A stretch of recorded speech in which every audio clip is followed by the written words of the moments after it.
Cool guys, cool guys. So I'm going to bring my first guest to the stage. His name is Joshua. He is basically the application director for House of Worship from L Acoustics. So Josh, are you ready for me? Can I bring you onto Very the ready. stage? Yeah, thanks for having me.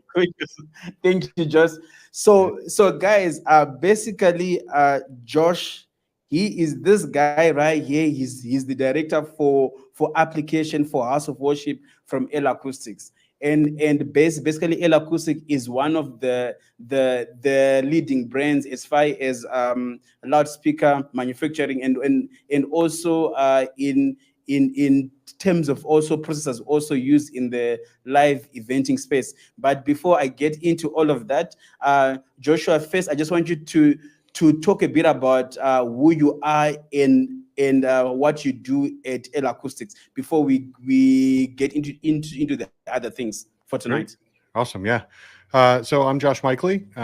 As remember said, I'm the applications director for House of Worship globally for L Acoustics. Been with L Acoustics now just going over, I think, 9 years. And before that, I have a long history both touring in the Christian world within the Americas, as well as working at various different mega churches throughout the U.S. So now my primary role is to help support our ventures or our house of worship ventures globally, and try to actively be involved in those things as we develop projects and come alongside different churches. Yeah, and I know across Africa, the House of Worship itself is also like a very big market. There's a lot of there's a good amount of mega churches and a lot of medium Yeah. and small churches. Like I know in Nigeria there's a church that like you literally can find on every street, and Uh-huh. this church we have like sometimes 100 to 200 people congregations, and then there are other churches in Nigeria where this church you can only find it only in one place, basically in the whole of Nigeria, and they meet there. So those are like the mega churches. So Josh, can you also just speak about some of the products that you have? And I know you did send me a few pictures to share. So as I go through them, I just want you to basically just speak a bit about them. So what am I looking at now Sure. in this So, particular picture? I think what's great about Dell Acoustics is we offer products that span a really wide range from those smaller churches, like you mentioned, maybe 100 or 200 people, up to, the largest churches in the world. And this is a great example of some of the smaller deployments that we have. This is a Catholic church. And you'll see that there's a stripe of A10i there. So A10 or A series Yes, yeah. um, is our medium format, medium throw product that really we've put in everything from 200 seats to a large Eliza installation at 7,400 seats. But Got it plays, in this environment here, obviously aesthetics are very important. And so you can see that the A10 array is hung there both with the screens on it to make it look elegant. And then kind of under the wings there, we have 5XTs, which are small coaxial speaker to kind of do the fill systems there. Got you.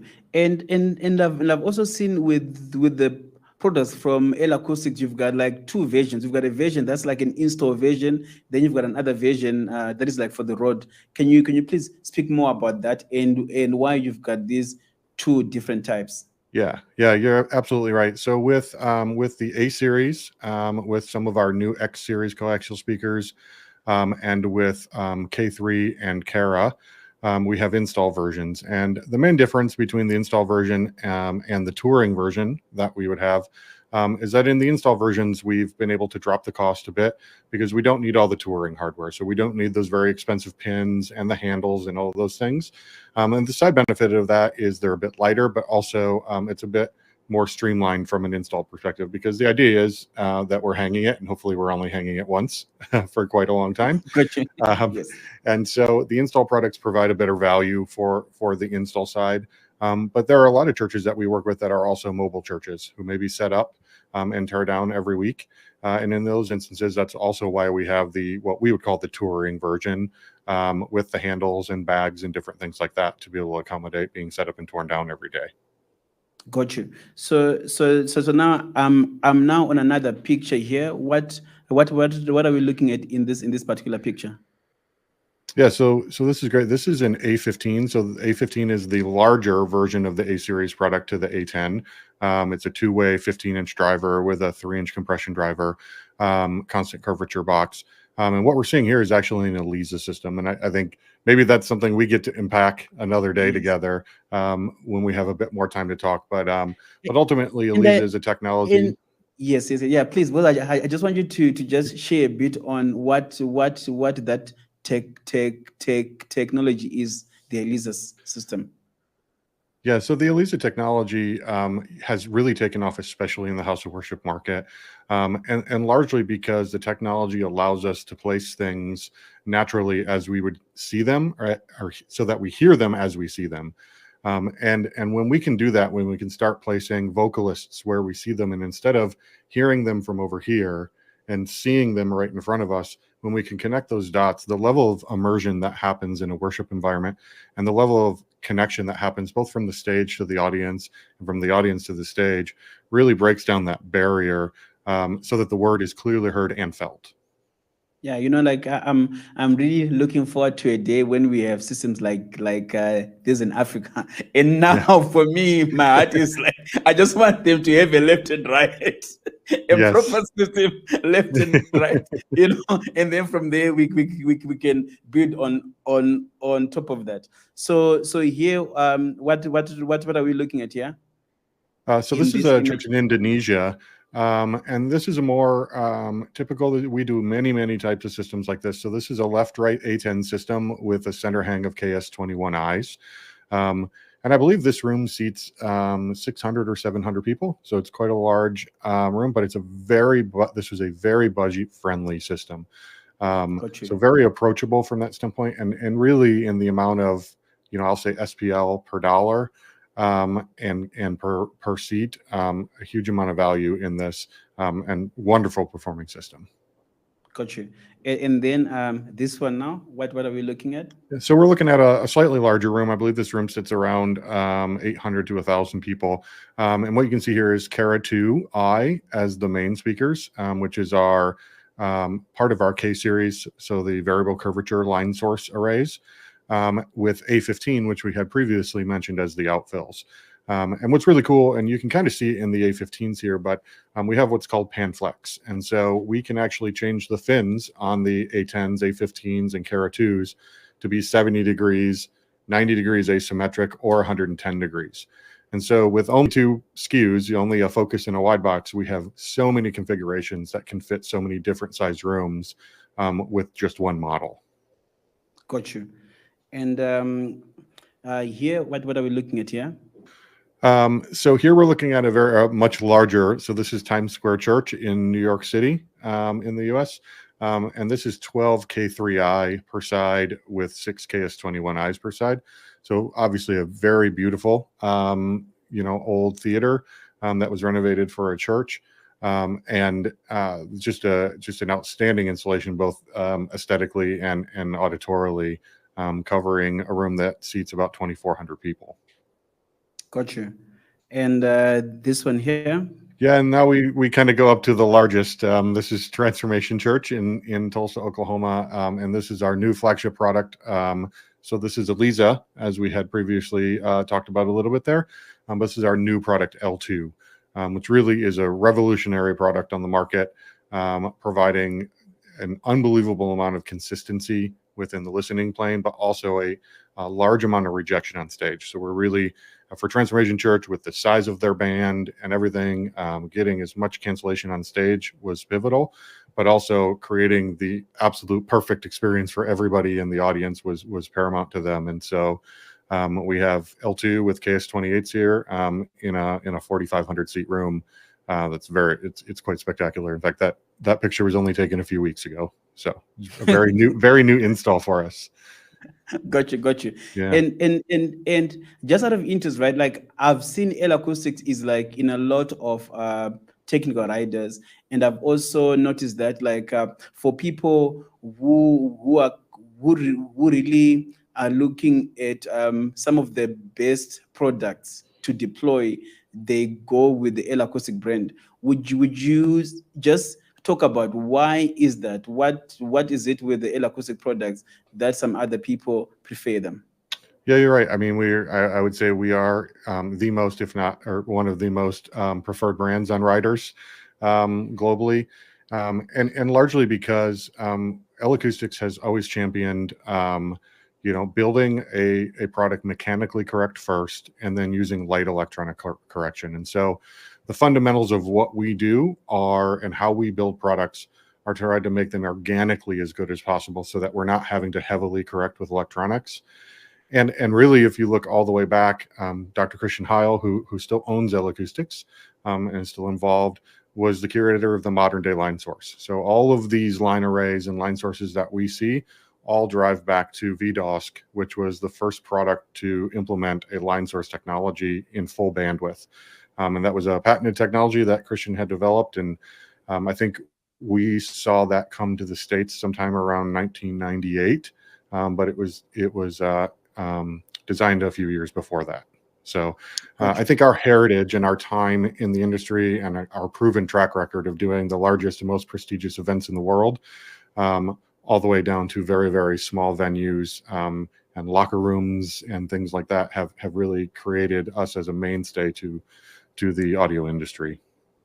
Got you. So in principle, your products can basically cater from the smallest church gathering of like 100 people to like hundred thousands of people. You do have products that can cater to all those markets. Yeah, we do. So we have a solution that can fit any size church, and really any, I think, a lot of size budgets. In fact, I think when we look at some of our smaller solutions and we compare them against some of our competitors that maybe not are even a premium brand, we oftentimes can be very competitive in what we can provide in terms of SPL for dollar in comparison to other manufacturers on the market. And I believe we do that with a superior level of customer service and design intention with each individual project. Got you. And now, when you talk about design, I believe I've got a few images that you also sent to me. Can you tell me what we're looking at here? Yeah, so what you're seeing here is a screenshot from SoundVision, and SoundVision is our proprietary design software. In fact, we were the first audio manufacturer to have a 3D design software that was proprietary to us. It is a non-reflective design software. It's that way because ease exists. So if we really need to go down the road of reflections and things like that, there's a product to do that. But for us, this is our way to be able to design in 3D space. We offer the ability to do these models for free. And so if you have CADs or PDFs or a SketchUp or something of your room, we'll do this conversion for you for free and come alongside you to design a PA that meets your needs. But what we're seeing here is that A15 ELISA system that we saw earlier. And now you can see a little more with it unmasked and not in that performance space, what's really consisted of in that system. And we're looking at an A-weighted mapping of the room for the whole system. Got you. And this is it just another view of the same space? Yeah, so this is just an overhead view to kind of show, a better idea of how well the room is being covered by that ELISA system. And you can kind of see a bit more of the layout of what we're doing in terms of the ELISA PA and the outfill systems and things like that. Got you. And then this here? And this here is, in ELISA, we have a way to be able to quantify how many of the people are going to get the fully immersive experience, if you will. And so here we can see in that green area that 70% of the audience is getting that fully immersive auditory experience. And hopefully we can talk some more about ELISA one of these days and go a bit more in depth in that. Good. But Perfect, very exciting. Okay, good. And then this one here? And this is the last photo that you showed, Transformation Church. This is the L2 ELISA system. And so you can see a little better what's flying in the air there in this picture. Perfect. Thank you, Josh. I really appreciate having this this conversation with you. Um, and that's And our my time's time. up. Time is up. Okay, cool, guys. Well, I appreciate So you having us here or having me here. cool, cool, Josh. And guys, if anyone has got a question for Josh, please put it in the Q&A section. I'm going to get my next host to the stage, and then I will bring back Josh on so that we'll basically then take both of their questions together. Thank you very much, guys. So let me get ready to bring on our next guest to the stage. So, guys, I am, as I said to you guys, I am excited today because I've just have like some of the most amazing people today. So now I'm gonna bring in Travis.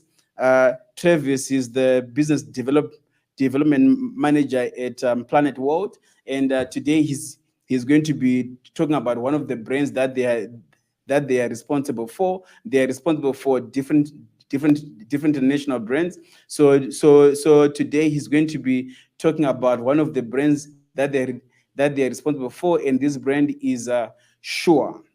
So so Travis, I am super excited to have you today. Thank you for taking the time. And I know earlier, because this is very late, you were taking your kids to bed, and I thank you for taking the time to come out. Thanks, Joshua is Remember. in And America, thanks for so waking me so up just so in time. Joshua, Thanks. it's early for him, so it's cool. Yeah, cool. So Josh, please just first just talk about who is Sure, what is Sure, for the guys who might not have an idea. Well, Sure is one of the. Sorry, just to recap there. This is Travis. Yeah, Travis. Sure is one of the oldest, or one of the oldest microphone brands in the world, and they've got a long heritage from military days right up into now, with a very broad spectrum of products, offering, which I believe most of your subscribers here will be into live and broadcast and that type of application, as well as uh, bleeding over into corporate environments and so on. So they've got a very large range of microphones, ranging from obviously wired and wireless concepts. And in the world of wireless, they are really one of the world leaders at this point in time. And Sure, in general, they're sort of short and sweet um, operation or modus operandi is to provide a very high quality solution at an affordable price, and to always be reliable in whatever application they've been input into. Got you. And you did send me like a few pictures of some of the products, and I almost went to bring up all the microphones that I have, because I've got a lot of the Shure microphones, which I'll be looking forward to actually share with the people more another day. But just to go through a few of the products that you sent to me today, can you please tell me what am I looking at now? Well, I realize that I've sent you some stuff that might not pertain to a lot of your audience. So if we can actually skip past this, and I've sent you a few more now, just via So, WhatsApp as a way so of yeah. adding.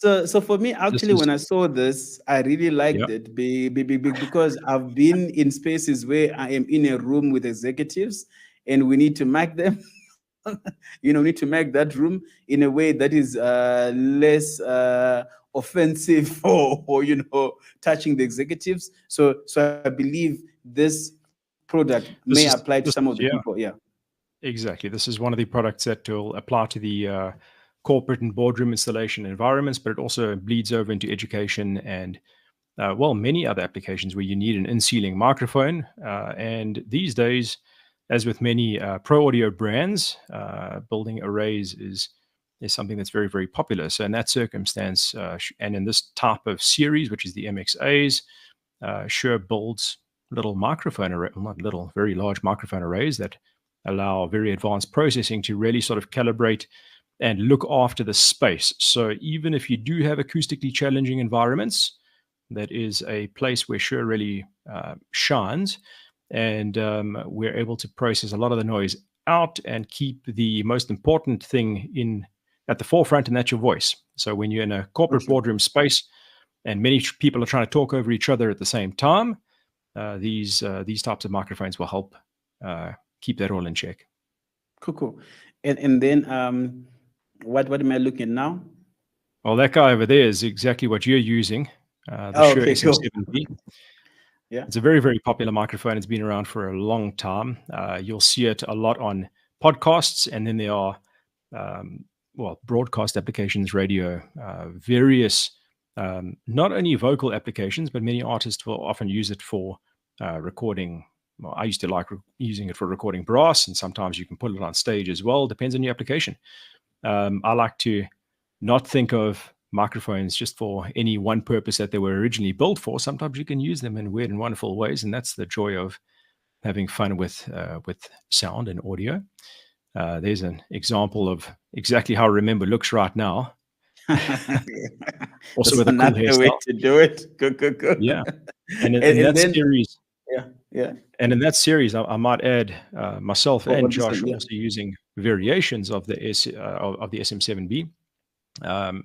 Namely the MV7. So what I've got in front of me over here is like a less expensive version of it. And instead of me having to run into other electronics to make this call, it's just USB out and patch it into my PC and headphones straight in there as well. And all my processing is done, and it sounds nice. Yeah, and I remember, I think this mic was the one used to record Michael Jackson's best-selling album, I think Thriller. I think they actually used this mic, if my memory serves me right, but I know. Yeah. You'd be surprised. There's many, but yeah, the SM7 and now the newer version, the SM7DB, which includes a very high quality preamp in it. It lends itself to a lot of applications.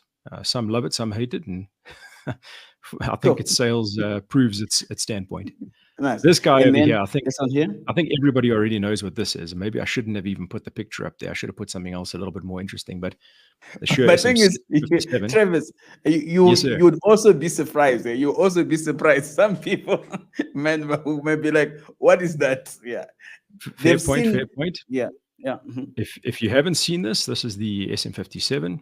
It's infamous. It's on 99.2% of all the snare drums in the world, but can be used for many applications. A lot of guys use them on their guitar cabs, rack toms, acoustics, as we've just seen there right now, but also for vocals and many different applications. So it's I don't want to say Swiss Army knife, but it does quite a lot. And I mean, I've got clients who use them in studio and their kick drums. So instead of using a 91, they'll maybe stick a 57 in there instead of a 52 on the out. So yeah, it can become, it's a good starting point. Cool. And then this here? This is the SM58. I do believe more people would know about this microphone. It's been around for a lot longer than I've been alive. Actually, all of us, for that matter, I think. Cool. And it's known for its robustness, and it's a good sounding microphone that does last a long time. And if something does go wrong, they're incredibly easy to fix. There's parts everywhere. It doesn't matter where you are in the world. It's almost like a Toyota. And this has also been used for multiple applications, and it does lend itself to being really sort of smack bang down the middle of the road. It's not the best microphone in the world. It's not the worst microphone in the world, but what it does at its price, it will help you do for many, many years moving forward. So this will be predominantly for your vocalists, but you can use it for a wide range of applications. Yeah, and I think to some extent, arguably, this is the mic that is used as a reference. You know, when you say your mic is good or what, this is the mic that I don't know if that's a good or a bad thing, but these days there are options. There are options, but if there's one thing that we can say, SM58 takes a long time before it discolors versus its counterparts. So when you buy many at a time, it takes you quite a while before you start to notice big variations between mark number 1 and mark number 2. And I think that's something that stands out, because at that price point, you often find that microphones wear out very, very quickly. So you can tell when one mic's been used a little bit more than another microphone, or if it's been bashed around a bit. You can tell that the 10 XYZ mics that you may have purchased all sound different by the 7th gig. The SM58 is going to give you a little bit more reliability on performance. Perfect. And these ones here. Well, we just cut straight to the chase there. This is the Shure Axient Digital range. It comes after the original Shure Axient, which is from some time back. And before that, there's a long line of other RF products, all in the analog domain. And this now brings us right into the forefront of digital wireless RF. Remember, RF is in itself is not digital. It is the stuff surrounding it that makes it digital. I know somebody brought it up as a quirky comment the other day, but if you know, you know. And Yes. yeah, many applications. Well, just that is practically on every world stage Yes, international. and I think this is basically like the flagship wireless product, right? From Shure.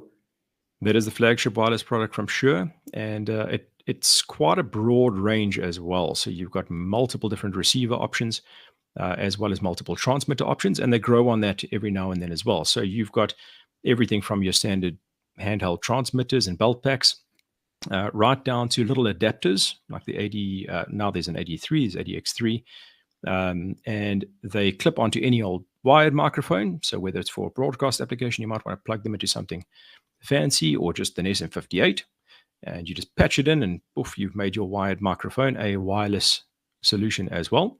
And interestingly enough, the SLXD range has also now launched an option called SLXD3 and SLXD5, which is a belt pack looking device, but it's actually a portable receiver. So that's also expanding on those ranges. Yeah, I would definitely be looking forward to see more of those products. One thing I've seen, like across Africa before, at a show there would be like 4 wireless mics. You know, it was like that. You know, there wasn't that many. You knew if you have 4 wireless mics, you can do a show.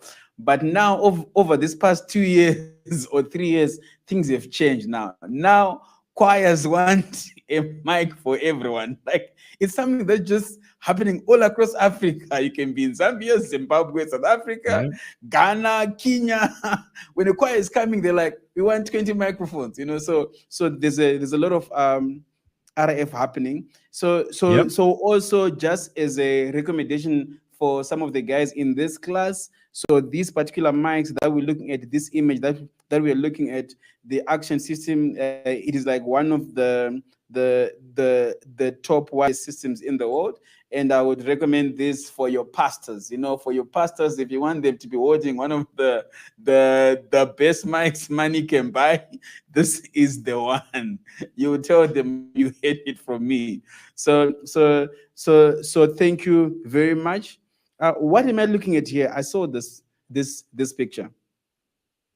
It's also just applications. This is not one of my pictures. This is one that I pulled. I actually thought when you asked me to send you some pictures for a preamble, I thought it was just like a preamble. But so I don't know exactly all the details of what's going on there. But that is, I could see this guy. He's like on location. I see there's a camera exactly guy there. Location sound, and this also bleeds. Well, it lends big favor in Axient Digital at the moment.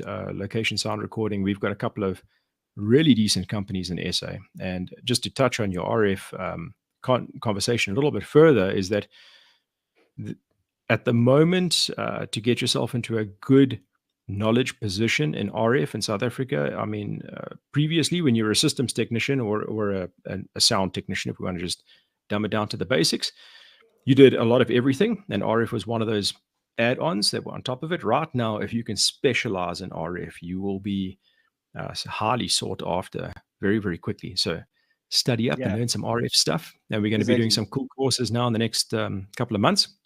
And I do regular things like this, RF training and stuff as well, so we can add it as you feel necessary. So I'll be looking forward to put through one of those classes for the guys here. So again, thank you very much for that. So for now, I'm just going to take Travis off stage, and then I'm going to bring you back on after I've seen some of the questions, guys. If you have any questions for Travis and Joshua, there's two here. If you have any questions for them, there's two here. So Travis and Josh, just look under the Q&A tab. Check there to see if there are any questions, and then you can speak to me, and then I'll put you back online. I'm also just going through them. Um, I'm also just going through them. Okay, cool. So that I can just, okay, cool. And then yeah, it's cool. So are they, did you see any questions in there specific to you guys? Just let me know if you just go through there if you see anything.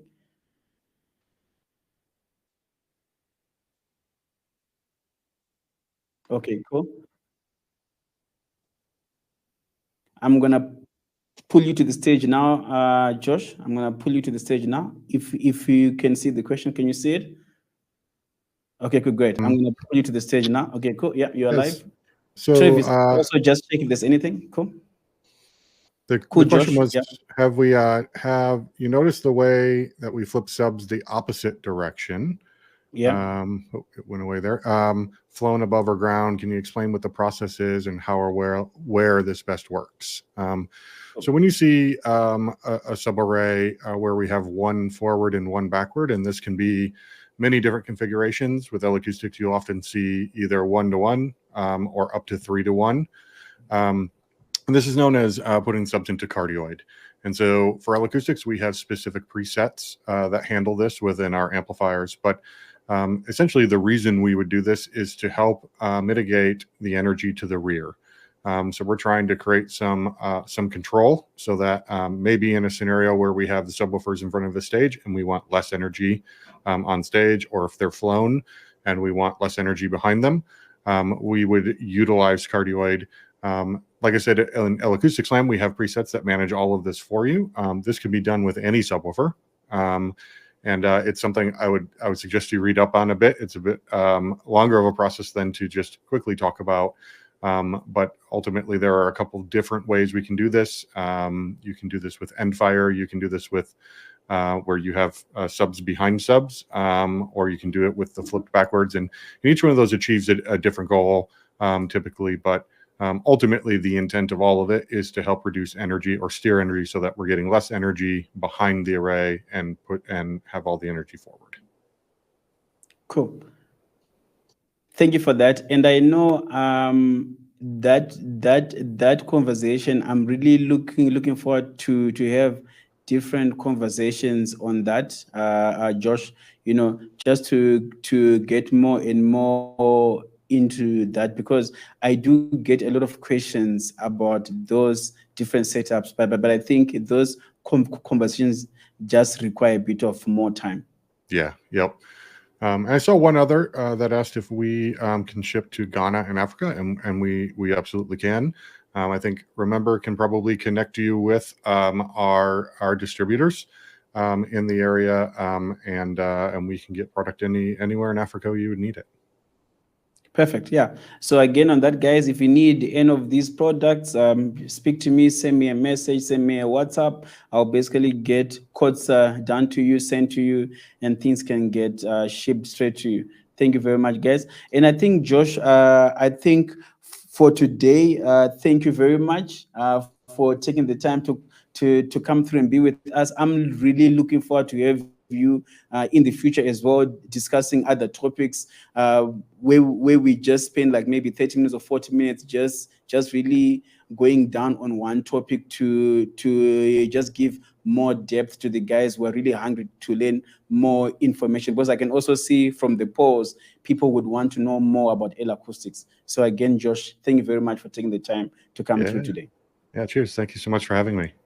Okay, cool. Bye for now. Okay, cool. Travis, please, can you take the question that you saw? So I did pick up from Isaac. He wrote here, why do Shure make the lavalier microphone capsules very big? Well, on the entry level spectrum, they will be a little bit larger because it is considerably more expensive to design a tiny little diaphragm and microphone solution that sounds really, really good. So those small microphone capsules will become very, very expensive. Now, if you look a bit further up into deeper into Shure's range, like the TL series from the Twinplex range, remember, I don't know if you have a way of bringing up some pictures there, or if I can send you something as well. I don't know how it gets added, but you So guide so me on what that. what I can do is any additional pictures that you've sent to me, I'm going to send them in the WhatsApp group. So basically, all the guests in this class, they've got access to that group. So you can basically Okay. send everything to me, and I'm going to send it all through after I'll this send class some tonight. I'll Yeah, send some lack information through after this. But yeah, that's perfect. essentially it. A lavalier needs to be as compact as possible, but when it needs to be inexpensive, uh, one of the ways to make it sound good and still be reliable is for it to be just slightly larger. Just from think about anything from back in the day is especially on loudspeakers, for example, subwoofers used to be enormous to produce a moderate amount of energy, and they get physically smaller these days and require less power. In other words, they're more efficient. It's the same kind of thing in this context, but for sure to make an entry level or smaller lower range of microphone capsules and less expensive, that diaphragm is going to be a bit bigger. And then as you get into a more expensive range, they will become smaller. Perfect. Thank you for that, Travis. And I think for the sake of time as well, that is the question we are going to take tonight. I'm also looking forward to have other conversation guests. I think what I'm going to do is I'm going to have other classes which are just conversation about a brand, so that there is more time, because I can see from the guys' interest as well. So thank you again, Travis, for taking the time to be with us tonight. I'm looking forward to have you again in the very near future. Thank you. Thank you very much, Travis. Thanks so much, remember. Cool. So, guys, it's been epic. It's been amazing. Thank you again to Travis and Joshua for being with us tonight. So now I'm just gonna get into the last part of the class. The last part of the class, I'm going to attempt to answer as many questions as I can. Officially, I only have 13 minutes before this class ends. This class ends at 10 p.m. South African time, and right now it is 30 minutes before 10 p.m. South African time. So I'm going to go through as many questions as I can, and I will take them. And for Joshua and Travis, thank you guys for being with us tonight. So now we're just gonna get into the other part of our party here online. Okay, cool guys. So I am going through your questions. So I'm looking at it now. Do I need to go to school to be a professional sound engineer?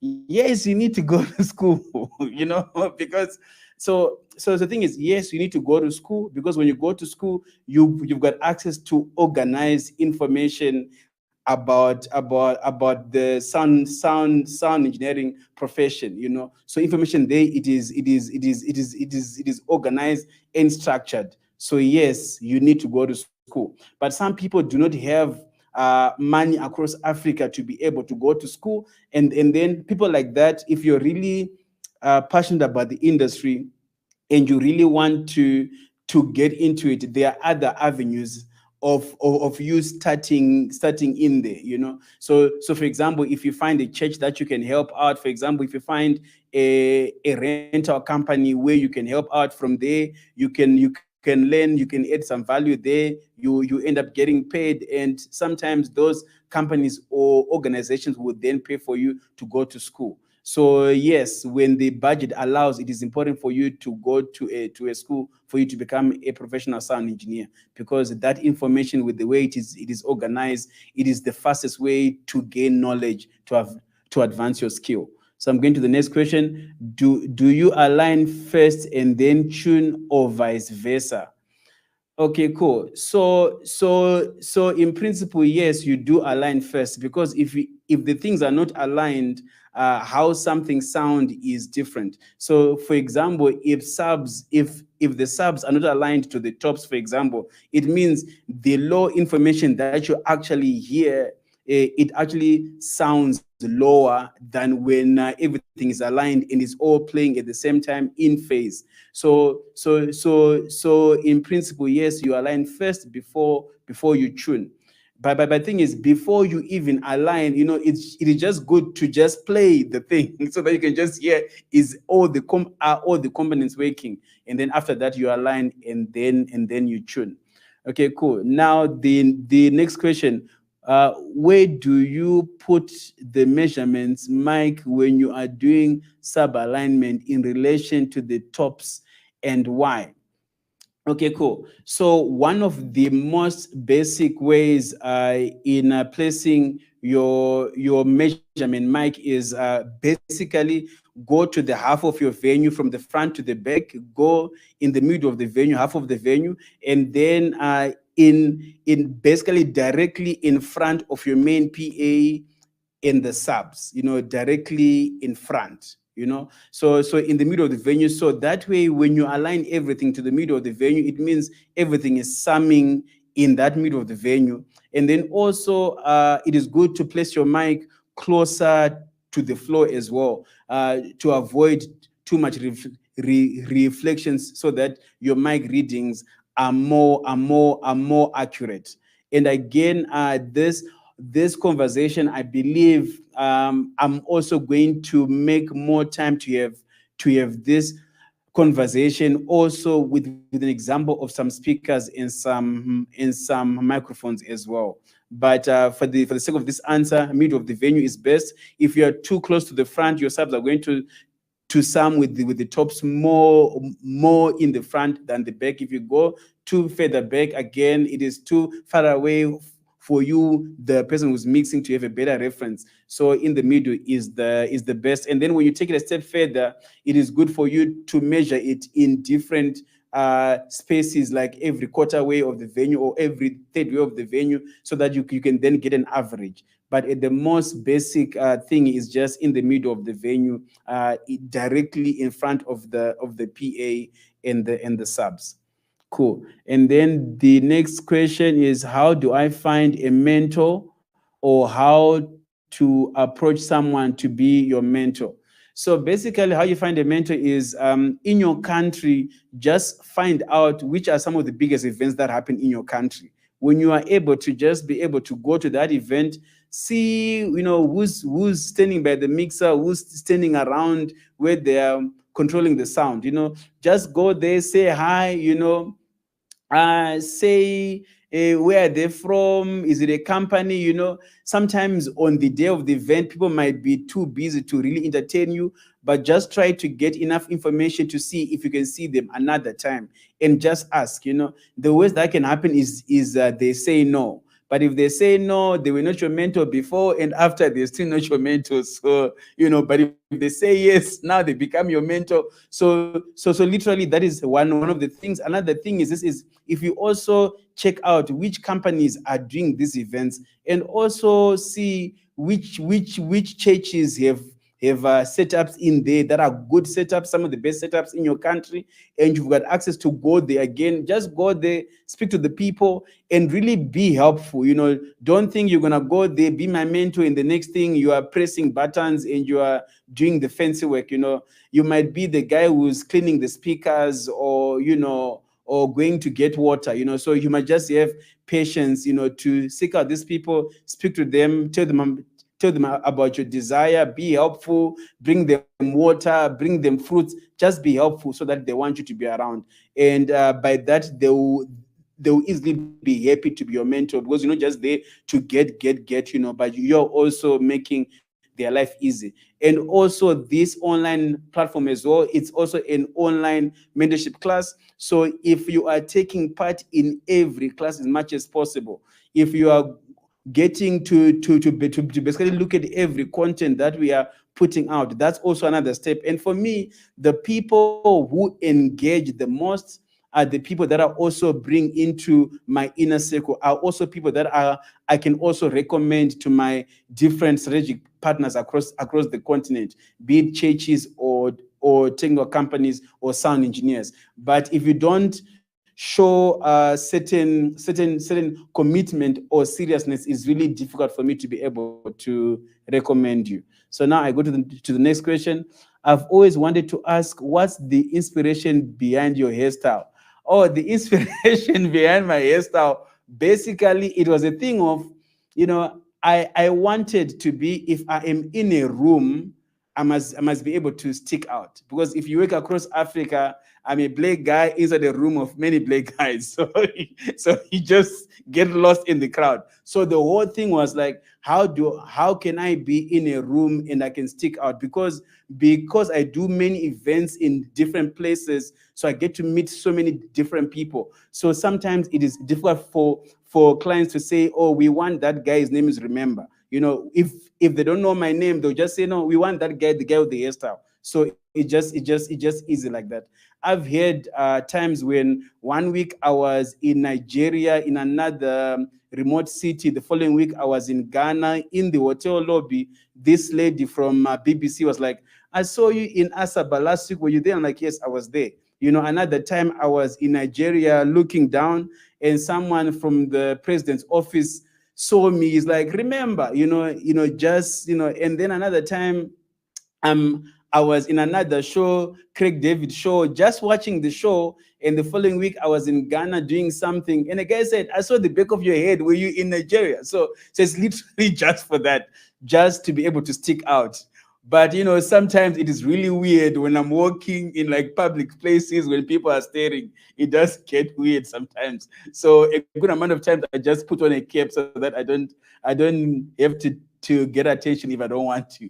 Okay, cool. So let me get the next question here. Can you talk a little about the experiences when you fly L Acoustic K3 in Rwanda? What was the feeling and the vibe? Because I do believe expectation was too high from a lot of people. So basically, when I flew the K3 in Rwanda, it was really an exciting thing, for Rwanda to have a very efficient system like that in the country. And I remember the PA just arrived like a day before we need to do the event, and I kind of knew even before I set it up that this thing was going to work, and it was going to be efficient based on the other systems I had used. So flying it was amazing, and its efficiency in the venue, because for anyone who had been in a BK Arena, and some events, you had to use the PA in the venue, which is set up just for the basketball games. Is very difficult to really have this system aligned, because same amplifiers are controlling different boxes. So it was really good to set up a very efficient system in the venue. And I think it is really a great addition inside Rwanda, and for that venue, BK Arena. And the good thing, this system is mobile. They basically use it in different venue. So my expectations were very high, because I knew I'm getting to use an efficient system that is very easy to deploy and also calibrate. Yeah. And also I also did the sound vision design for the venue, so I kind of also knew how the coverage was going to be even before I had it up and running. And then the next question here, Patrick from Mauritius. And I know, Patrick from Mauritius, you've been trying to call during the week, and I was like, and you haven't been able to. So I just want to say something about Patrick. Patrick is from Mauritius. I'm like, the one time he sent me a picture, he was at work, and then he's like, I'm going to try call, but I am at work. So thank you, Patrick, for finally being able to submit your question today.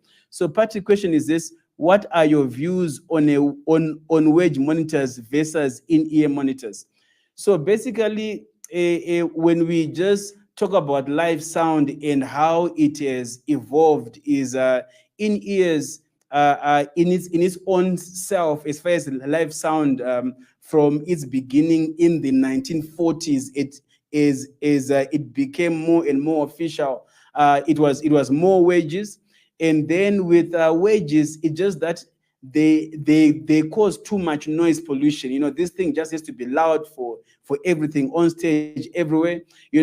And in ears they are just more efficient. It means when someone can put these things in their ears, you can customize their mix, and it can be as loud as they comfortably want it to be, because they've got their own level of control. So in a way, you don't have to affect other people in the proximity. So for me, it is like one of the most efficient monitoring systems, and this is why you see also for some of the top performing artists in the world, this is the thing that they really want to have. But also with wages, when they are properly applied, you need to have the right amount of wages, really efficient wages. It's like, for example, sometimes how wages are deployed for a lead singer is they'll have four wages, two wages in the center and then two on the outside, and they put more of their voice in the two center ones, and then a little bit of everything on the outside ones, because just by just deploying the wages like that, it means the speakers don't have to play so much stuff in one wage, so it's a bit more efficient. And then there are also side fills to also get to bring more body. So with wages, when they are done properly, it is amazing. But if it is not done properly, it is very challenging to get the best result, because the moment you've got wages, you also introduce feedback. So it's just in ears are like some of the most efficient ways to deploy monitoring on stage. And then the second question, transitioning to a sound guy, it's not easy to invest in expensive gears, and certain artists don't like working with certain brand of equipment. What is your approach? Okay, cool. So so basically, at the end of the day, you can only really invest in what you can afford. That is the first step. Then the second step is, if the market, be it your artists or people want to hire equipment from you, if they want a certain brand and there's enough people who want that brand, if they are willing to pay the money to buy that brand, I think it is also an intention, and as a goal for yourself, as someone who's a sound engineer who's got the resources to also invest in equipment, to invest in what the market wants. Because when you're not careful and you just stick to, guys, this is what I have, this is what I can afford, it's either you can work with what I have, or you don't work with me. Sometimes when there are other people who come into your marketplace, if they invest in the right things, you can start losing business. So this one, it's really, when you start with what you can afford, and then as you grow to also what the market is also wanting from you. And then also sometimes when the budget when the budget allows, and also the investors allow, also invest in some of the technologies that make the work much more easier and simpler. Yeah, just on that, at a personal level, I've invested in like different amazing systems. Like for monitoring, there's a system called the Clang system. It takes the monitoring system just to another level. I haven't taken it out in a while, but yeah, it is something that when the market catches on, it is going to be very busy. Okay, cool. Now the next question here I'm going to take is, okay, guys. So I've got only 3 minutes, and then I'm going to close our class for tonight, and I'll see you in the next class. So I'm going to take 3 more questions, and then I close the class for tonight. Thank you again, guys, for coming through. So the question is, in regards with RF, does Shure offer any training in South Africa? Yes, Travis did say that they do offer trainings, And I think also, Travis, if you can, for me, send me some dates. If you got some training, send me some dates, and then I'll just send through to the group so that guys will know. Cool. Second from last question, I will take for tonight. What are the foundations that I should not underlook when aim to be a good sound engineers? Some of the foundations not to underlook is your character. You must have a good attitude. Don't be in a hurry to get to do the fancy things in sound.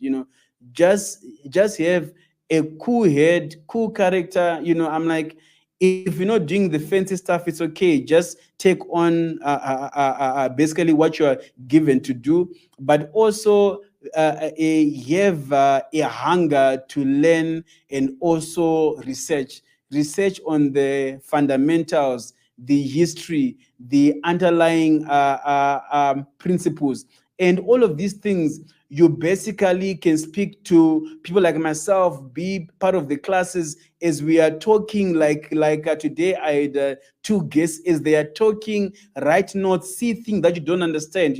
Search more on that, learn more on that. Some of the things that I've learned that are like some of the most amazing things has been through manuals. I'm like, as I go through manuals, there are things that I won't understand, but by just going through them, it then gives me time to also research on other topics. As I attend different courses from brains as well, as I'm learning in there, it gives me things to also research more on. So this is going to be my last question for tonight, guys.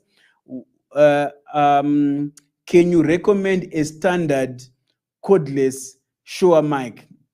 Travis, I'm sorry, man. I'm just gonna have you take this one, and then I close the night. Yeah. A standard cordless mic. Yes.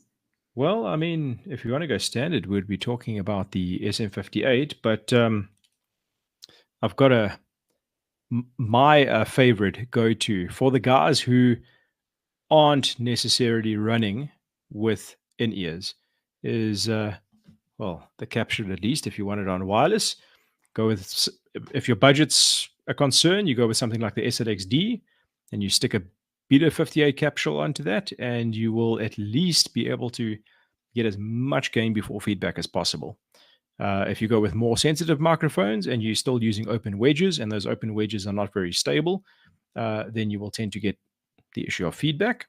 So when going with a microphone like a Beta 58, which is super cardioid and very resilient towards feedback, then that's going to be able to give you a lot of level. And when you've got a lot of level, you can work nicely. Cool. So Beta Yeah. 58 with an SLX D2 is a nice place to start. Thank you. Thank you for that. So cool, guys. Just for me to feel good, I'm gonna take one last question. How do you branding and marketing yourself to attract potential clients? Also, how do you layer out your prices accordingly? How do you raise your price after a while? So basically, for me, one key thing before you get into branding and marketing, your work must be able to speak for itself. That's, for me, is the first thing, because you can brand and market all you want, but if your product is bad, people won't want you just because your product is not great. So after you have refined your skills and you offer a great skill on the market, then branding and marketing is literally how you present yourself. I'm like, you must be intentional in what you wear when you are working. Don't be grabbing any other black t-shirt or whatever, and just go to site. Be intentional what you wear when it is set up, and when you're also running an event. When you just start with that, marketing, it's literally going to be people speaking to other clients, speaking about your work. And also, when you get onto a job, even two different people working on that project, they both know you and they both like you. But when you take it a step further, literally, as much as possible, archive the different events that you do. That way, it helps. Like for example, I had a client one time, the first job that I did for MTV Base, the executive producer asked for my profile. I sent my profile and I sent images of like different projects I'd done, and I got the job, and I basically did events for them across Africa.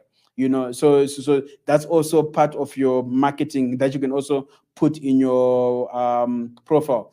And then pricing at the end of the day, the market also kind of decides how much they pay. Hi guys, so today I just want to talk about what is live sound. Okay.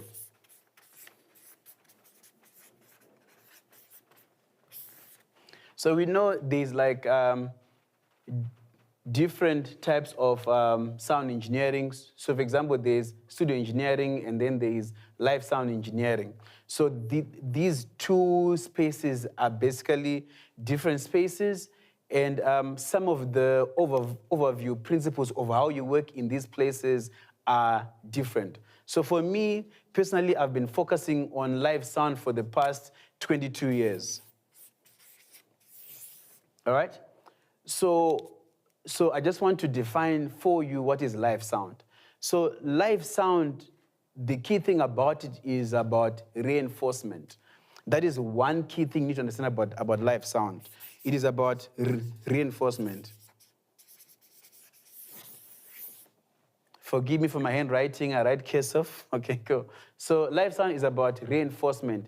Reinforcement is about there is sound from the source, and how can you make this sound be heard by many people? So for example, if someone is speaking to 5 people in a room, you don't need to really reinforce that sound as compared to someone speaking to 50,000 in a room.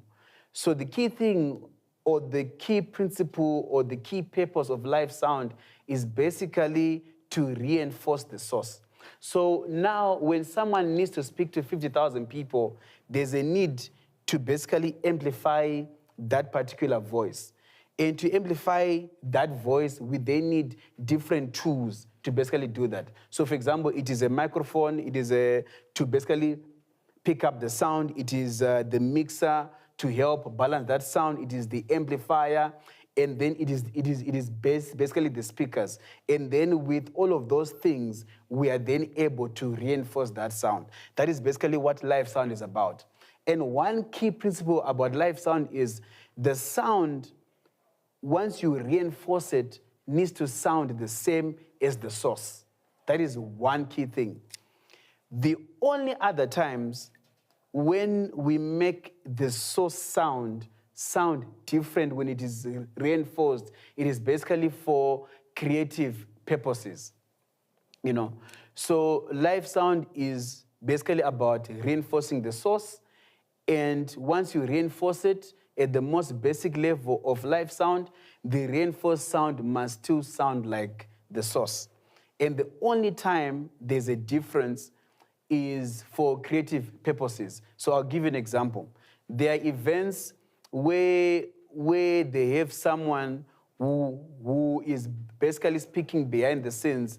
So it could be an award event like Grammy Awards or things like that. So an announcer is saying, please welcome, the next host is this person and that person. Usually you want that voice to sound bigger as compared to like how naturally a voice sounds. So in those instances, that is when the reinforcement, you manipulate that voice to sound bigger.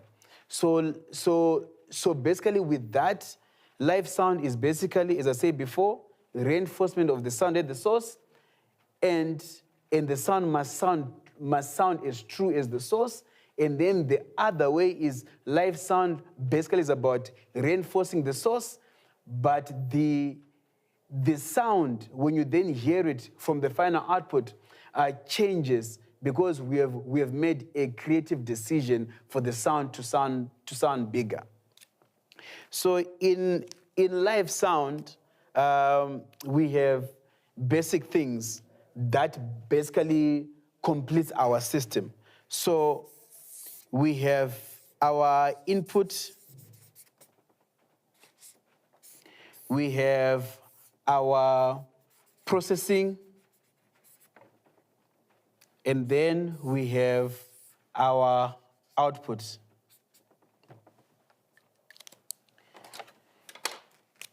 And so this in live sound, we basically call it our signal flow. So on the input, this basically the source that we want to reinforce. So we have different sources. Like for example, my voice right now is I'm talking to you. I have a microphone that I'm wearing. This mic signal goes to the mixer, and then from the mixer goes to a speaker that is powered, and then the sound comes out. Sometimes sources can be a guitar. A guitar, inside it has a pickup, so you plug in a jack into that guitar. That guitar is connected to the mixer, and then it basically also goes to the speaker output.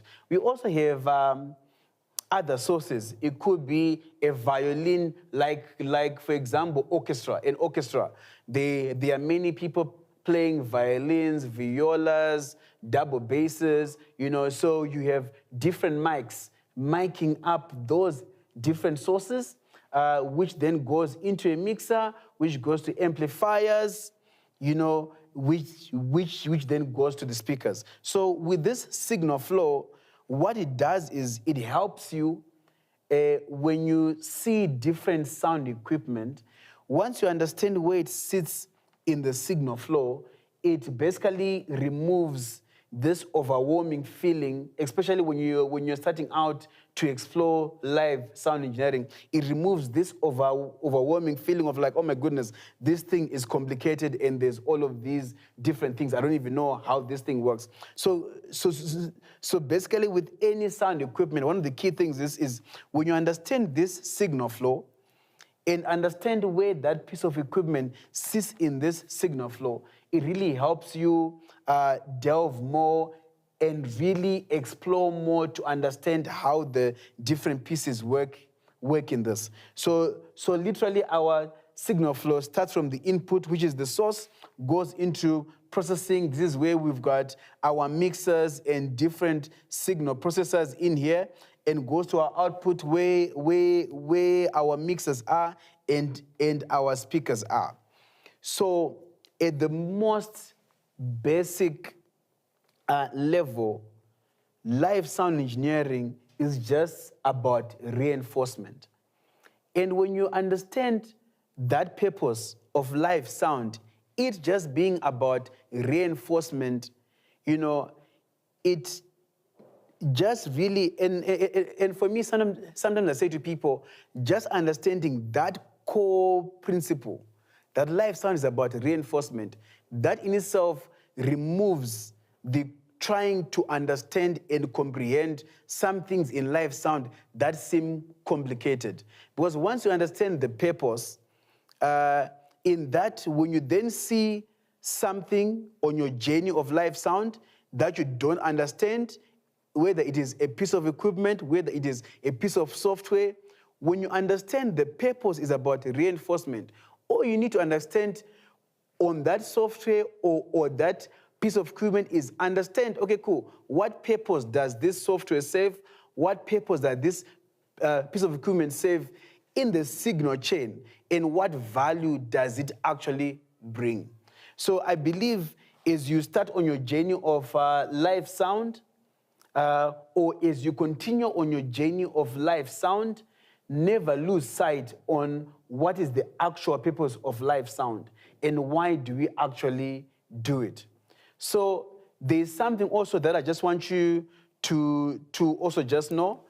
Live sound started, I think it is somewhere maybe in like the 1940s officially, and the challenge then was, so before people would gather, bands would play, singers would sing, the speakers were a bit smaller, and people would hear the guitars from their own guitar amplifiers.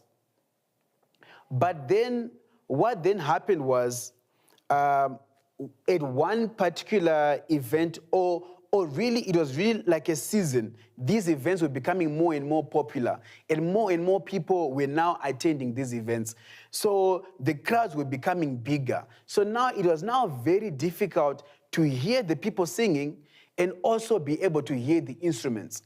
So from there now, different people who were literally doing this sound engineering, or basically who were focusing on reinforcing this sound, they then saw there was a need to basically create better speakers, better amplifiers, or literally bigger speakers, bigger amplifiers, or basically amplifiers with more capacity or power output to be able to amplify this sound from the source so that people will be able to hear. So with that, that basically then birthed the industry of live sound. Before that, most of the sound engineering was basically more for TV, more for the recorded media, because people would listen to something at home, either on a TV screen, or they would listen on a radio. But at the end of the day, because of that challenge of many audiences going to watch people perform, or many audiences going to go to listen to someone talking, because of that challenge, we then had to create in the industry or in the sound reinforcement space more efficient speakers and more efficient amplifiers. And sound engineering itself, we have gone through different phases. Like for example, before we used to use these speakers that were point source. It was basically, we just put different speakers together, but as time also progressed and the audiences grew, we then came to a phase which is where we are in now. It is a phase of line array systems. And in other classes, I'll basically break down these different types of systems. But the line array system, which is where we are right now, they are basically more efficient systems that, with the less amount of boxes in terms of ratio to weight and in terms of the actual space that they cover, they are very efficient, and they can really work very well over long distances in the most efficient way.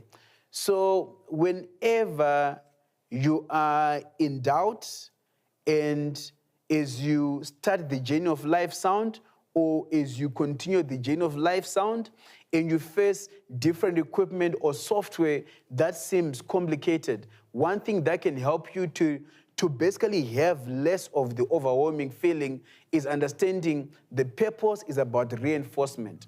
So any equipment made today, made yesterday, or that is going to be made tomorrow, all you need to understand is what purpose does it serve in the signal flow.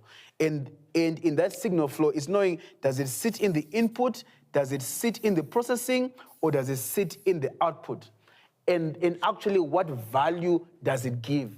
When you understand that, now trying to understand that particular tool or piece of gear is going to make it very easy for you to understand. Because, and I always say to people, no one makes equipment or a piece of software to be complicated. All you just need to do is once you understand the purpose of that piece of equipment or software, now you just need to go through the way these people were thinking as they were creating it in the software. Once you connect to that bandwidth of how they were thinking and what is the workflow on that, you see that it is very easy to literally work on any piece of equipment or any piece of software. But as is with everything in life, it is going to be a journey. You're going to fall, you're going to rise, you're going to fall, you're going to rise. But just continue on that journey, knowing that nothing is made to be complicated intentionally. It is just a matter of you understanding the purpose, and understanding what are the desired results. And in that, I end this conversation on what is live sound. Thank you. Hi guys. So I just want to talk about something. So I call these remembers blocks of life sound. So I'm just going to write that down. Remember blocks life sound. I call these remembers blocks of life sound. So I came up with these blocks a couple of years back, and these blocks have also evolved over time. So in live sound, the first block we have is the input, okay? So the input is basically the source of the sound, where the sound is coming from. And this source can be a microphone, this source can be someone playing a guitar, this source can be someone playing a piano, this source can be a computer playing sound, this source can basically be an orchestra, this source can be a choir singing. So that's the first block, input. Second block is processing. So this block of processing is basically, this is where the mixers are. So for example, if 5 people are singing, that's 5 different mics. We need to have a way to be able to balance these mics and control them. So in the processing block, this is where the balancing of these mics is happening.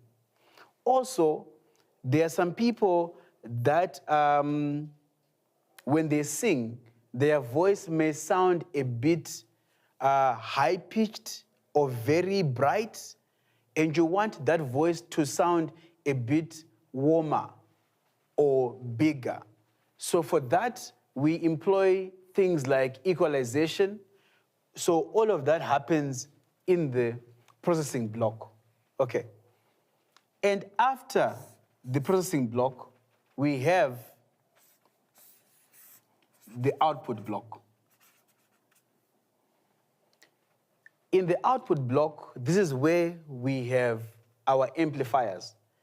Our amplifier's job is basically, we send a signal there, right? But this signal is not strong enough or big enough to move a speaker. So an amplifier now gets this signal from processing, and then they amplify that signal and goes to our speakers. So basically our amps and our speakers, they are all in that same block on the output. So of these blocks here, one of the most complex blocks to understand is the processing block. And the processing block is basically where the magic happens in live sound engineering, even in studio work as well. Because in the processing block, this is where you can manipulate sounds. This is where you can add effects to create a different listening experience. This is also where you can manipulate sounds so that they sound comfortable to people's ears in an environment. And this is where you find a lot of softwares and a lot of different gadgets and pieces of equipment. Because here, there is no limitation of what pieces of equipment can be put in. But the more you are on the output, it is literally to do with the last stage, which is basically amplifying a signal and moving the speakers for the air to move, for people to hear.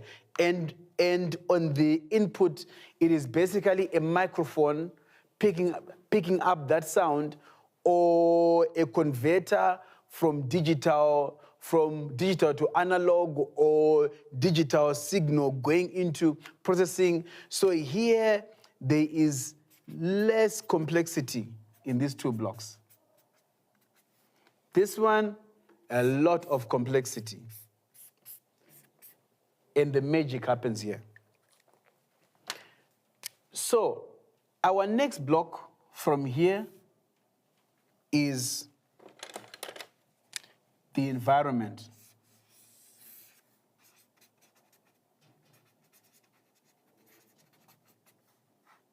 So, in live sound, the environment also affects how people perceive the sound. So, for example, if you are working in a hall that is a lot of echo, you can do whatever you do here, but because of your environment, it is going to color the sound. And in live sound, understanding that you need to take into consideration how the environment is coloring the sound, then this can also inform or influence what decisions you need to make on the output. So for example, if you're working in a venue where it is a lot of reflections, then it means the way you need to set up that venue is you need to set it up in a way that you basically reduce as much interaction as possible between the sound system and the venue. So sometimes how you end up doing that is by employing more speakers to use in that venue than you'd normally use for a space that size, because with more speakers that you use, it means you're moving more air, and basically that sound is now directed to the audience. And when the sound is directed to the audience that is listening, and there's more speakers, it means we are reducing the interaction between the speakers and the actual venue. Because now we've got multiple sources directed at the audience as compared to a few sources trying to cover a big audience, which then means that you do not have control on how much now the level now has to be more, because it is less sources, so your level has to be more. So which means when the interaction happens now with those speakers and the venue, is going to be more reflections.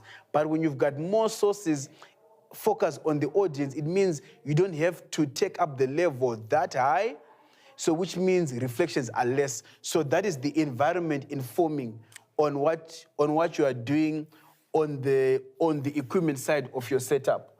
But now there's also another element that affects live sound. And this is my last block. And this block is the people.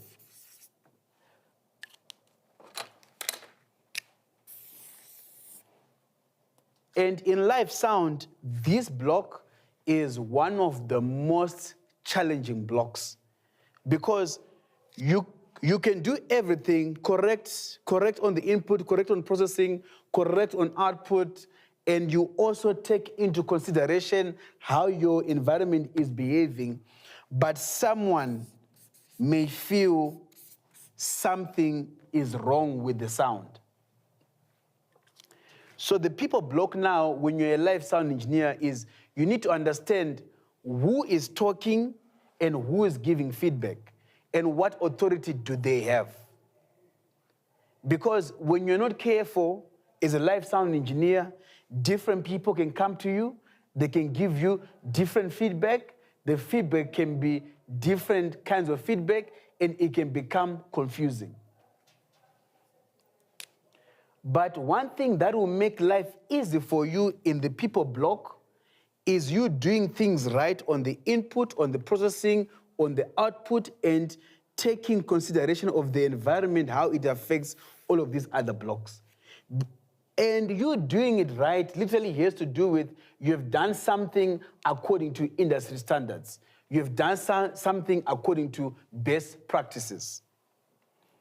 And only when you have done that right like that, it is easier now to deal with people. So that, are you dealing with something to do with perception or someone's personal perception? Because someone might have been to another event where they had a different system, maybe in size, maybe they were working in a different environment, so they are expecting something else that they had or saw somewhere, and they want you to do the same thing. But now when you understand now and everything here has been done according to best practice, it then means you are able to explain. I've had instances where I'm doing an event and someone says, I can't hear the lead vocal, right? And for me, as the sound engineer for that event, I can hear the lead vocal. And I've done everything according to industry standards, right? So what I do is, I then ask them, where are you in the venue? Okay, they showed me, I went with them because I had time, I went with them. It was on an interval, I went with them. And then I said, okay, cool, from here you can't hear the lead vocal. They said yes. And then I asked 4 people around them, could you hear the lead vocal? Could you hear the lead vocal? Could you hear the lead vocal? Could you hear the lead vocal? And all of those 4 people I asked, they said they could hear it. And then in that moment, I then said to the person, you know what? I do not know what is happening, but all these other people in your same listening space can hear the lead vocal. In that moment, that person understands that, okay, you know what? Then there might be something wrong with them. Or maybe, but in that moment now, they have to deal with themselves, and I don't have to change everything here to make one person happy.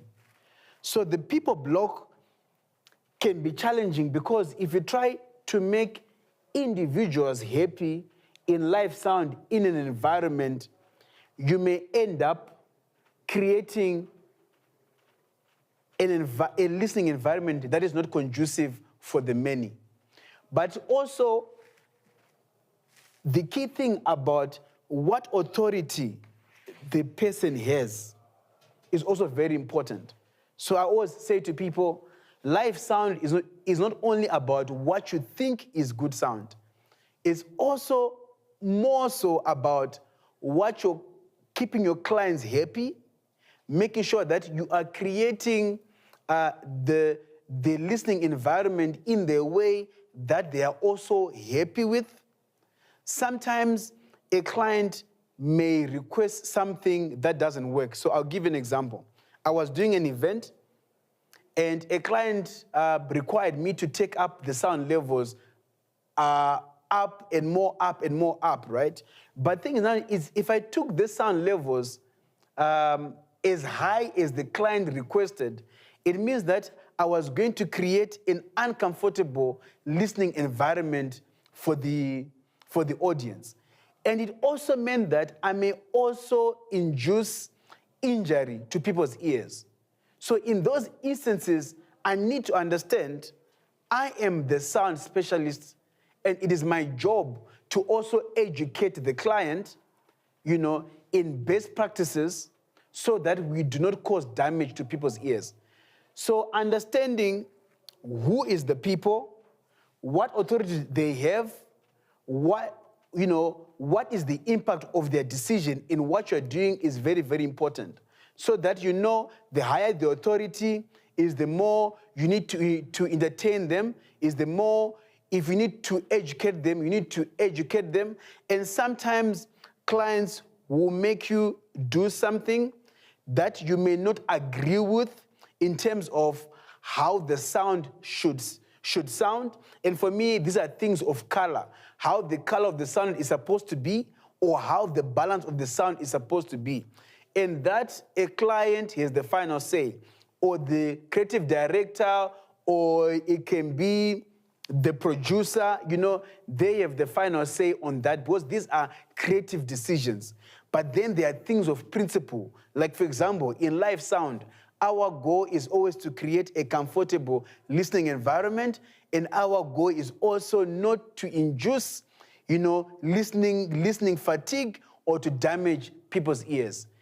And in that, I end my conversation on Remembers Blocks. Looking forward to seeing you in the next class. Thank you. Bye for now. Hi, guys. So I just want to talk about something here, what it takes to be a live sound engineer in Africa. And, being a live sound engineer in Africa is very different from being a live sound engineer in Europe or Asia or in America because they are different. They are completely different environments in terms of resources available, in terms of the skill available in the markets. So basically, I'm just going to break down what are some of the key things required in the African market. So basically, I'm just talking about what it takes to be a live sound engineer in Africa.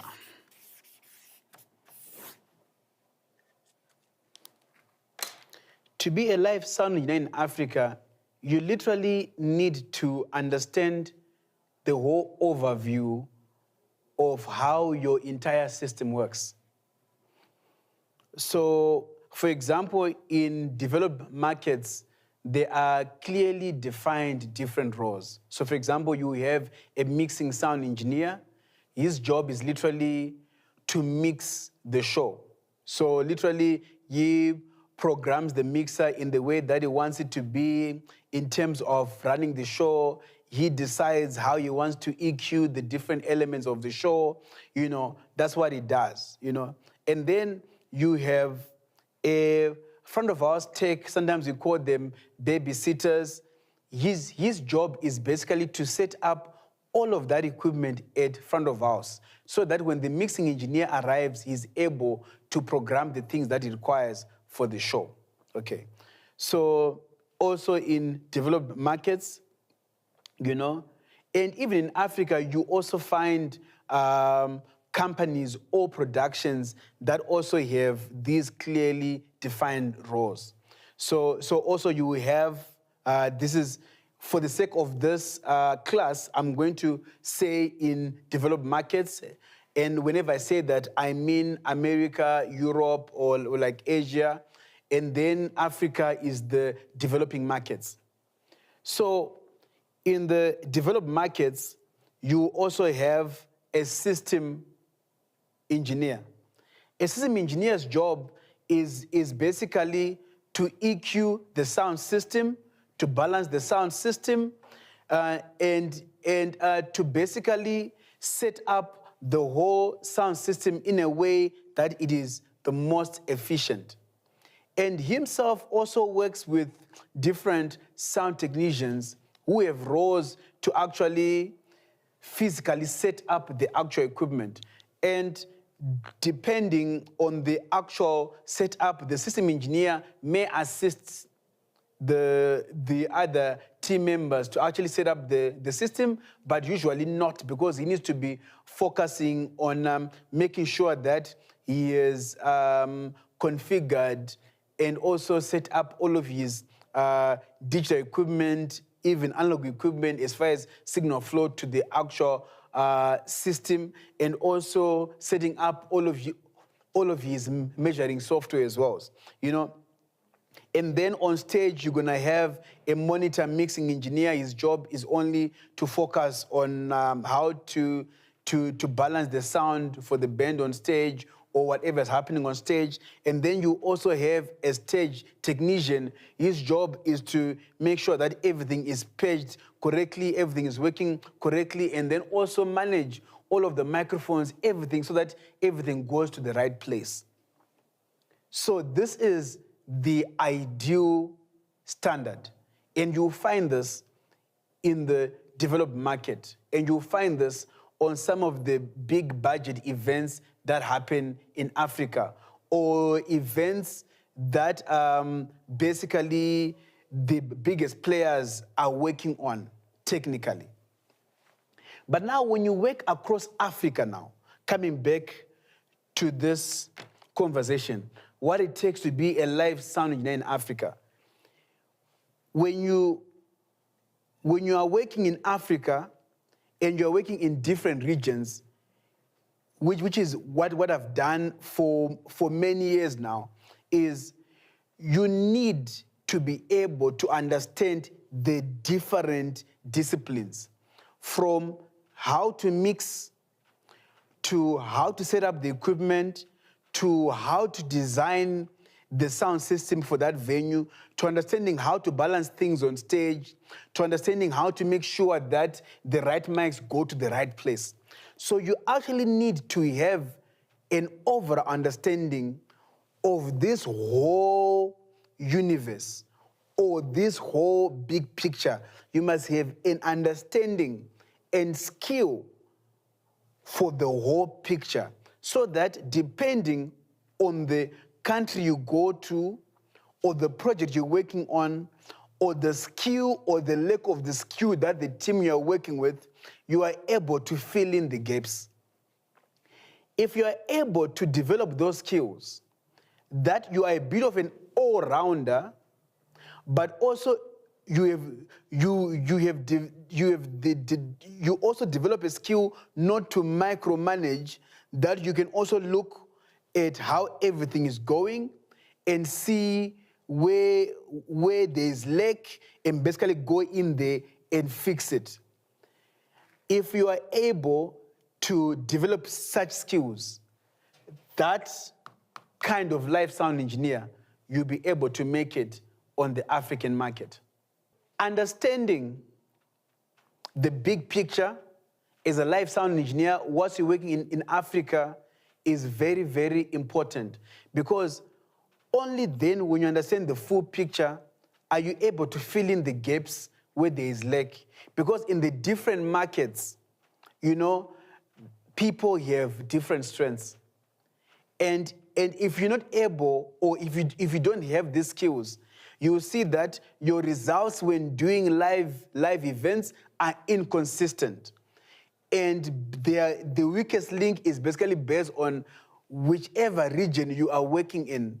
Whatever weaknesses that the team has, that's going to be the weakest link for you to achieve great results or consistent results. But then again, there's also something that I want to talk about, which is excellence.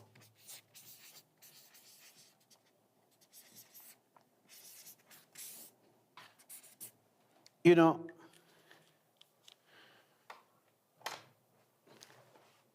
what is excellence in live sound? Excellence in live sound, just saying the word, just saying we have high standards, just saying we are professional, does not mean anything unless you have a reference. So in live sound, our reference for excellence is basically the industry standards. It is basically you looking at other productions that are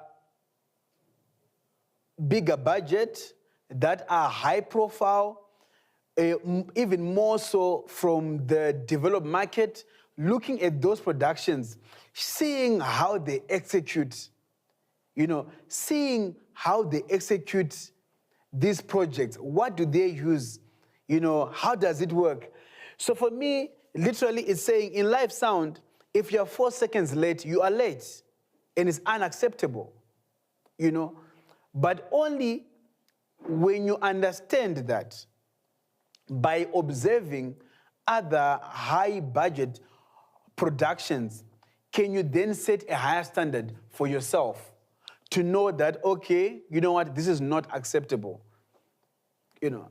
And also seeing those that have gone before you in live sound and learning from them, seeing how they work, seeing how they execute, learning from them, and then also knowing that whatever is done, whether by those who have gone before us, whether it is the industry standards, there's always a way to make it better.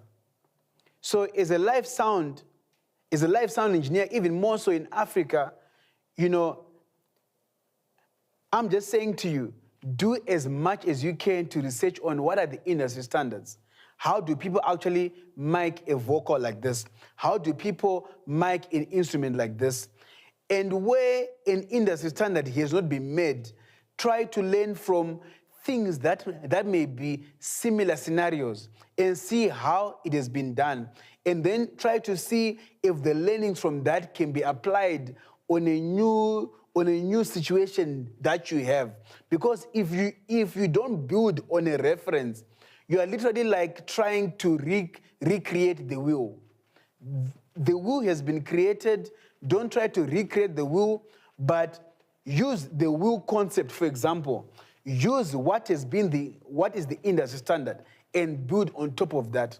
And for me, only when you understand what is the industry standard can you start being creative to build on top of that. Because when you try to be creative, when you do not know what is the industry standard, it literally means it's either you're gonna get it right or you're gonna get it very wrong. But when you build on industry standards, it means that you're gonna get it right at the most basic. But now if you build on that to be creative, it means you're actually going to create an even magical experience.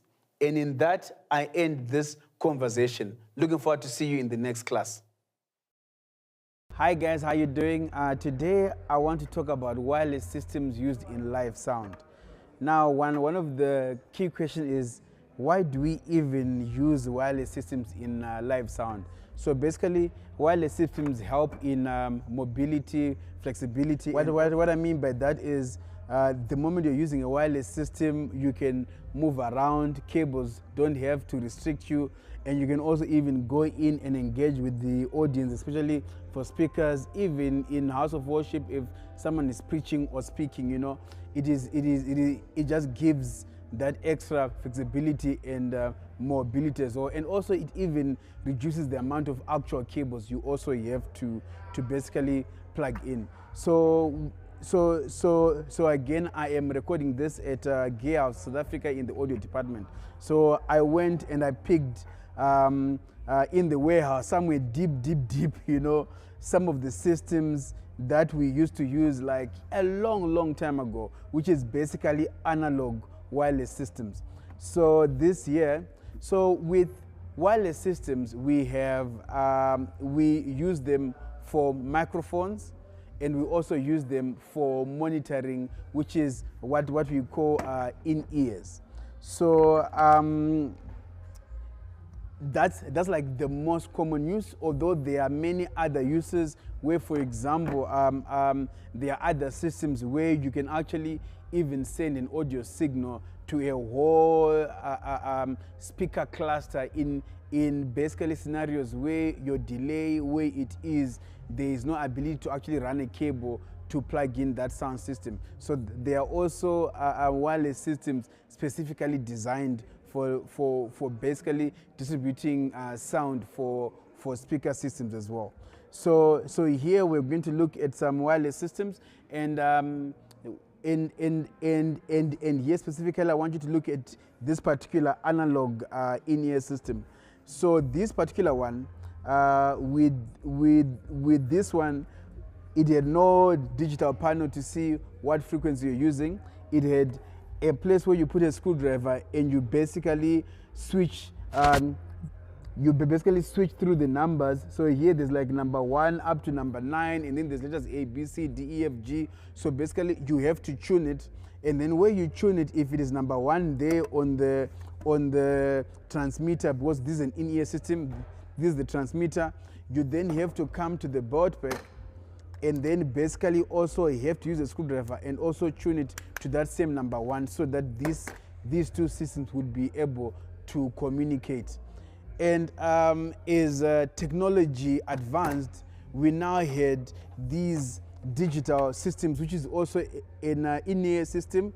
And these in-ear systems, we mainly use them for singers, performers, or even MCs.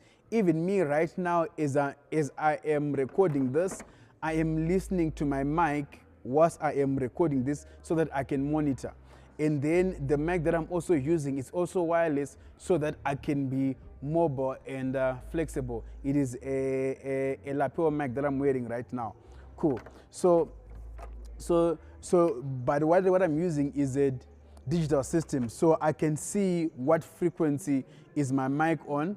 And I can also scan. If I have interference, I can also scan to find free free frequencies in the area that I'm in. But that was not possible before when we were using the analog wireless systems. Things were very hard. You kind of had to switch through all those channels, you know, until you find the one that is free in the area that you're in, and then you basically use that one. But now with the digital systems now, they have the ability to actually scan all the frequencies, which makes it very quicker and easier to set up the digital systems. And also we, in the digital systems as well, there are also softwares. One of the softwares is called Workbench, which is able to basically scan all the frequencies available, and then you can put in the different types of mics and different types of systems that you have with the wireless in-ears, the different systems that you have, and then it gives you now the frequencies that you can deploy. And then for those systems that are advanced enough to be controlled by that software, those systems can also basically take the frequencies from that software, which again with the digital wireless systems, it really makes it very convenient setting up wireless systems, because one of the biggest challenges of wireless systems is basically interference. So the move from the analog wireless systems to the digital wireless systems has helped a great way to basically have the scanning of these frequencies easier in like different areas. So this is these are wireless systems for in-ears, and now these are wireless systems for like microphones. Cool. So for in-ears, these are transmitters, and then the actual in-ear backpack are the receivers. For wireless microphones, the mics themselves, they are transmitters, and these here are the receivers. And so we also call them RX and TX. So RX are the receivers, TX are the transmitters. So anytime you hear those words RX and TX, you know, so the easiest way to even remember it, you just know RX is receiver, TX, the T is for transmitter. In the RX, the R is for receiver. Cool. So these ones, now we're looking at wireless systems for microphones. So this is the transmitter, these are the receivers.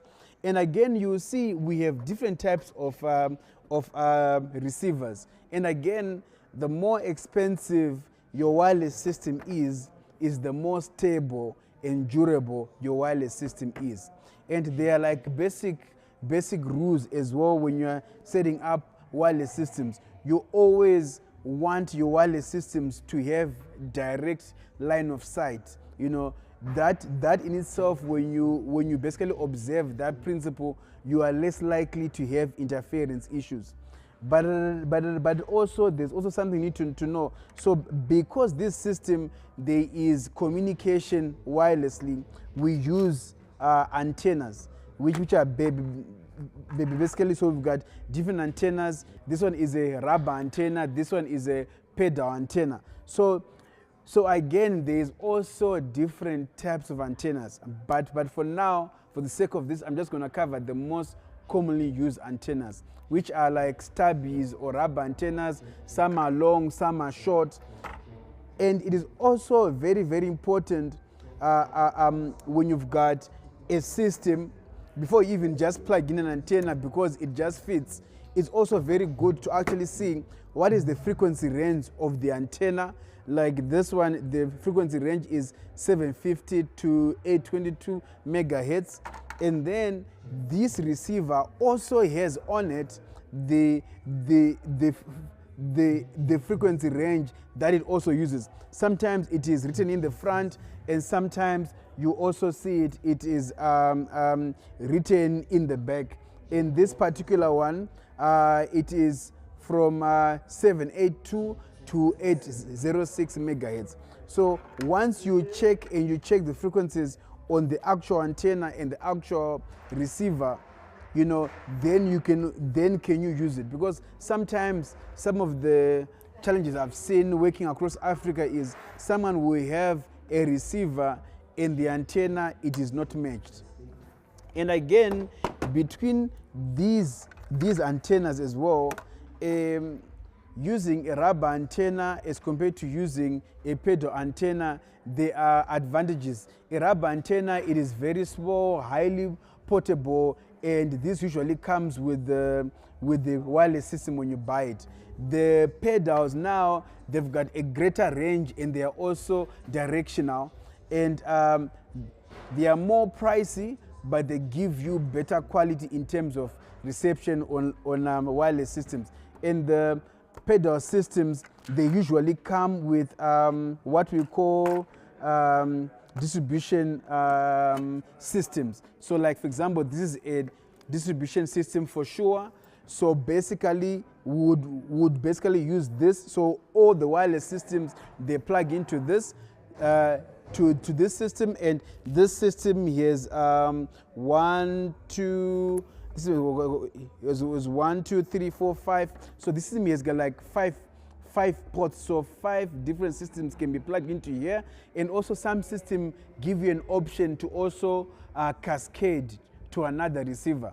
So these antenna distribution systems, they help increase the range by basically all the wireless systems get plugged into this antenna distribution system, and then our pedal gets plugged into that system. So easily now you can have 20 microphones, you know, they are just all connected, and these pedals, which work much better, which is a better system, is connected to that, which then gives you more stable results in terms of wireless systems. And then again, it is also good to also notice that with these antenna systems, this one, it's a passive pedal. This one, it's an active pedal.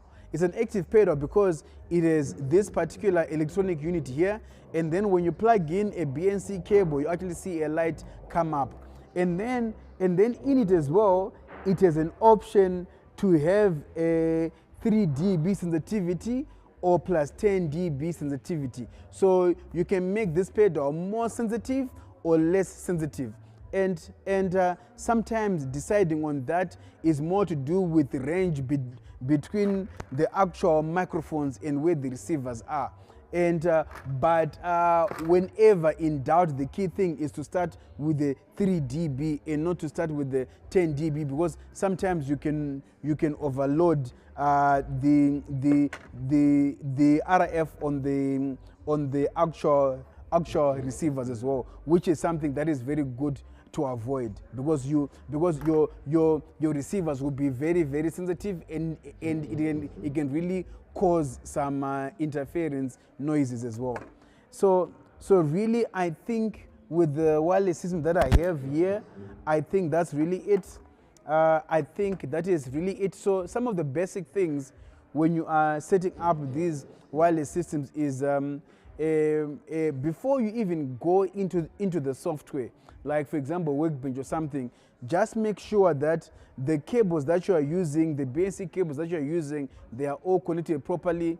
The rubber antennas, if you're using rubber antennas, make sure that it is the right frequency on the right receiver.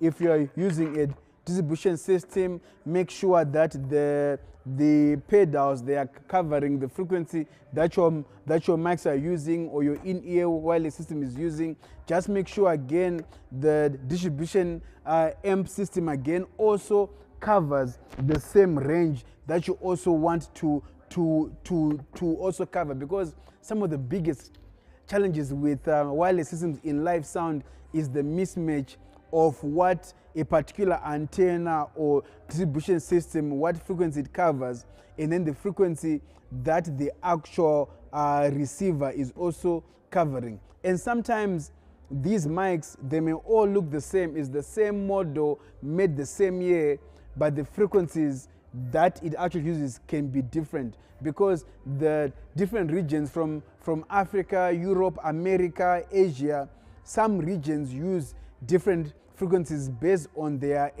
based on their location, based on what frequencies are allowed to be used. So that now makes manufacturers make make the same receiver or the same transmitter but using different frequencies. So this is why you must never take for granted just like, okay, cool, this antenna can literally go anywhere. So that's really one key thing. And also do a basic scan, you know, just in case you need to do sound check. Right now you might need to do any checks earlier. Do a basic scan using the front panel of your wireless unit, and then after that, when you've got a basic working system, then work on your workbench. You know, because I've got an example where I was doing this one particular event in Nigeria. We had about 18 microphones for that particular show, and the following morning we had sound check very early. So now when we were making our preparations, my team was just getting ready to basically do the scan with workbench, but I saw that it was really getting late. It was really a long day. I was like, okay, it was really a long day. So I said to the guys, okay guys, let's just make sure that all the systems is working, antennas, everything is working, and let's just do a basic scan, because with that basic scan we are able to get through rehearsals. And then once we get through rehearsals, because we knew we had like more than a week of rehearsals, so after we go through rehearsals, then we'll then use the software workbench to really now again dig even deeper in terms of really finding the best frequencies to use for the show. And for me personally, in live sound, that kind of workflow is very, very important, so that you're not waiting for the software to deploy frequencies before you can have a decent working system. You know, because before, coming from the analog systems, before we even had the software and had panels where we could search, we were able to basically have a very good show. So also just taking from those learnings and not taking software for granted, or like the scanning capability of like the digital wireless system for granted. We need to really use it, so that it helps in basically setting up things very quickly. So wireless systems, although they are amazing, sometimes you may need to get creative in how you deploy them. I'm going to give an example. One time I did an event in Mexico. So the event was in a stadium called Azteca Stadium. So the client I was doing this event for, he had different talking positions. One position was on stage, which was like one side of the stadium, and then the other talking point was in the middle of the stadium. So because of for that event we were using pedals, and I could see that the distance now between where the stage was and where the pedals were, and also the second speaking position being in the center of the stadium, even after the center of the stadium, I saw that the distance was a bit long for me to really rely on the stability of the pedals. So what I then did was, at front of house, I had a second set of receivers set on the same frequency as the receivers on stage, so that when he moved onto the pitch, all I just did was I would switch to the receivers I had at front of house, because where you were speaking, the second position, and where I was at front of house was like a 20-meter distance at most. So in that way, having two receivers set on the same frequency would help me to basically switch between them depending on which position he was speaking from. Sometimes things like that get confusing for people, but I'll explain how it works. Now, another example was, I was doing this other event, and they wanted to basically have, as the person arrived in the building, they wanted him to speak. Cameras were on him, and we needed to hear audio from one of the interviewing mics. So the cameras we're using, we didn't have the capability to plug in audio through them. So what I did for that was, at the entrance of the building with a receiver there, so that when someone is speaking on that particular mic there, interviewing the person who was coming in, we were able to hear them inside the venue. And then by the moment they then got inside the venue, the same mic with the second set of receivers, which was also tuned on the same frequency as the one outside, so that when they get inside the venue, they still could use the same mic. And all I could do was just switch to the other receiver inside the church. So sometimes things can get confusing, right? Where people think if we set things on the same frequency, we're going to have interference. And it is knowing what can you make the same frequency and you don't get interference, and what you should not make the same frequency that causes interference. So as I said earlier, in wireless systems, we have transmitters and we have receivers. Okay, so transmitters transmitting a frequency, we can only set one transmitter in a certain frequency. We cannot set more transmitters on the same frequency, because those transmitters are going to have interference. It's basically like having multiple radio channels using the same frequency, or having different TV channels using the same frequency. You know, the reason why we can tune between different radio channels or between different TV channels is because they are being transmitted on different frequencies. But receivers, we can set as many receivers as we want to the same frequency. The same way many people can listen to the same radio channel, or can basically watch the same TV channel, because all you just have to do is to set your receiver to the signal being transmitted, and then you'll be able to watch it or see it. So it is the same thing. So with in-ear systems, that means with in-ears, the transmitter are the units where you are plugging in the audio signal, and the receivers are what the musicians are using. So for example, if it is backing vocals, for example, I can choose to use one in-ear transmitter, and then use 3 broadbacks for the backing vocals, so that they can hear one mix, so that, you know, they also know how to balance themselves, their harmonies and everything. You can choose to do that in the event that I don't have enough transmitters. Okay, and then on the microphone side, because the mics are transmitters, it means we can set as many receivers as we want to that transmitter, given that we have, it is either we want to use the other receiver for redundancy, or we've got that scenario where we've got the same MC speaking in different venues and we want them to use the same mic. So basically that's it. It's just something to help to remove the confusion of not setting things at the same frequency. You can set things at the same frequency, but the only things you can set at the same frequency and you don't have interference are the receivers. The transmitters, you can only set one transmitter per frequency, because having any more transmitters transmitting on the same frequency will cause interference. And I think that's it for the wireless system. Thank you guys for watching. Looking forward to see you in the next class. Thank you. Bye for now.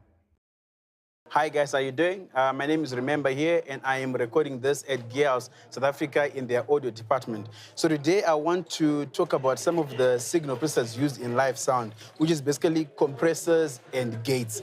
So here I've got 2 compressors. One is a DBX 160, and the other one it's a Droma 241. Droma 241. These are some of the compressors I have personally used in live sound.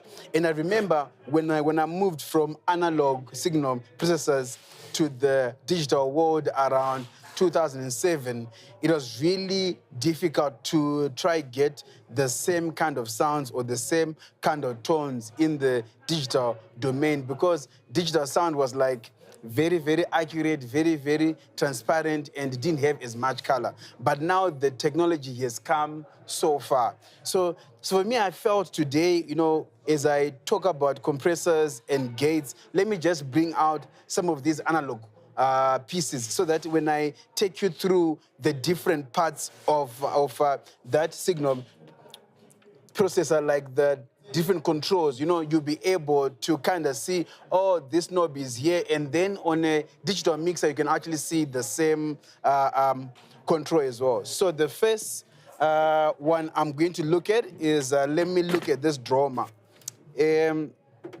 Many companies around the world in live sound, they still have this, like most of the top companies. So this Droma was like a compressor you would see in every other company that does live sound, and also most artists would request them on their technical riders. And most of the other compressors that you find also in digital mixers, these kind of compressors are like the references for the sounds.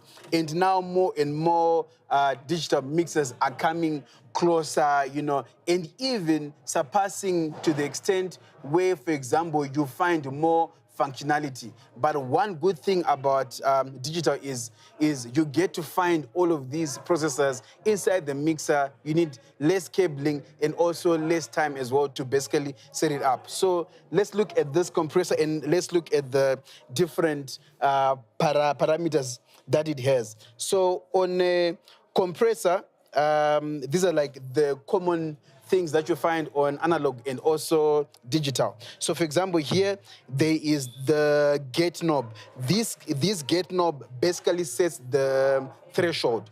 So basically, on a gate job basically is you are saying when a signal is above a certain level, that is when I want that channel to actually open up. That is where I want the gate to actually open up. So that's what this gate is. And usually where you use a gate is like, for example, on drums, you've got tom 1, tom 2, tom 3. So because tom 1 and tom 2, the mics are very close to each other, you want when someone plays tom 1, you only want that mic for tom 1 to basically pass the audio, but you don't want the tom 2 mic to pass also audio, because it will be picking up the tom 1 being played when the tom 2 is not being played. So then now you're just gonna have phasing issues. So a gate's job now, basically all you're saying is when this tom is played, which means the sound level is gonna be at this level, because the mic on the actual tom 1, when you set the gate, the level has to be so high that you can basically set your threshold higher, so that mic can pick up. Now, when you play tom 2, because that tom is further away from tom 1, it means the level of tom 2 is going to be lower than the level of tom 1. So that gate on tom 1 will be able to read that, okay, cool, this level is below the threshold, so I should not let the sound to basically come through. So that's what gates help in. They make you be able to say audio from this channel only when it's above this threshold. Open up if it's not, close up. Sometimes the way we would use gates is, most of the times when you've got multiple microphones on stage, only when the band stops playing, then you actually hear feedback coming in. So now how would then apply gates is, it could be in choir mics, for example. So when the whole stage, everyone stops singing, you've got a gate set not at a high threshold, but at a lower threshold, so that when the band is quiet and the choir is not singing, the gate closes. So you are basically saying automatically you are switching off the choir mics, but the mics are switching off based on the threshold on the signal the mics are receiving. And basically the gate is just set to control when do they allow the sound of the choir mics to come through or not. So basically that is what a gate is. And most compressors in the during the analog days had that gate knob. So it had the gate function at a very minimum level, whereas this particular one is a proper gate processor, which has more controls over gates. But anyway, I'll come to that one last. Cool. So we've got a gate control, which basically sets the threshold. for a gate where we basically our gate goes on or off based on that threshold, which is basically the gate that says sound come in, sound don't come in if you are below a certain level. And then now we also have fast and slow. This is basically how fast do you want the gate to be closed or the gate to be opened. And then now on the actual compressor section, which is basically with any compressor, whether in the digital domain and also in the analog domain, whatever the brand is as well, the most common parameters you have to control is, so again, there's something that I need to say first. A compressor's job is basically to manage dynamic range. And dynamic range is basically the, on every signal, there is the lowest part of a signal. So for example, if I am speaking soft like 1, 2, 3, 4, 5, and if I'm shouting like 1, 2, 3, 4, 5, the difference between those two levels, that is where we have dynamic range. And then that is the dynamic range of the way that I'm talking to you.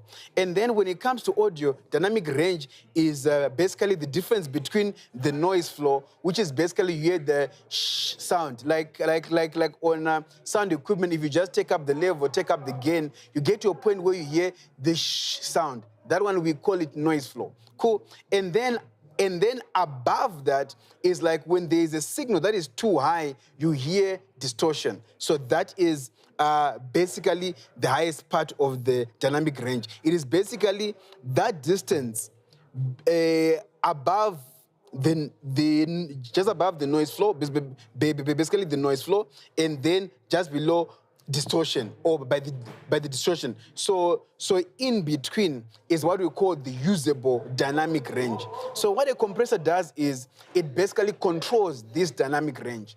Because for example, if you are doing sound for someone who sometimes speaks soft and then sometimes they shout, it's very difficult to get the right place to set the gain. So what a compressor does now is you can basically set it that, you know what, when someone shouts, okay, I want the level to only go up to this level, but after this level, it should not go up any further. Or I want when the level gets to this particular place, if the person shouts, it should go up at the level of a ratio, for example, 2 to 1. They have to shout twice as loud to go up by just 1. So basically, compressors now help us manage that dynamic range. Sometimes I would say to people, a compressor's job is like, for example, if you were taking a picture, for example, of an elephant. If you look at an elephant is very huge when you look at it. It's very huge. You can look from left to right, up and down, because it is just enormous. But when you take a picture, you can look at the same elephant on a very small screen, even like basically if you take a picture with your phone. So what your phone has done is it has taken this big animal and now you can see it on your phone screen. So basically a compressor job is basically it manages the sound dynamic so that it can fit within the dynamic of your sound system. So that when someone shouts, it doesn't distort or it does not become unpleasant to the ears. And then again, compressors themselves, like you see here, this is a compressor, and this one here, it's a compressor, and these particular ones are VCA compressors, which are basically voltage-controlled amplifier compressors. So there are different types of compressors. Basically, this is the design in how they actually affect the sound signal. So cool. So let's look at our different parameters on our compressor. So in the actual compressor section. So we have our threshold. Our threshold is basically setting at what level do we want our compressor to kick in and start affecting the signal. So for example, if it is for a president of a country, I want their voice to sound as natural as possible. So for me, I would set the threshold of the compressor basically at the higher end, that when he starts speaking loud, I don't want him to go above this level. It's the same thing when I'm doing award events. I set my threshold my threshold at a place where when people start saying, thank you very much, I want to thank my mother, whatever, and they're shouting, I basically set it at that threshold where here is going to start sounding painful. So at this place, I actually then set, there's a knob here that is ratio to actually infinity. That when the level gets to this level, I don't want it to go up anymore. So cool. So we've got our threshold. We're setting where do we want the compressor to actually kick in. Okay, cool. And then after that, we've got our ratio. So when our compressor kicks in, now the question is, at what ratio now do you want the compressor to sound the sound, to basically affect the sound? So for example, if someone normal level goes up ×2, at what level do I want the compressor to go up?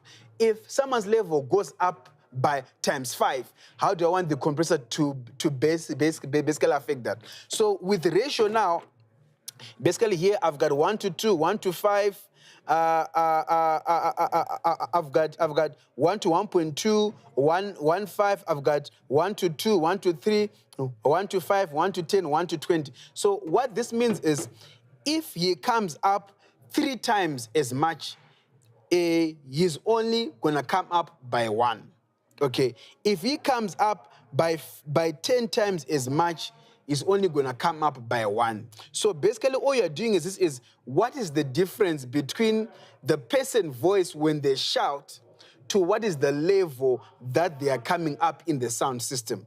And all you're doing here is you're basically trying to protect your speakers. Because if someone is speaking at a normal level and then they change by just shouting like in a split of a second, you don't want that shout to go into the sound system without being managed, because that is how you blow up speakers. That is how people get their ears damaged. They'll be like, So now, for example, in moments like that, through testing, through listening to the mic and finding the right ratio, I then decided, okay, cool, I'm going to make it 1 to 10 at the threshold where it starts being painful.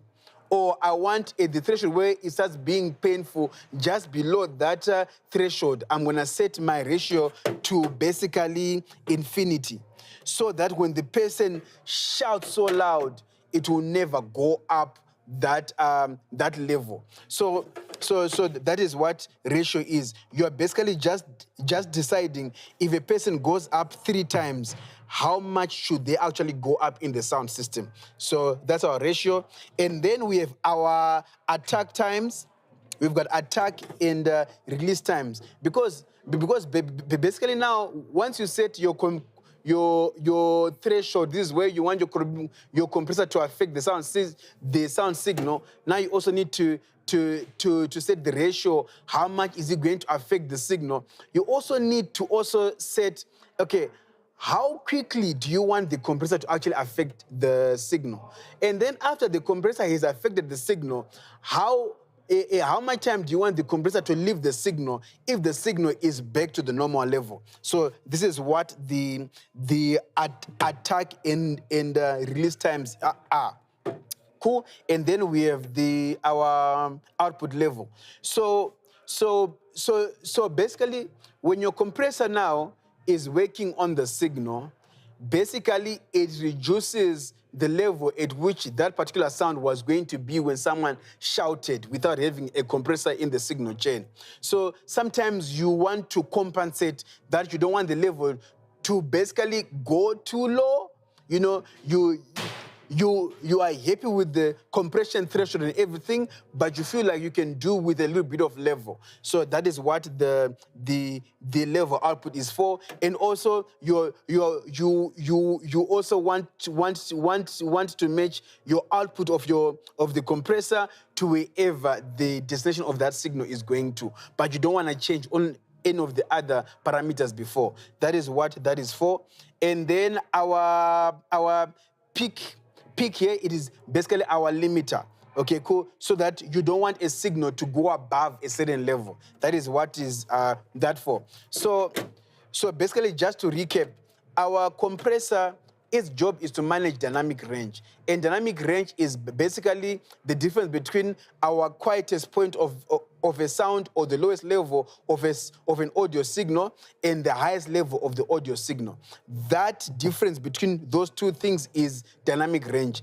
If the difference is too much, it means the dynamic range is too much and the sound system cannot be able to handle that. It is literally like saying if you're the microphone close to an airplane engine when it's taking off, that sound or you're basically trying to record the sound of someone playing African drums and your mic is very close as compared to someone just singing into the mic. Those two instruments have different dynamic ranges. And to be able to manage those dynamic ranges, that is what a compressor is for. It is basically you're trying to fit a big thing into a small space. And basically it is understanding dynamic ranges in real life or dynamic ranges of our ears.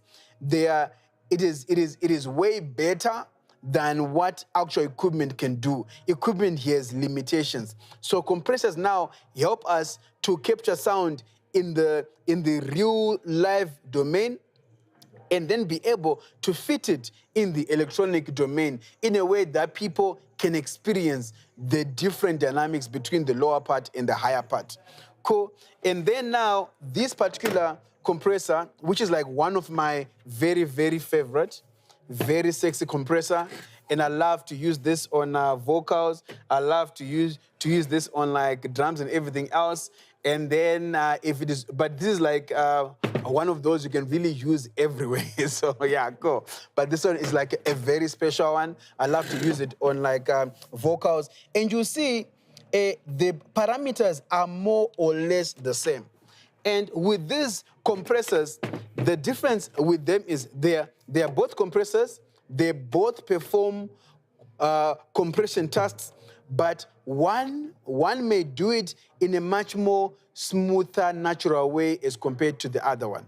The same thing when you go to digital mixers as well. You know, every digital mixer can have a compressor in it, but another digital mixer, its compressor, the way it works and the way it sounds may sound more natural and more pleasant to the ear as compared to the other one.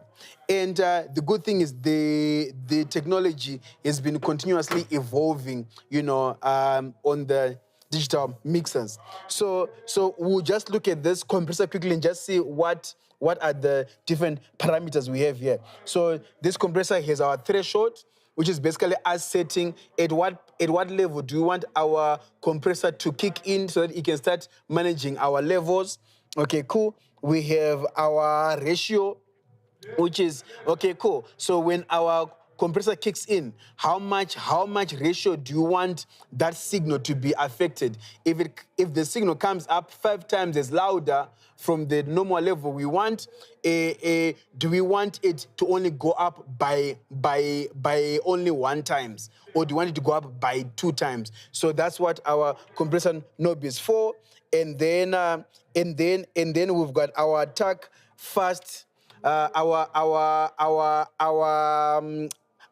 release time, release and attack as well.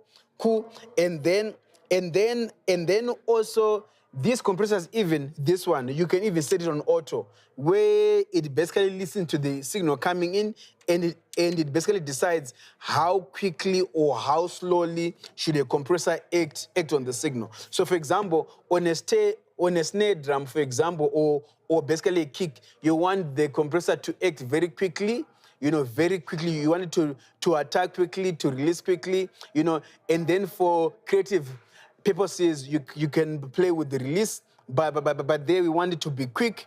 And then on a vocal, you don't want it to be too quick because you want it to sound natural without any pumping. Cool.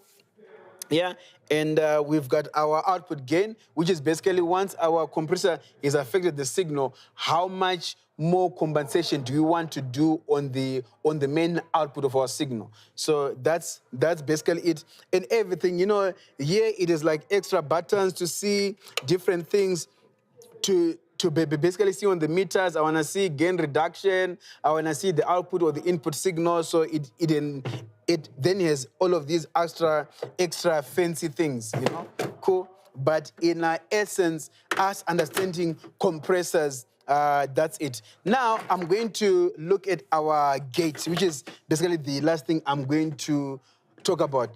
Gates, their job basically is you want to make a decision on a when should audio be allowed to pass through. So, for example, one time I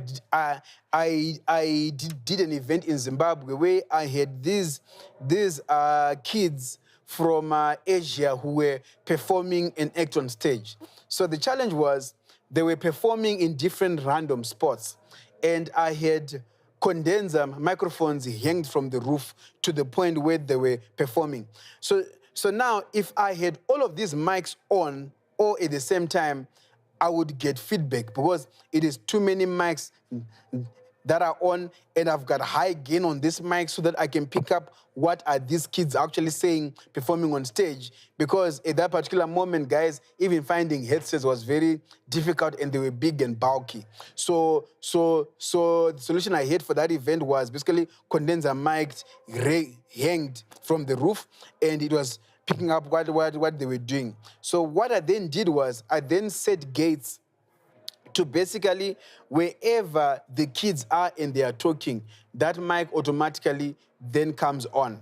And then when they move to another place, that mic goes off and that mic in that section comes on.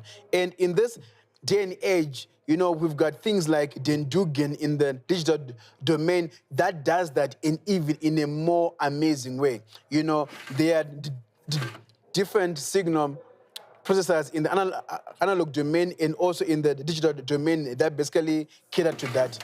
And so basically on gates as well, just to see some of the functions that we have here. So also on the analog compressors, we've got something that we call key source, right? Or sidechain. So basically, your compressor or your gate, you can decide, is it being affected by the main signal that you're processing, or you want a different signal to activate it to work? So that's what the sidechain and the key source is. And I can tell you this, when you start using that, you are now being creative and being very, very fancy and being very surgical, It is really amazing, but it is like an advanced level of application as well. Cool. And then so on a gate, we've got threshold, which is basically at what level do you want our gate to be activated or switched off. Cool. And then we've got our attack. How quickly do you want the gate to basically close?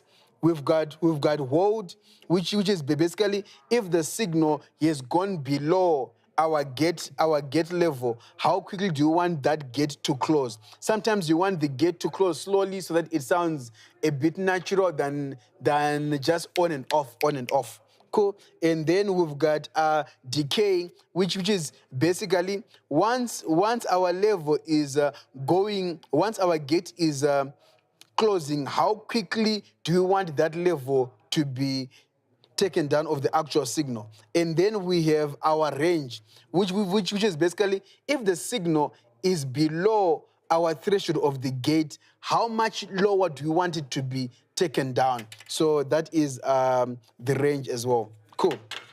So that is basically it on this particular baby, a gate. So this was basically me just looking at compressors and gates.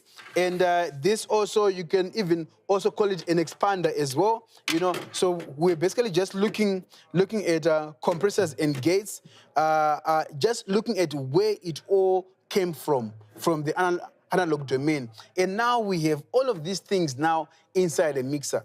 And before, digital mixers were very, very behind, but now more and more digital mixers, their gates and their compressors, they are more and more sounding natural, sounding beautiful, because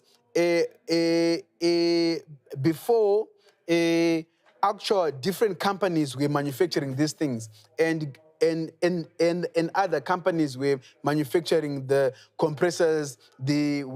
So basically different companies were manufacturing these particular signal processors, and other companies were manufacturing some of the top mixers in the world. So it made people specialize in basically creating different parts of the workflow, which meant that there was such an amazing cohesion between different products to have an amazing result. But then when we moved to digital, basically a mixer manufacturer also had to basically make simulations of how these compressors work and the gates work in their mixers. Before, it was not as great. Now it is amazing. And now we are basically entering into a place where now we are seeing other companies create amazing plugins, and now we are seeing it is basically becoming easier and easier to connect some amazing plugins made by different companies with like different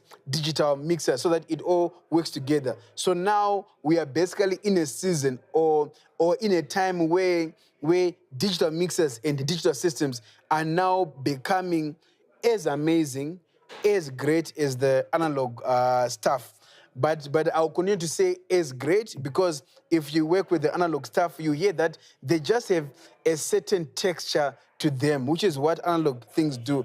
They add a certain texture. Because I remember for me personally, it's like every time with like digital stuff, I'll be trying to get a certain texture and color just by plugging something in, or just by switching on a compressor in the signal chain before doing anything, and it was very difficult to get that color. But now it is becoming better and better. So I think for today, that's it. That is me talking about compressors and gates.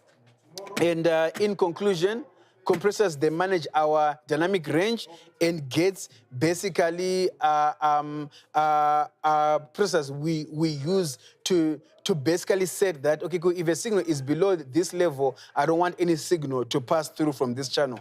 And it is great basically to minimize noise and also to minimize feedback also for live sound. So in that, thank you very much for watching. Looking forward to see you in the next class. Thank you. Bye. Hi guys, how you doing? Today I'm going to talk about some of the most commonly used cables in live sound. So some of the key cables used in live sound, we've got balanced and unbalanced cables, and then we've got our speaker cables as well. So the key difference between a balanced signal cable and an unbalanced signal cable has to do with how they handle noise over long distances. So just by the nature of balanced cables, you are able to run a balanced cable up to 100 meters, and then by the nature of unbalanced cables, you can only really run them maximum 6 meters. So the key things now that we're going to look at is a balanced cable. The way it is designed, it is 3 cables inside it. So it is a positive, it is a negative, and it is a ground.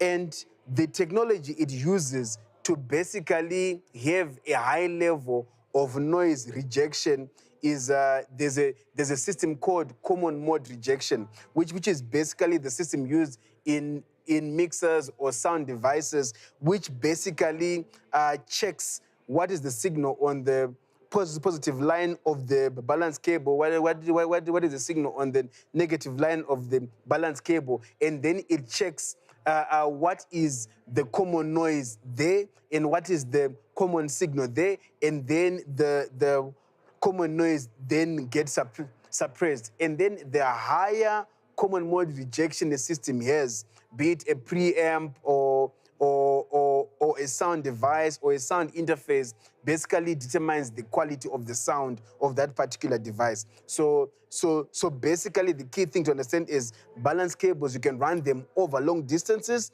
and unbalanced cables, you cannot run them over long distances. They are only meant for short distances, which is their maximum distance to run in unbalanced cable is only 6 meters. So the most common balanced cables we have are microphone cables, which is this one here, which you call an XLR to XLR cable. But then now you also see we also get to have different flavors or varieties of these balance cables. So this is an XLR to XLR balance cable. This is a jack to jack, which also works as a balance cable because it is a tip, a ring, and a sleeve. So it can work as a balance cable. And then sometimes this same cable, which works as a balance cable, it can also be used as a stereo cable as well. You know, and this is something interesting with cables. What the cable is used for, you know, can also determine what you actually call the cable, you know. But this cable is basically a 3-pin jack to jack with a tip, ring, and a sleeve. And the tip if it is used in a balanced cable scenario, the tip is positive, the ring is negative, the sleeve is the ground. If it is used in a stereo scenario, the tip is left, the ring is right, and the sleeve is ground. So, and sometimes when people use the cables in a wrong way, it actually even affects the sound quality that you actually have from a device, you know, in your application. So it's really, really very, very important, you know, for you to always check whenever you plug in cables, you know, what is your output? Is it a balanced output? Is it an unbalanced output? And where are you taking that signal? Is it a balanced input? Is it an unbalanced input? And then also, is it a stereo input or is it a mono input? Because if you mismatch those things, it can really degrade the quality of your sound. So the key thing is we've got microphone cables, cool. We have jack-to-jack cables, which most of them commonly we use them as unbalanced cables. We use them on like guitars, keyboards, other different instruments that have jacks. And then you also see there are also mini jack cables, which we mostly use on like computer outputs or like other devices made for consumer level as well. We also have RCA cables. These RCA cables, these are unbalanced cables. In unbalanced cables, basically just have the signal on the tip and then ground. So it only has two cables. Which is basically the common thing in terms of the differences between the balance and the unbalanced. Balance has got 3 cables inside it, and unbalanced cable only has 2 cables inside it, which is basically for an unbalanced cable, it is basically the signal and the ground. For balanced cables, it is positive, negative, and the ground. Cool. So in RCA cables, mostly we use them on like DJ kits, and also you also find we also use them on like it could be gaming machines. Really, most consumer devices use RCA. Cool. And when you look at XLR cables, right, which is this balance cable, you also find we've got these cables that we call mounts. And basically a mount, you know what, it is basically just multiple XLRs in one cable. Because sometimes, for example, you may need to plug in 20 of these cables from one point to the other. So instead of running 20 of these single cables, you then have these cables, which is a mount, which has multiple cables inside it. So this particular one, we'll call it a tail-to-tail mount. And then again, we also have different applications as well, where you find the same balance cable, but in a different type housing. So this particular box that I'm holding, it is called a stage box. And the connector it has here, it is called a hearting connector, but you also see we have various multi-pin connectors. You see this also a multi-pin connector, and these multi-pin connectors, in essence, the whole key thing is really avoiding connecting 20 XLRs or 16 XLRs to extend something. But the whole key thing is in the signal domain, most places where you see a multipin, it is being used to really transport balanced audio. So there will be a positive, there will be a negative, and there will be a ground. That is one thing to understand when you basically find yourself using multi-pins. If you need to fix one or something is not working, it's just being able to trace that. And also being able to know when there's a fault and the channel is not working, being able to identify on the multi-cable if it has 16 pins, 20 pins, whatever, which one is the channel. But as long as you understand that every balance cable uses 3 cables. If it is a mount and something is fault, when you look in there, there should be something that when you're actually counting the numbers or looking at the numbers, because usually if you open this, when you're looking at the multi-pin, it actually has numbers on it, so which makes it very easy to identify, so that you don't get overwhelmed. Because most of the times, overwhelming comes when you look at something, you're like, oh my goodness, there's just so many pins. What is happening here? But in essence, this particular box, it is a 12-way box. So which means it is a 12-way, which means it is literally 12 XLRs. But it is just 12 XLRs or 12 mic cables just put in a housing that looks different like this. But this housing is perfect for the uses on stage, where you just need a box to drop off at a certain place. It could be like by drums, and then you've got single XLRs coming from the drums, plugging into the actual box. Cool. So we talked about our jack-to-jacks. Most of the times they are unbalanced. Cool. And then let me look at what other cables I have here. So I've got that jack-to-jack, the one that I said is balanced. We spoke about that one. We spoke about the RCA.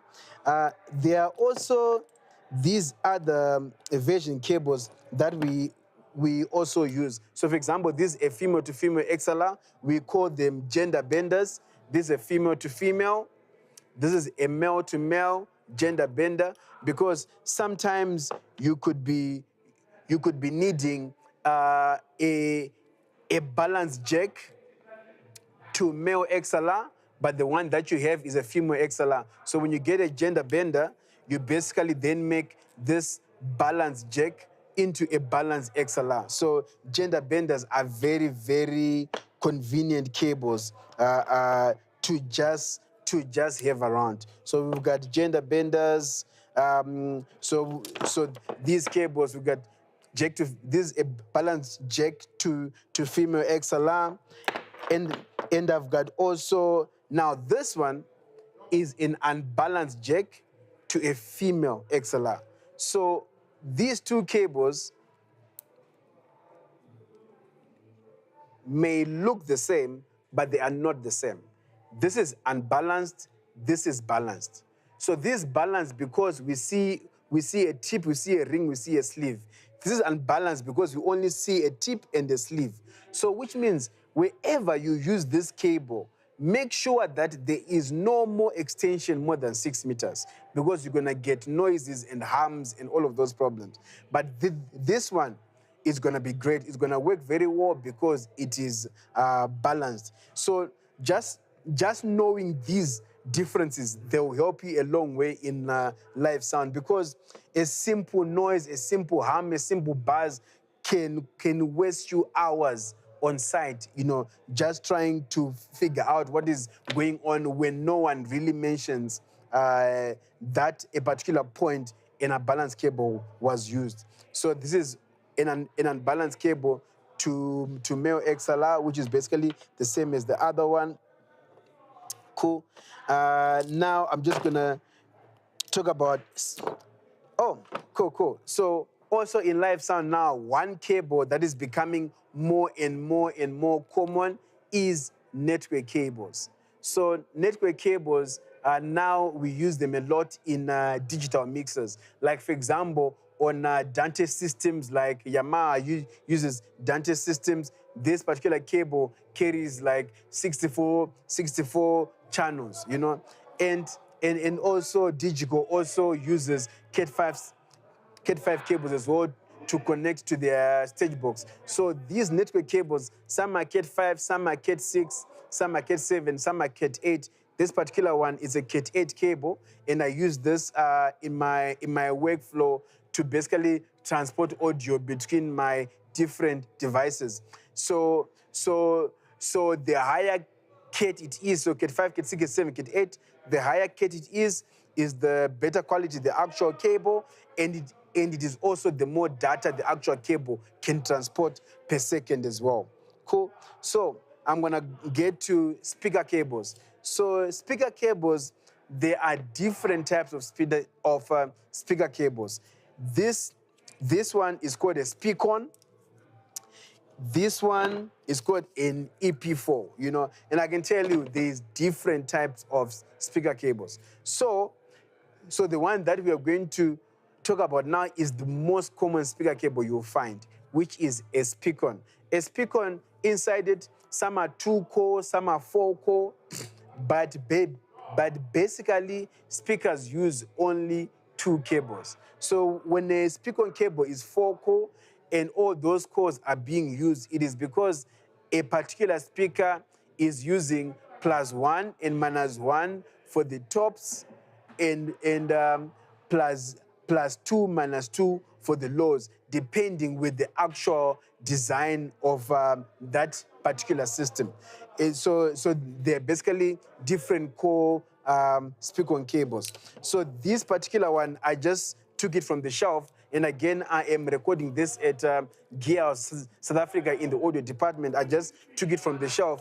These particular EP4 cables were designed for where the application of this particular speaker cable is for speaker monitors called Clay monitors. This is the system that they use. Yeah, but in principle, it actually does the same thing. And the key thing with speaker cables is really knowing if you are making this cable, because sometimes people make the mistake of reversing the polarity when the cable is saying +1 -1 is for the sub. They then put it on the +2 -2. So you need to really know when you are wiring a speaker cable, where is what supposed to go, so that the right amplifier is driving the right speakers. And then again, you must also make sure that you do not put the positive on the negative and the negative on the positive, because that again you cause phasing issues. In a way, you're actually what you're doing is actually better to basically switch off another speaker, because when you've got 2 speakers on and one is out of phase of the other one, it means when the other one is playing in a positive phase, the other one is playing in a negative phase, and that phasing is basically saying +1 -1, you end up ending with like 0 sound, you know. But in real life, it won't be 0 sound, you know, it's like exact, but there will be a major reduction on the audio that you are actually perceiving. Yeah, cool. So I think this is it on like cabling, and basically all I just did was just cover the most common basic cables used, and the key takeaways is just to understand that we've got balance cables, which are basically good to run like very long distances, and the maximum is 100 meters. And then we've got unbalanced cables, which are great for short runs, and the maximum distance is 6 meters. And the unbalanced cables, we mainly use them for instruments, that like guitars, keyboards, whatever. And one of the key reasons why we've got balanced cables and unbalanced cables is because of also cost as well. You know, in live sound, we use a lot of cables. So now, if we don't really need to use a balanced cable, it is cost effective to use an unbalanced cable. So that's why we've got these 2 types of cables. But you need to be very careful where you apply them. Because if you don't apply them in the right way, you end up having noise problems, harm problems, and all of those things. And then network cables as well, they also have a maximum distance, and recommended maximum distance is really 100 meters. And it is always a big recommendation that make sure that your cable is not 100 meters. Make it like maybe 90 meters, 80 meters, so that if you have any other jumps that you're using to extend to plug into a device, you don't end up having problems where you're losing network and you are losing packets. In sound, for example, if your network cable is not working properly, you end up having clicks, or the audio cuts off momentarily and comes back. So that is with the networking things. And then again, you will see that there are different multi-pin connectors used in live sound. And the key thing, if you ever find yourself working with them and you've got problems, it's always good to just take a step back, really take a look at what are the numbers inside, because one thing in live sound, or in sound engineering, like numbering is very, very key. Labeling is very, very key. So when you really take a moment to look at something, you will see there's always labeling that you can read if you need to fix a cable, make a cable, or you want to make a connection. So guys, thank you very much. It's been amazing. I am looking forward to see you in the next class. Thank you very much. Bye for now. Hi guys, how you doing? So I am recording this from Gear, South Africa, in the audio department. So I'm just going to be doing like a series of these recordings, looking at like different gear.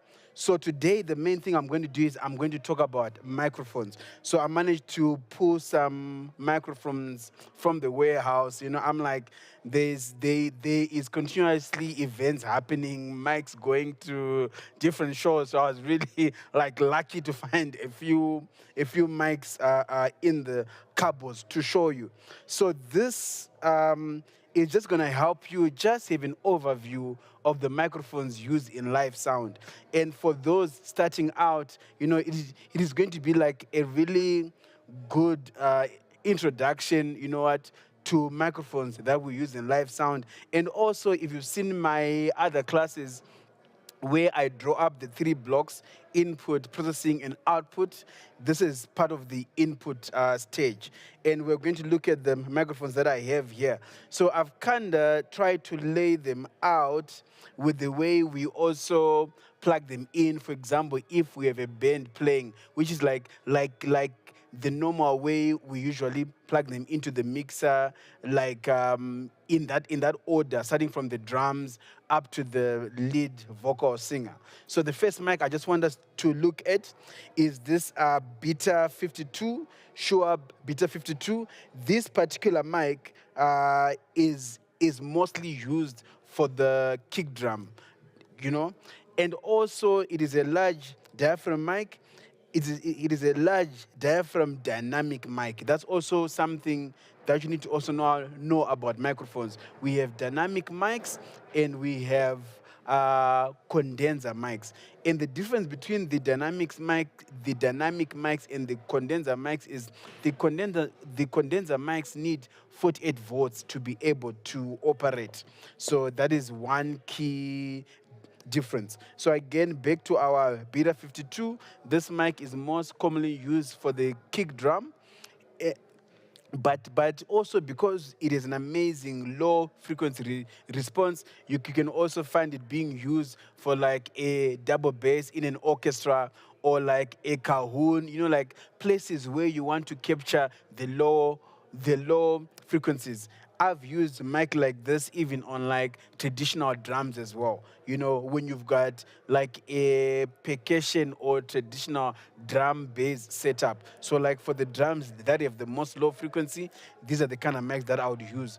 A large diaphragm dynamic mic. So that's the Shure Beta 52. So there's also like some of the most key brands known in live sound. Shure is one of the key brands known in live sound. Other brands are also Sennheiser, AKG, DPA. I'm like, I can continue to just go on and on, but that's just something that I just want to mention. But you'll see here, I've got mostly Shure microphone and a KG mic. That's what I have here mostly, but so that you understand that you know what, this is not a brand-based thing about microphones, but I just want you to understand the overview of microphones. And in here in the warehouse, there are different brands as well, but for the sake of this particular class, I've got mostly Shure microphones and also some AKGs. And Shure microphones in themselves, in the heritage of live sound, they've really come a long way supplying microphones for the live sound industry.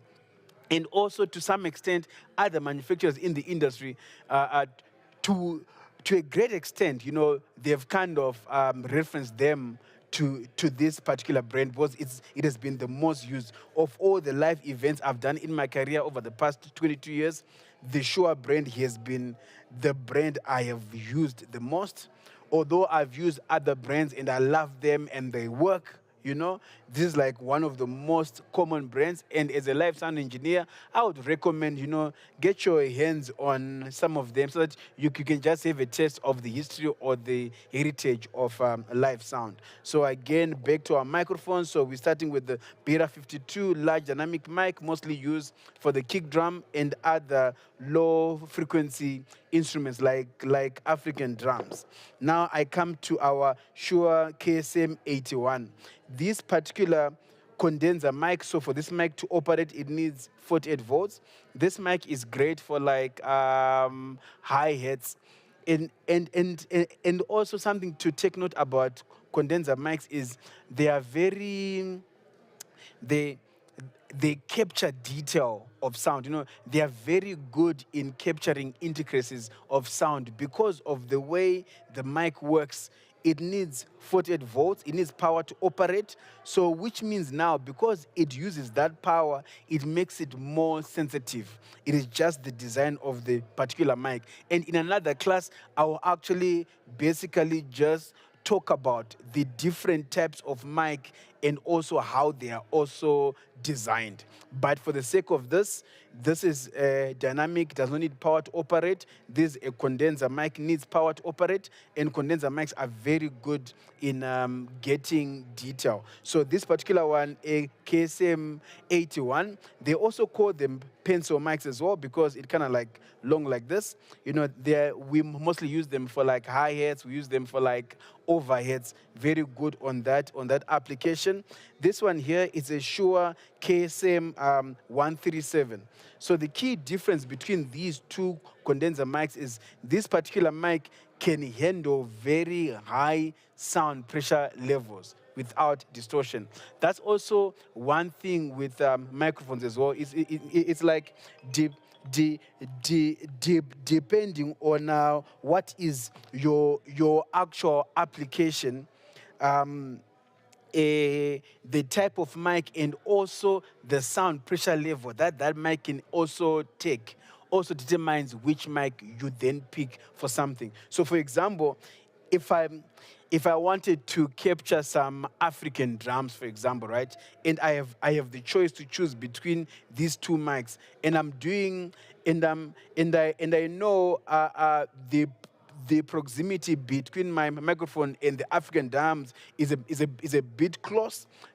I know if I use this mic, I have to worry less about the gain on the mic on my mixer, and also worry less about also managing the what is the sensitivity of the actual mic. So these mics are very good under high sound pressure levels. But if I don't have the option, I know this mic will still deliver in that same scenario. So this mic, we can also use it exactly the same as this one for hi-hats, for overheads, for choirs. Like it's a good all-rounder mic for those kind of things. And then we've got this one here. It's called a Shure SM57. This is like one of the iconic microphones in live sound. We use this mic like for the snare, for the toms. It's really also like a general use, and it's a dynamic mic. This mic, one of the interesting thing I enjoy using this mic for is like if I'm doing an event and I've got a mass choir, like a choir of like 200 people, 300 people. When I have a mass choir, I like to have, and I know that choir is gonna do special chants in the show.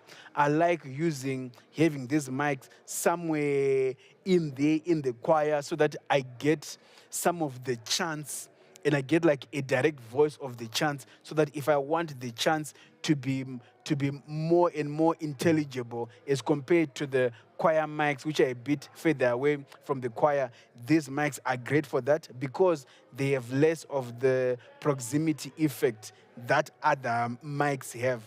And proximity effect is basically when you sing closer to the mic, there's more low frequency as compared to when the mic is far away. So this particular mic has less of that proximity effect. So it is a great mic for guitars, for snare drum, for toms. It is basically a great mic for instruments. Cool. So this one is a Shure Beta 57. It is really an upgrade version or a different version of this one, and this is also a dynamic mic, and you can literally use it for all the same functions as this one also applies. And this one is a Shure Beta 56.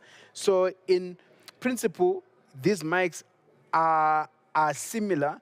The biggest difference is the mount. This you can easily just put it on a stand. It is really greatly designed to mic up like drums, percussion, whatever. Because already when you put it on a stand, it is ready.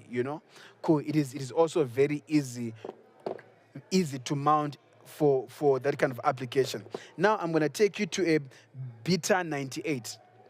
This is a condenser mic. Let me just move it from the clamp. This is just the clamp to mount it onto the drums or whatever instrument. So this is a Beta 98. This particular mic is a condenser mic, and it is great to use on like toms, on drums. It is great to use on toms.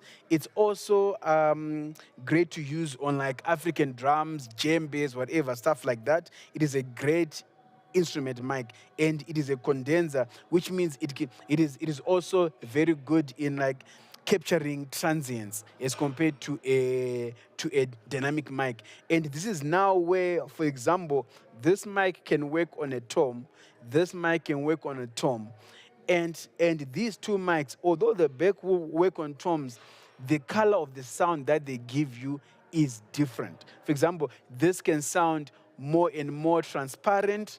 This can sound more and more warm, just based on the design. So, but it does not mean you cannot make this warmer or make this brighter, but they have biases.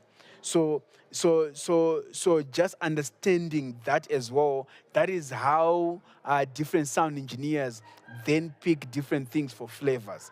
But as I've said, even in my other classes, as long as you understand the reference, like this particular mic was designed to make up toms, drums, traditional drums as well, based on the design and the application. It works for that.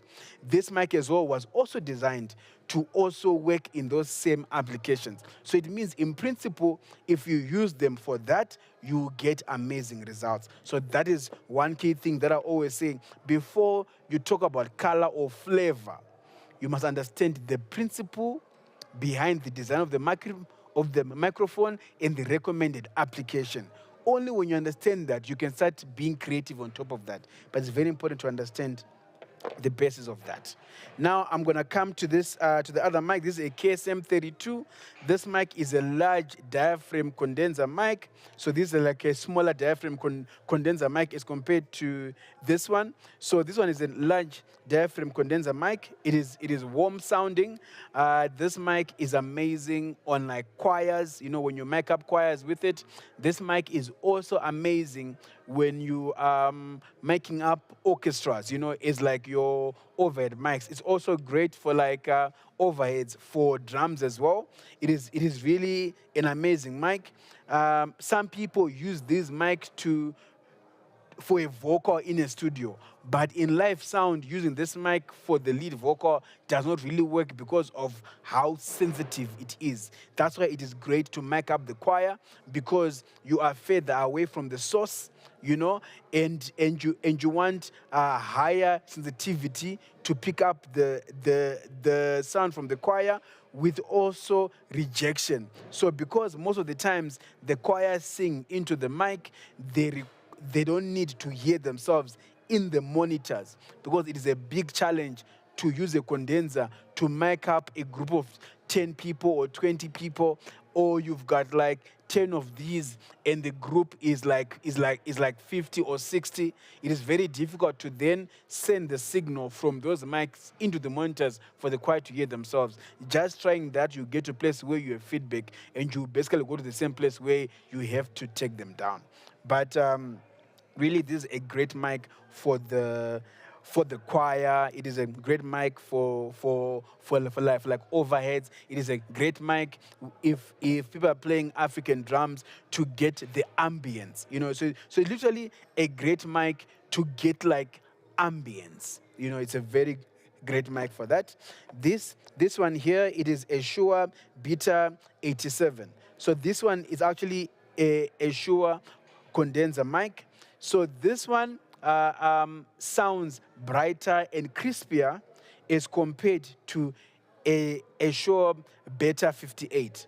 Although both of them, they are good for vocals, but this one has a brighter bias as compared to this one. So again, depending with your application, sometimes I enjoy using these Shure capsules Beta 87 on wireless mics, because the vocal just cuts through very amazing. But any day I would take a Beta 58 capsule, because it is it is basically one of the most versatile capsules you can literally use on anything. And this particular mic, its history or heritage comes from this mic here, which is a Shure SM58. This mic here, guys, the Shure SM58, has been in the game for the longest time. This, to some extent, is the reference of all vocal mics in the live sound engineering industry. You know, it's like the thing that you have to measure against. This has been the industry standard. Some of these mics, other people, they've had them for years upon years upon years upon years. You will drop it, you will step on it, you will drive on it, you will pick it up, it will still work. Shure SM58. So it is an amazing mic, great for vocals. I've even heard people who have even stretched the uses of this particular mic, like even using it in a kick drum when they didn't have a Shure Beta 52. So it is really an amazing mic for vocals, very versatile, very rugged, and this is also a dynamic mic. And now I'm going to take you to a D112 AKG. This is an amazing mic, and I've got like history with this mic. I remember 22 years ago, or like I think it is more like 20 years ago, the company I used to work for, we had a lot of this. This is a large diaphragm dynamic mic, which is the same as the Beta 52. So basically, it basically works for the kick drum. You can also use it for the double bass. Basically, for all those instruments that have a low frequency response on them, you know, that have those that basically produce those low low frequencies. This is like a great mic to basically capture that. And there is something about capsules, right? You see that the bigger the capsule of a mic, it is the more it also captures low frequencies, or it is more that it is warmer. The smaller the capsule, it is the less it captures the low frequencies. You see that with designs. But basically now with technology and design, systems are becoming more and more efficient than that. Even on a smaller capsule, you are still able, a mic is still able to reproduce those lower frequencies. But in principle, basically the larger diaphragm mics are more for the low frequency producing instruments, and then the smaller the smaller capsule ones, are the ones for the for basically instruments or things that produce frequencies that are a bit higher. Although you are still able to get results with a mic like this, but this will be more efficient. And in live sound, sometimes the key thing is about efficiency. Any mic can be able to do the same job, but some mics are more efficient than others. So that's it with the AKG D112. This is a legendary mic. Now I'm going to talk to you about AKG C586. So this is a condenser mic. So this particular one, it is great to use to get like ambient sounds. It is basically great for that. Uh, so for example, in live sound, this is the mic that you use to record the crowd. This is the mic that you also use to basically capture the crowd, to send that feed to in-ears when a band is performing with in-ears, so that they feel connected with the audience. So this here now is a Beta 98H. So in principle, the capsules are the same. This is a Beta 98 AMP. This is Beta 98H. So the capsule is the same, but it's just the mounts on them are different. So this particular one, because of the design and the flexibility, it is great for things like saxophones. Sometimes this also, you can also use it on like violins, because the mic itself and its frequency response is very vast. So it can really, as long as you can find a way to clip it on any instrument, you'll be able to get enough signal and a very good frequency response. So it is a great instrument mic. Cool. And then we're gonna look at so this particular mic, right? It is a wireless mic. So basically, for this mic to work, on the other side, it is a receiver. So this mic transmits wirelessly, and then there's a receiver that then receives that signal, and then you plug that receiver into the mixer.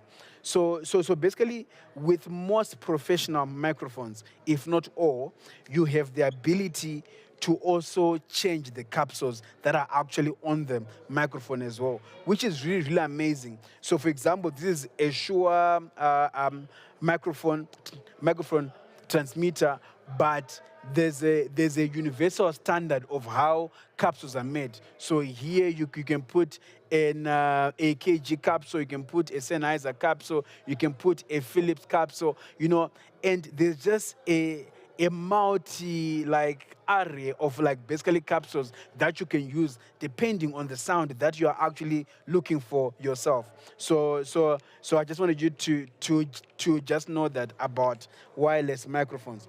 And then we've got this baby here. It's a Beta 181, Shure Beta 181. It is a condenser mic. So sometimes you can check with the mics. These are all condenser mics. This is also a condenser mic. Sometimes the one that you choose to use is basically based on your application.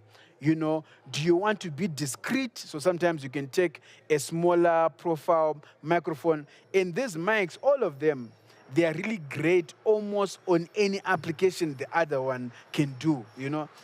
But this particular one is like this advantage of you can just change. Also, you have the ability to change the the capsules on it. This one is a cardioid capsule. You can get an omnidirectional capsule depending with the application. So it is a great versatile microphone. So I think for today about microphones, that's it. So I just want you to take home these few things. We have two types of microphones. Two main types of microphones in live sound, which are dynamic mics and condenser mics. And again, with those two types of microphones, we've got large diaphragm mics and small diaphragm mics. And that also goes for the dynamic mics and also for the condenser mics. Large diaphragm, smaller diaphragm. And basically, the larger the diaphragm is, the more warmer the sound from that microphone is compared to the other mic when you just plug them in. And the key thing with live sound is basically almost any mic can work anywhere, right?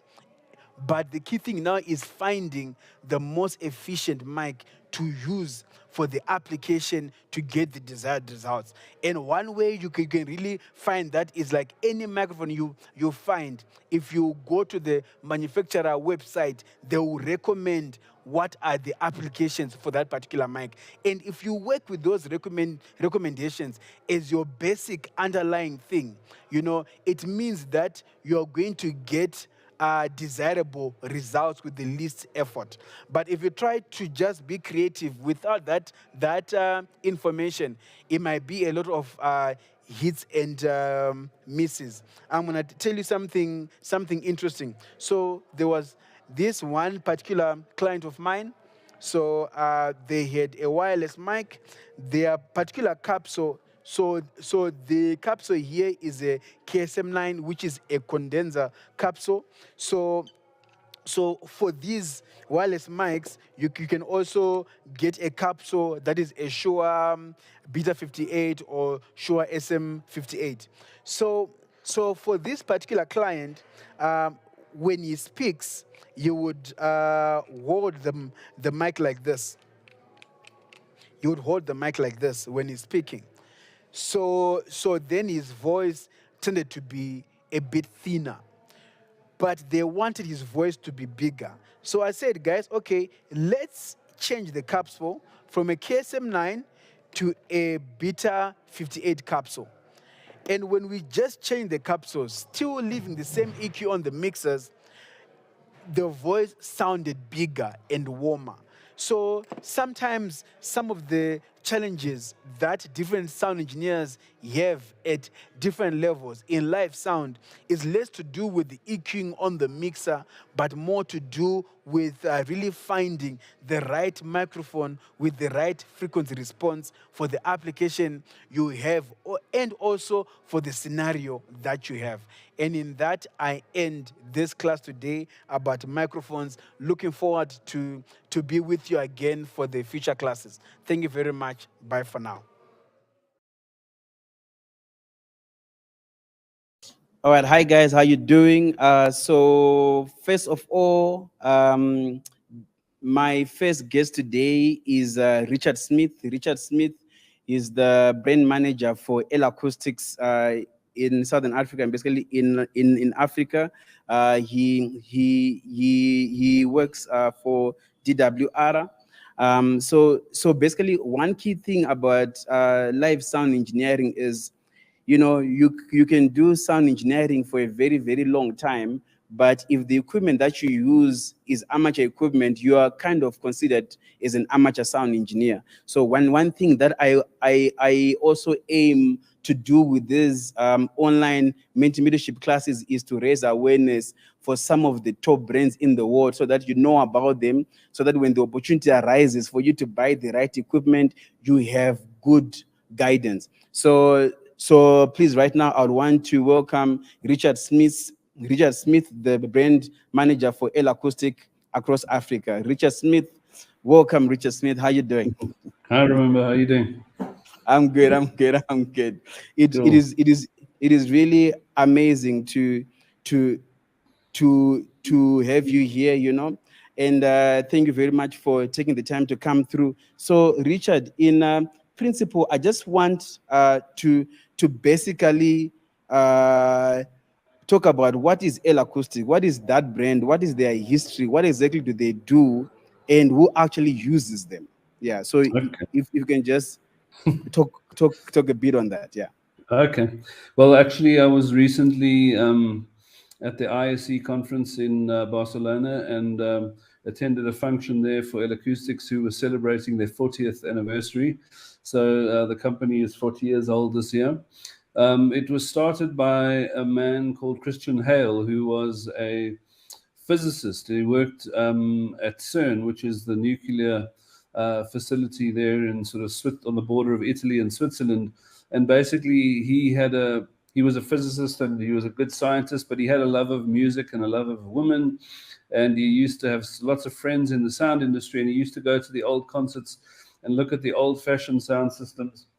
And he thought to himself, this isn't working. There's something not quite right. So to give you an idea, I don't know if you remember the old systems like the Turbo Sound flashlight and floodlight Yes, and yes, yes, Nexo yes. alphas and EV MTL4s, those type of things where you had rows of speakers. So you had maybe like 4 speakers in a row and then 4 speakers down, and each speaker pointed to a section in the stadium. But the problem was that the low end in those systems coupled, because the woofers, in each speaker were within a specific distance of each other, but the high end, there was potentially destructive interference. So how can Christian Hale came up with a way of explaining this? So he said, if you have sound in a small venue with one person talking, that's like throwing a little pebble in a pond, and the waves that come out from that pebble are very even from where the pebble hits the water. But if you want to make that wave bigger, you use a bigger and a bigger pebble, or it becomes a stone and a rock and so forth. But at some point, especially in live sound, it becomes impossible to get one boulder that's big enough. In other words, so in sound, you cannot make one speaker that is big enough to transport around that's going to fill a whole stadium, right? So he came up with the idea, why don't we basically take a whole lot of elements that are exactly the same and put them together to make one source? And that's how the line array was developed. So he, in fact, invented the modern line array. Yeah, Richard, correct me if I'm wrong, but there seem to be some thinking. I don't know if it's correct or not, or if it's just talking in the corridors, that like L Acoustics to some extent wrote the book for line arrays. He basically wrote what we would call, I guess these days, a white paper on it. So it was a scientific paper outlining the mathematical principles that would make this work. So he almost first did it as a academic exercise, and only later did it become a commercial thing, because he was doing it out of curiosity, just to see that it would work. And there were 5 rules, which became what L Acoustics now call their wave sculpture technology, which basically make the system work. And since then, obviously, many other manufacturers have tried to copy it, and they can copy it to some degree, but there are certain things that are patented. And so, but essentially, they all now follow a very similar principle. But in the very early days, people laughed at him and thought, he was a mad scientist and it wouldn't work. But slowly but surely, it replaced everyone. And a lot of those other manufacturers, they were at the time top of the riders, and they were enjoying great success. And before you knew it, VDOSC at the time became the world's leading PA on riders, because it was so efficient and worked so well. And then, out of interest, in terms of line array systems, is L Acoustics like the first people that came into the market with a line array system? Okay, cool. All right. Okay. So VDOSC was quite unique, and basically at the time they were very selective about who they allowed to buy it, because it needed a different way of thinking. In the old days, you'll remember when we went into stadiums, we almost kind of, looked at the stadium, and there wasn't much measurement involved, and it wasn't very scientific. And so L Acoustics were the first people to say, well, you have to measure the stadium properly. You have to, because the speaker is so accurate, you now have to aim it at the right place, and all of that type of thing. So there was very little wasted energy. So because you can imagine, the analogy went further, that he was saying with the old systems, where you were taking, say, a group of, say, 16 speakers and throwing that sound into the stadium was like taking a handful of stones and throwing them into the water. You can imagine how much destructive interference was happening. So Exactly, yes. if you were the person having to sit in a seat that was maybe between two cabinets, you weren't having the best sound. You know what I mean? So, Got you. and of course the inverse square law, where the sound pressure level dropping at a doubling of distance didn't apply as much with a line array, because you were having a different type of wave. That's a whole other thing that we can do in training. So basically, in a way, it was basically a much more efficient system. Yeah. So in a way, it kind of in a different time, and then right now, so what kind of people uses these products, these particular speakers? So in the beginning, it was mainly only touring people, people that were doing big stadium and arena tours. And then slowly but surely, Mamma Mia was the first musical to use VDOS. And slowly the technology got smaller, so people made smaller line arrays and so forth. And so some of the biggest users of line arrays now, besides for festivals and tours and that type of thing, are churches, funnily enough. So we have many clients in Africa, that have big churches, or will come and inquire for us, because the thing is that a line array is made for long throw applications. So, anything above, say, 35 meters, maybe 40 meters would require a line array, and especially things, much more than 50 meters would definitely require a line array. So, look, some people are, there was a period when they first came out where people thought that was the answer to every job. And what I'm here to tell people is that even though L Acoustics promotes line arrays, it's not the answer to every job. Each job is unique, and there are different products and different categories of products that will be used in different types of jobs. So L Acoustics break up their range into 3 different distances, if you'd like, and there are different products in each of those.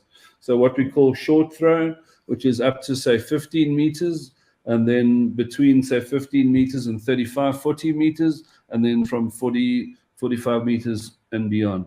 And so, the 45 meters and beyond is the line array, basically.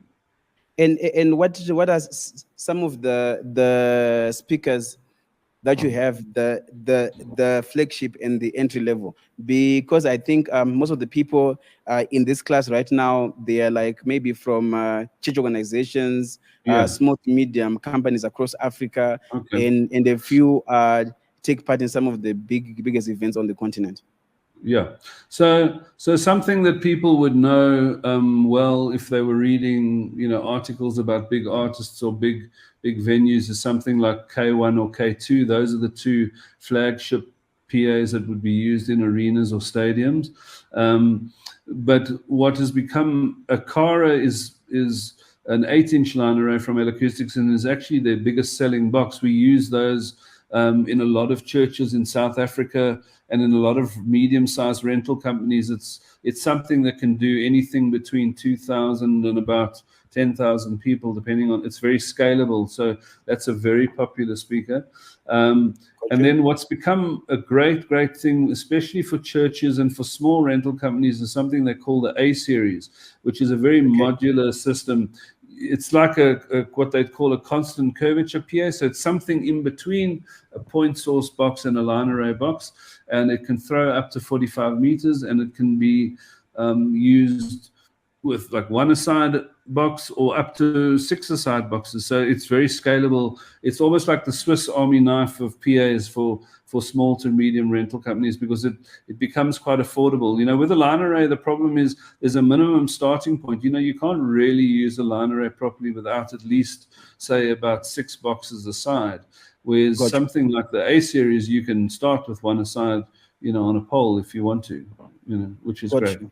Got you. Yeah. No, I think this has been very, very informative, and I'm really looking forward to do more and more conversations with you. I'm looking forward to come spend time with you so that you can really show people more of these products, because I know some people have never heard of this brand, but this brand has been like very, very instrumental in pushing the standards for the experience of people of live events, you know. Yeah. So Richard, thank you very much for taking this time to come through. uh so Absolute so pleasure. yeah, you know, so Thanks for so having now, me. thank you. Thank you very much, Richard. So now I would like to call my next guest. So my next guest is Kyle Robson. Kyle Robson, he's the product specialist for Digico. Kyle, are you good? Are you ready for me, Kyle? Cool. Online, yeah. Yeah, cool. Yeah. Cool, Kyle. So Kyle, please, can you just talk about Digico, their history? Who are they, and what kind of products do they actually make, and which kind of people use these products?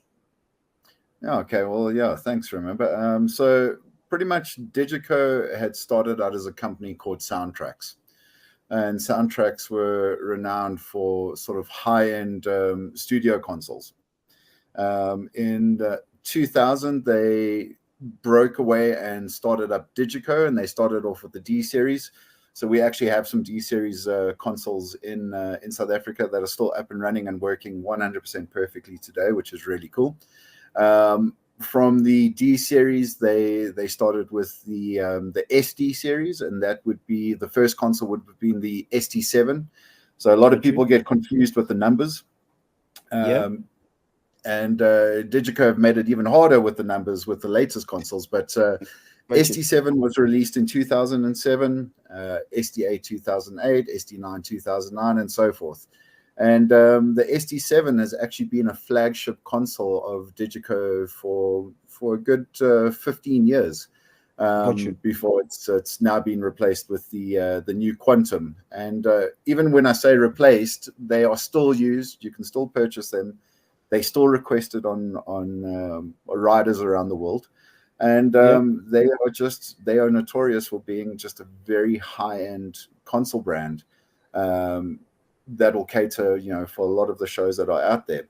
The other thing that's really nice about the Digico stuff is that the platform is all the same between the consoles. So if you know how to use the baby console, you'll know how to use the big flagship, for instance.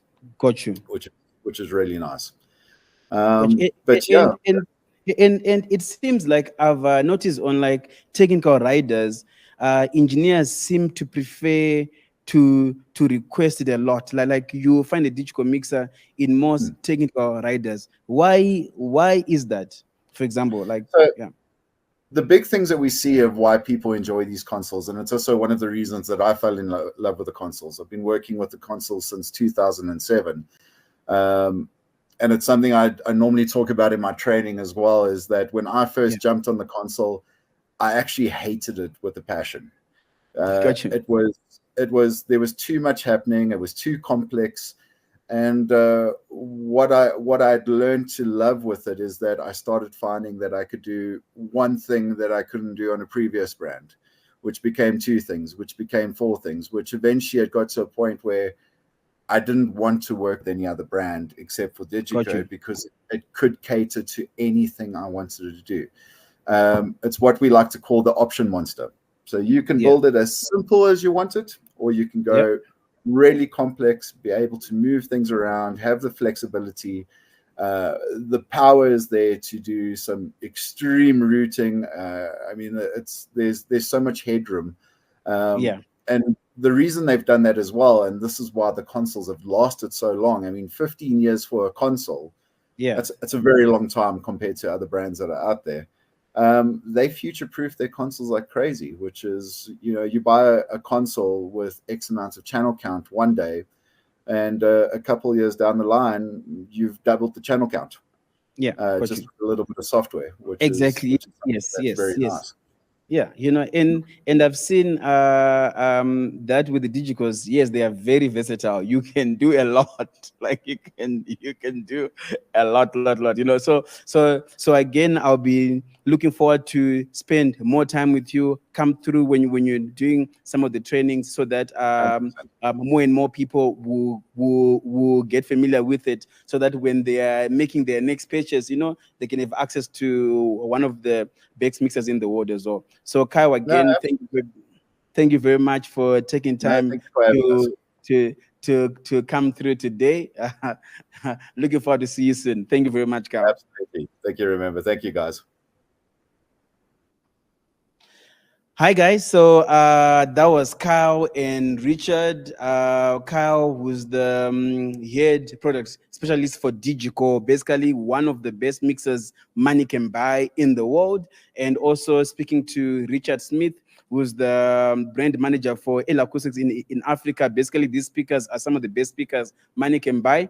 I also see on the questions, some people are asking for the pictures, right? So in my Instagram account, in my link, in my bio, there's a link for a WhatsApp group.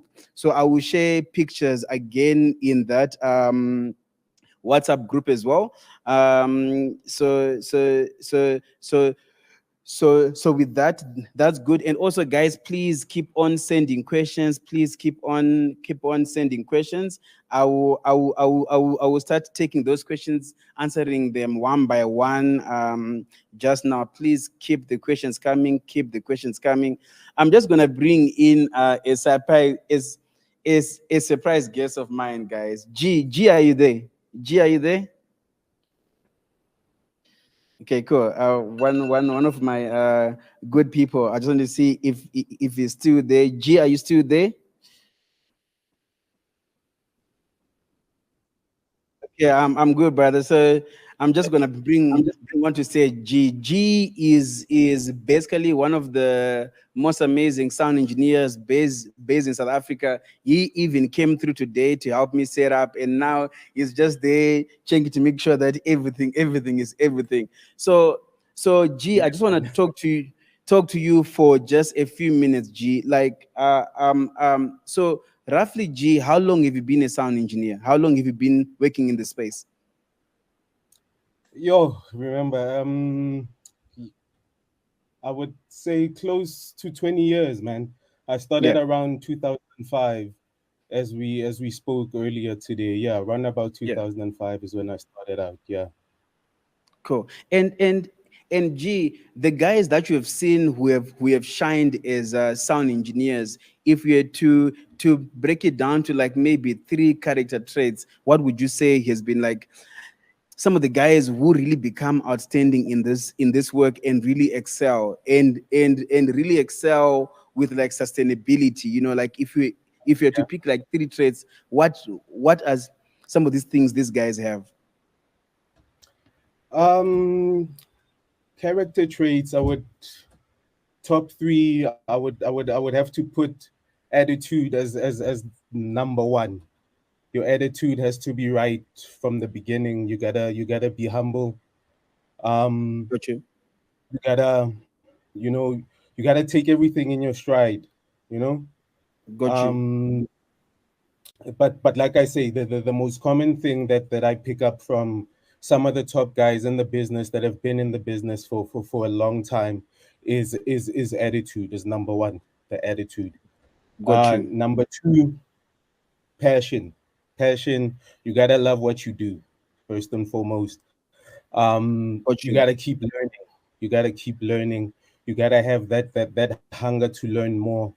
One of my mentors, Crystal Hutting, there's a Yes. saying that he says that when the day comes where you feel there's nothing left to learn, then quit and go do catering. So go I cook for like that. events. Yeah, if you feel like there's nothing left for you to learn, Yeah, then yeah, yeah. you might as well quit. I And like that. Like that. yeah, man, like if you think, I mean, like I said, I've been doing this since 2005, and here I've signed up for this mentorship class. That I feel like there's so much more to learn, to gain from the likes of you, the likes of Richard, the likes of Kyle. Okay. You know, Yeah, so I'm always looking to learn and find out what's new. How can I, take it to the next level? So you yeah. gotta Cool. have that. So attitude, you got your passion's gotta be right. And then thirdly, I'd like to say that willingness to give back, you know, Yeah, as you pick up information, yeah, be open with it as well. Like what you're doing. Like, yeah. the way we taking it back to our conversation earlier today Yes, yes, is yeah, why I got involved and volunteered, is that I believe in the cause. You want to give back. I mean, yeah, 10 years, 15, 20 years from yeah, now, yeah. you probably not going to be doing it in the way that we're doing it now. Exactly. Yeah. True, So true, true. just to, we want to keep that quality growing. So the only way we can do that is to give back, Yes, to teach the yes. ones that come after us. Yeah. So three Agreed. qualities. I mean, there's a lot, but off the top of my head, I'd put those three You as know, as yeah, the yeah, most pivotal. and for me, G, I've seen you in different spaces working on some of the biggest projects on the continent, big in budget, big in profile. So I'm really looking forward to just be having conversations with you. So that other people can pick up some stuff. Because I really believe knowing how a mixer work, knowing how speakers work, knowing how Yeah, microphones work is very, very important. But now, over and above yeah, that, it is the way you carry yourself, the way you present yourself, the way you respect exactly, other people as well, so exactly. that our Keep Indians, ethics. Africa can continue growing. So thank you very much, Yeah, G. I really, really appreciate taking this time. Looking forward to have more conversations with you. Thank you, G. of course, my man. We're gonna have plenty to talk about, man. All right. Bye for now. Cheers, dude. Thanks. Okay, guys, please keep on bringing the questions. Please keep on bringing the questions. In a few minutes, I'm going to start answering all the questions that you have sent through. Keep sending the questions. Keep sending the questions. I see them. Keep them coming. For those who are watching on Facebook or like Instagram, the way you can access this class for you to be able to ask questions, there's a link in my bio. That's the link that you need to use to be able to have access to the class so that you can ask questions and I can answer them in the class. So Precious, are you there, my brother? I'm going to bring you on, guys. I'm going to bring on my next guest. I just want to see if he's there and ready for us. Yeah, yeah. I see you. Okay, guys. So my next guest is Precious Taiwo. Precious Taiwo is one of my guys. This guy is one of my guys, one of the dopest guys I know. He's based in Nigeria. He does sound for some of the most amazing people from Nigeria. In December, he was doing. I did some shows with him. He was also doing some shows with Davido and also doing some shows with Ashake, So Precious, thank you very much for taking the time to come through, And Precious, for Thank me, my you. brother, I just want to know, my brother, what is your secret sauce so that, because I see you in all of these, some of the biggest productions, how do you get in there? What do you think is one of your character traits that get you in these spaces? Okay, I'll just go back to the beginning, right? I started off as a tech, and the first thing I was taught was making sure the console is not the glorious position. So the idea for many engineers is to be the mixing engineer, but I was taught the other way around to just solve problems and then work my way up to mixing. So most times when I'm on the project, they're not bringing me in to mix. They're bringing me in because they know that if I'm on the project, everything goes well. So not necessarily mixing, just because probably know how to talk to people nicely, how to get things done, and then I always know a guy. So if something is wrong, I know a guy. If you want a cable, I know a guy.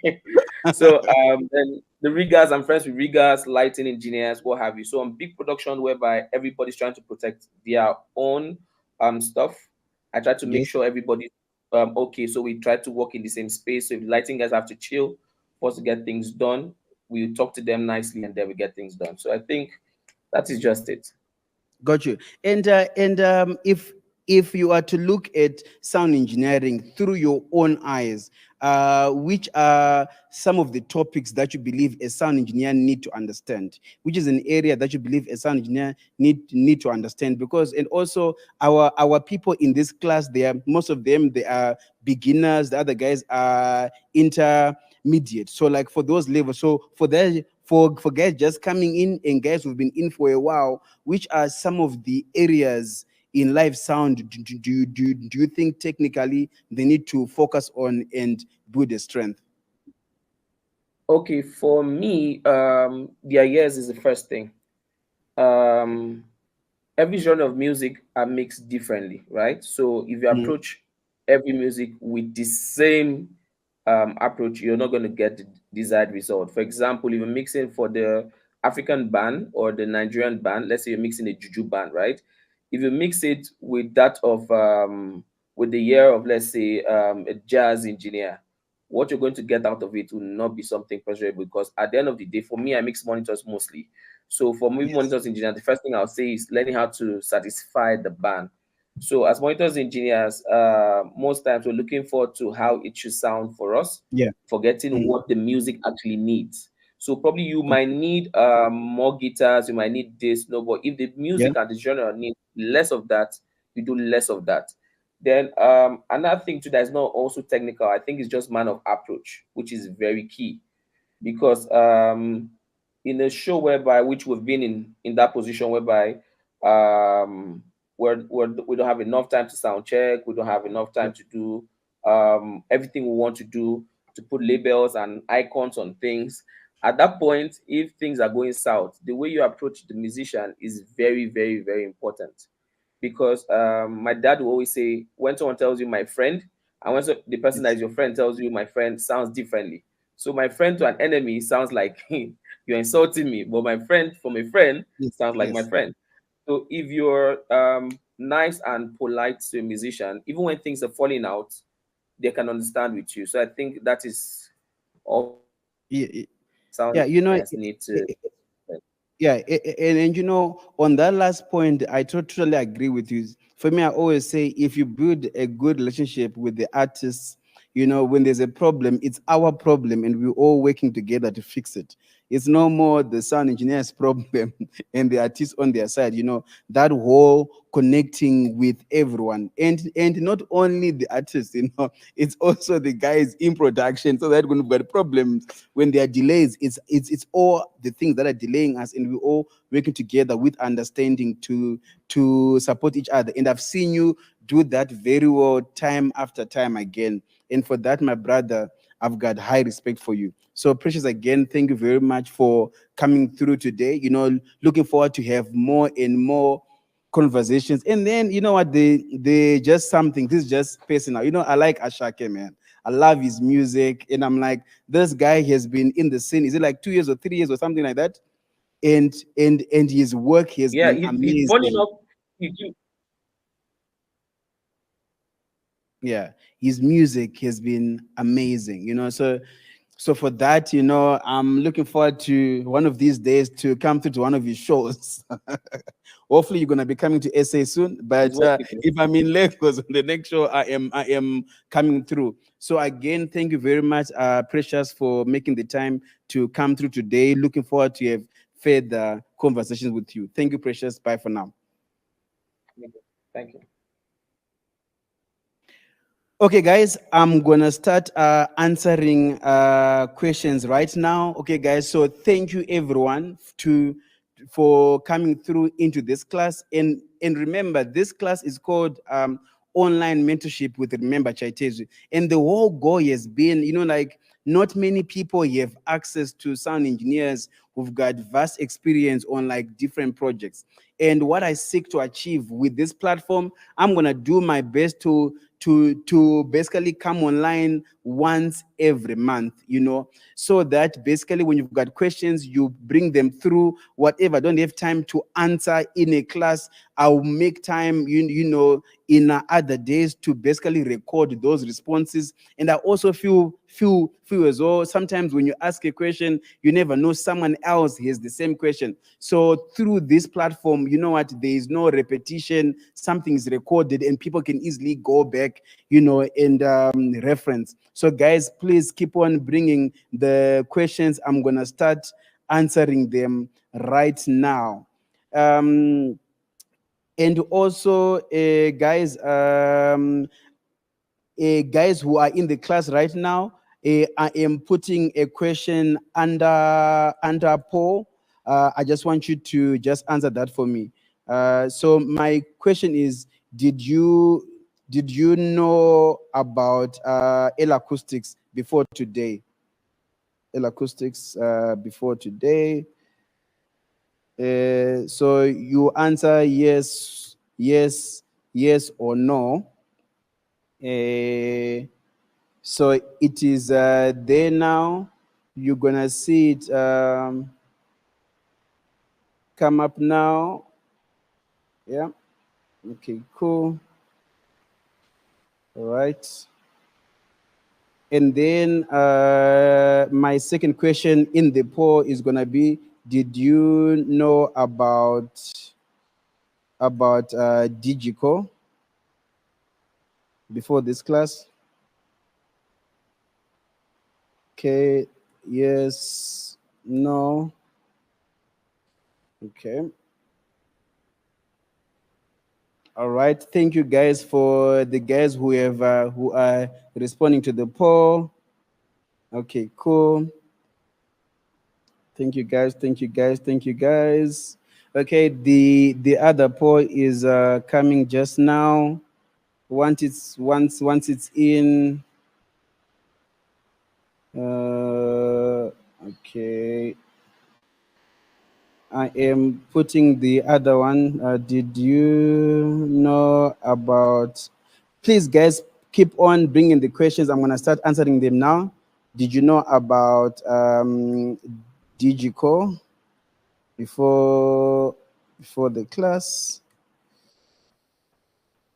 So all of these questions, they help me create other classes for you. It helps me know what are the needs, and it is easier to manage things from there. Okay, cool. So the other poll is coming. And then also, guys, for those who have not joined, in the link in my bio on Instagram, there's a link in there for a WhatsApp group. So if you are not part of that WhatsApp group, I highly recommend you join in there. So in there, I send in updates and in other stuff, because like there is this particular class, I made a big announcement. Other classes, it will be just in that group. So right now, I'm going to start answering questions. Right now, I'm going to start answering questions. I'm just making sure that my last poll is live. Okay, cool. It is coming. It is coming. Yeah, save. Okay, cool. It is going to be live just now. I'm just waiting for it to go live. It's gonna get live. Okay, cool. I'm gonna start answering questions. Okay. Okay. So the first question is how do you EQ your toms on a live outdoor situation? So basically, how you EQ your toms on a live outdoor situation or an indoor situation is still the same way. And one of the easiest way for you to EQ your toms is before you even do anything on the mixer, go next to the drummer, hear them play the actual tom, hear how it sounds like, right? And then there are other things on how you actually place the mic, right? But you know, when you place the mic in the right position, which we'll do also examples where I'm gonna do videos, where how do you place the mic on a tom. But also this information you can also easily find online on how to place mics on toms. But now how to get the right sound now, it is basically listen to the sound on the tom naturally with no mic next to the drummer. And then when you come to the mixer, when you push in that tom into the PA system, you must at least try to get the same tone you had when you were next to the drummer on those actual toms. What that does is this is if the sound on the tom is wrong by the drummer, when the drummer tunes it correctly, it's gonna sound good if your EQ was just communicating what is happening from the source. So this way of being able to get thing to sound good is the first step, because we must understand live sound is about sound reinforcement. So at the first stage, all we're trying to do is we're trying to communicate what is happening at the source. So that is something that is very, very important. Okay, cool. So I'm gonna go to the next question. Okay, cool. So the next question is how my next question here that I'm going to answer is, what are the key things to what are the key things to know about digital mixing console for sound quality? Okay, digital mixers basically in essence they made our life easier, because we've got many of those things just in one mixer. We don't need outboard gear anymore.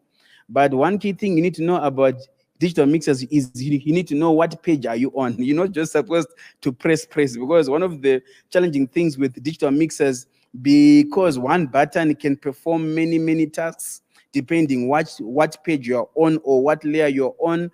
One key thing you need to understand with your particular digital mixer is just to understand the layout, and then understand how do you get a signal into your particular mixer, and how do you get signal out from your particular mixer, and then also have the right outputs in the right places so that you can manage your levels or your EQs, because if you've got a PA system left and right, and then you've got other speakers in the front, is like front fuse.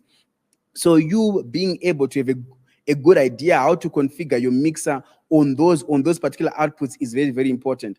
And then also with digital mixers, sometimes when you don't know, you can think your EQ is working, whereas the EQ is off on that particular channel. So one thing with digital mixers is you need to know exactly what are you touching and what is it affecting and what page are you in. One of my mentors said when digital mixers came in, for him, what he would do was he would have a notebook. Every change he made on the digital mixer, he basically took a note of it. But this was like in the early stages of like digital mixers, because it was just because you're having to flip through so many changes, you may forget what you have done. But now more and more people are now kind of like accustomed to them right now. So it really is just understand your mixer, understand the layout, understand what does what, and then use it, but don't use it to extremes. Because the first thing is get signal in, get signal out, and it must sound like the source. Because what we're doing in live sound is we are always reinforcing. We're making what is happening at the source to be heard by many people. Cool. My next question is this, and this is someone from Cape Town just saying thank you. My next question is this: the importance of show files and what's the best way of going about them.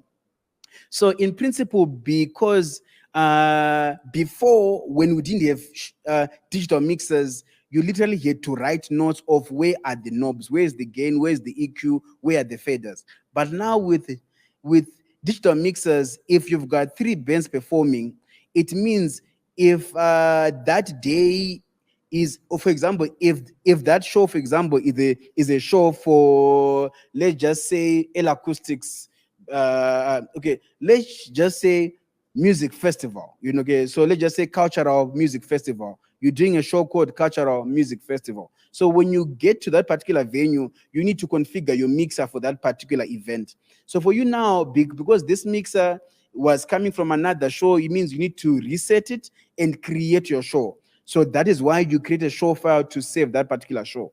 And then now, once you have saved your show, inside show now, there's also things called scenes. Some mixers call them snapshots.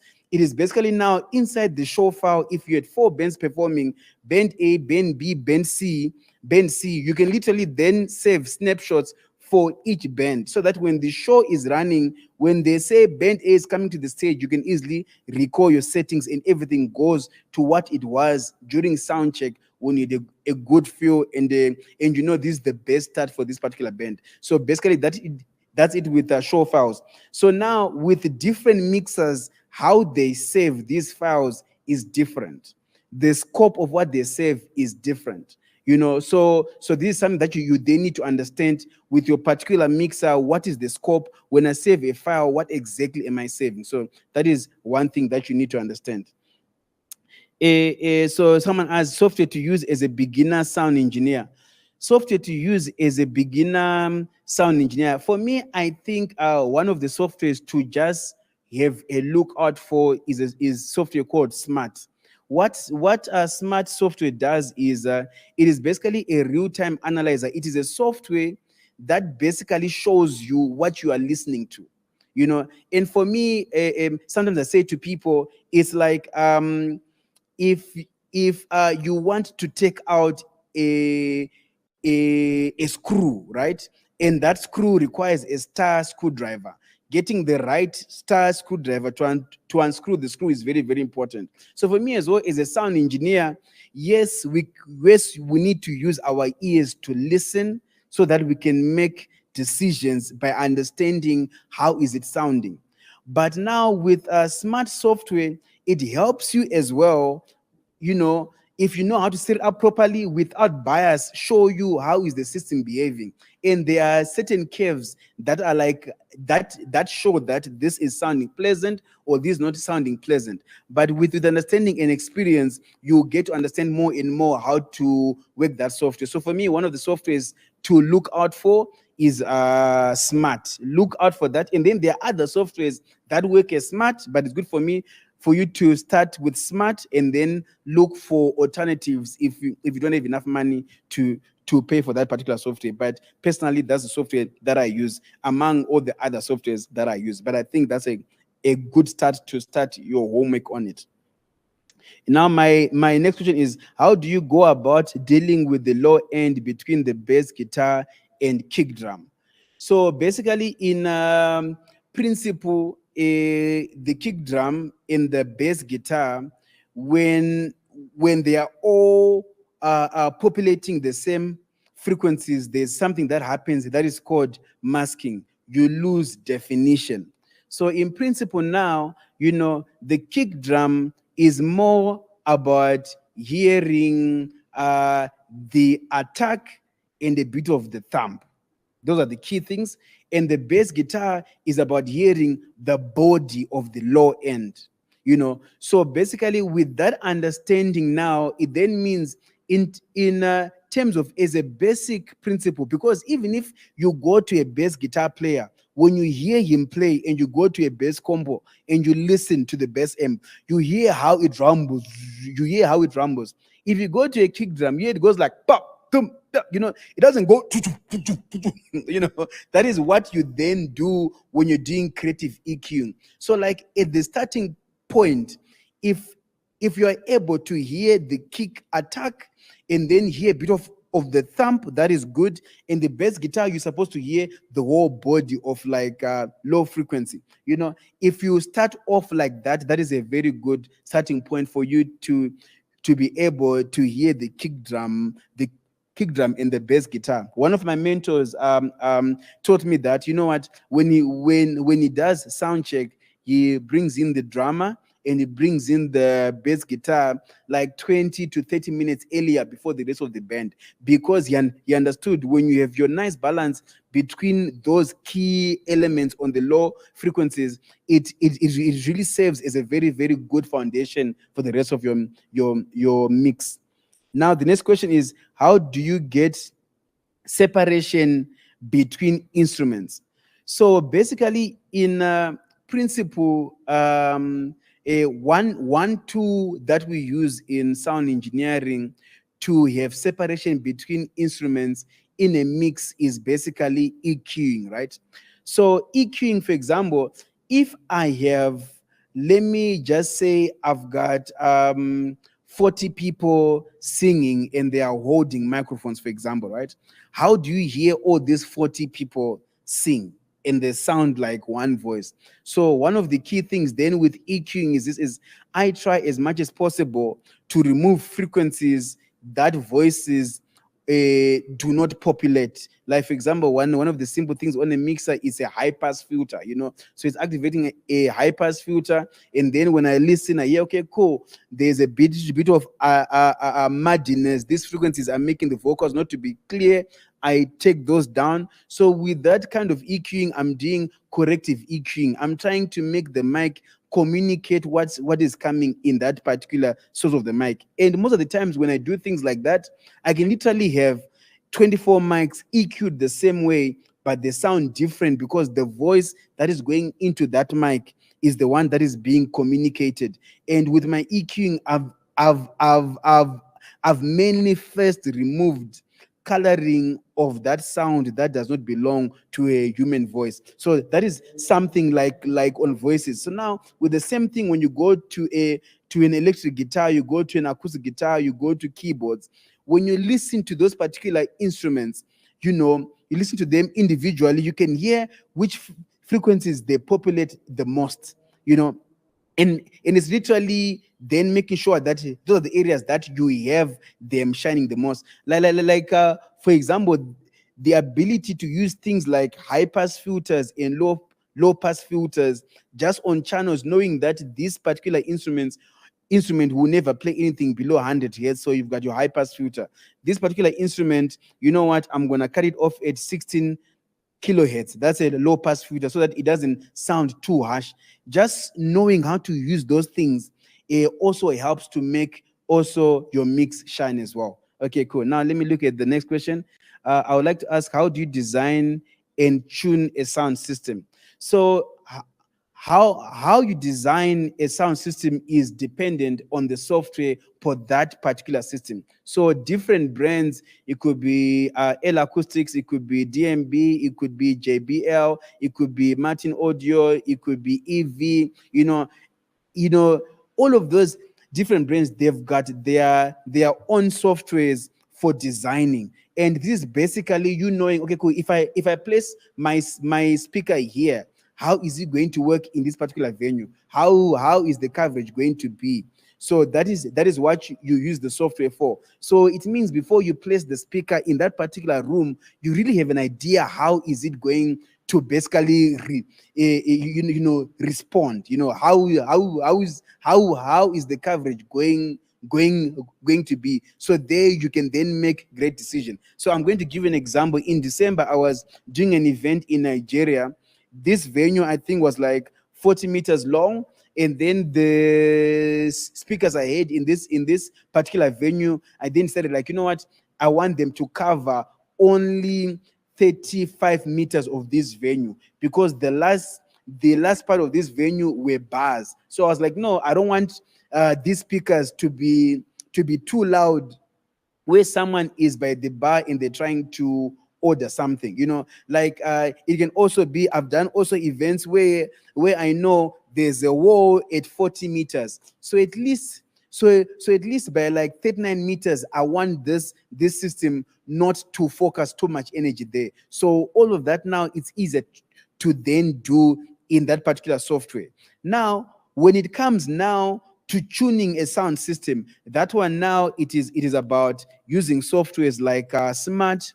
It is also simple things of like you've got a song that you know. So this way it's called using a reference song. So for me, I use a song by John Legend, All of Me, and I use a song by this other guy. I forgot his name, but the song is about once I was a young boy, whatever, something along those lines. So these songs, they John Legend's song is very strong on the vocal. So when I play that song, if the system is sounding harsh, I know it's gonna sound harsh, so I can tone it down a bit. If it's sounding muddy, that's where I hear it. The second song, when I play it, it is vocal and low end. Then there I can hear the ratio between the bass and the high end as well. So it helps me balance. So with tuning after smart and I play my reference songs, it then gets me in the right place. Yeah, but this is just an overview, and as more and more as we do these conversations, I would then have like separate conversations on these particular topics so that I can elaborate on them and take you step by step. And cool. So now the next question is how to match all vocalists key, or how to make the sound gel. How to match all vocalist keys. Okay, cool. So how you can match vocalist keys is through auto tune if they can't match themselves to the keys. So that is one way to do it. Okay, cool. And how to make the sound gel, it all comes back to what I said earlier about EQing. And also it also helps when your band is also a good band that also knows how to arrange their music very well. Cool. The next question is how can I glue my backing vocals to sound like they are on the same level? One of the ways to glue sound together, one of the things that we use are called compressors. Compressors manage dynamic range because, for example, vocals, if some people don't maintain their level very well, if they sing just too loud or too low, they also get lost. But because they are backing vocals, you also want them to sound like one unit as well. So using things like compressors, they also help you, to become the glue. And also compressors themselves as well, there are also different types of compressors. Some are like very transparent, some are like more like gluey. So it is really knowing which type of compressor is what to use. But the key thing to understand is this is one of the tools that you can use to glue your sound is called compressors. And that is a very good place to start and see the different tools there. And again, guys, thank you very much for coming through. Guys who are watching on Instagram, guys who are watching on Facebook, thank you very much. I'm going to go offline in about 10 minutes. So if you wanna submit a question, I might not answer it in the next 15 minutes, but I'll make time to go through all the questions and answer them. Use the link in my bio to get into the class and submit your question, and I will get to that question. Okay, guys, now the next question is this: how does one join the corporate side of sound engineering, whereas they have no qualifications and have been doing sound engineering for years, a lot of exposure, no written CV? How and can they land a role, say, in a big AV companies? So someone is okay, cool. So basically, for you to work for like big companies, someone has to refer you. Those are like some of the things. Someone has to refer you.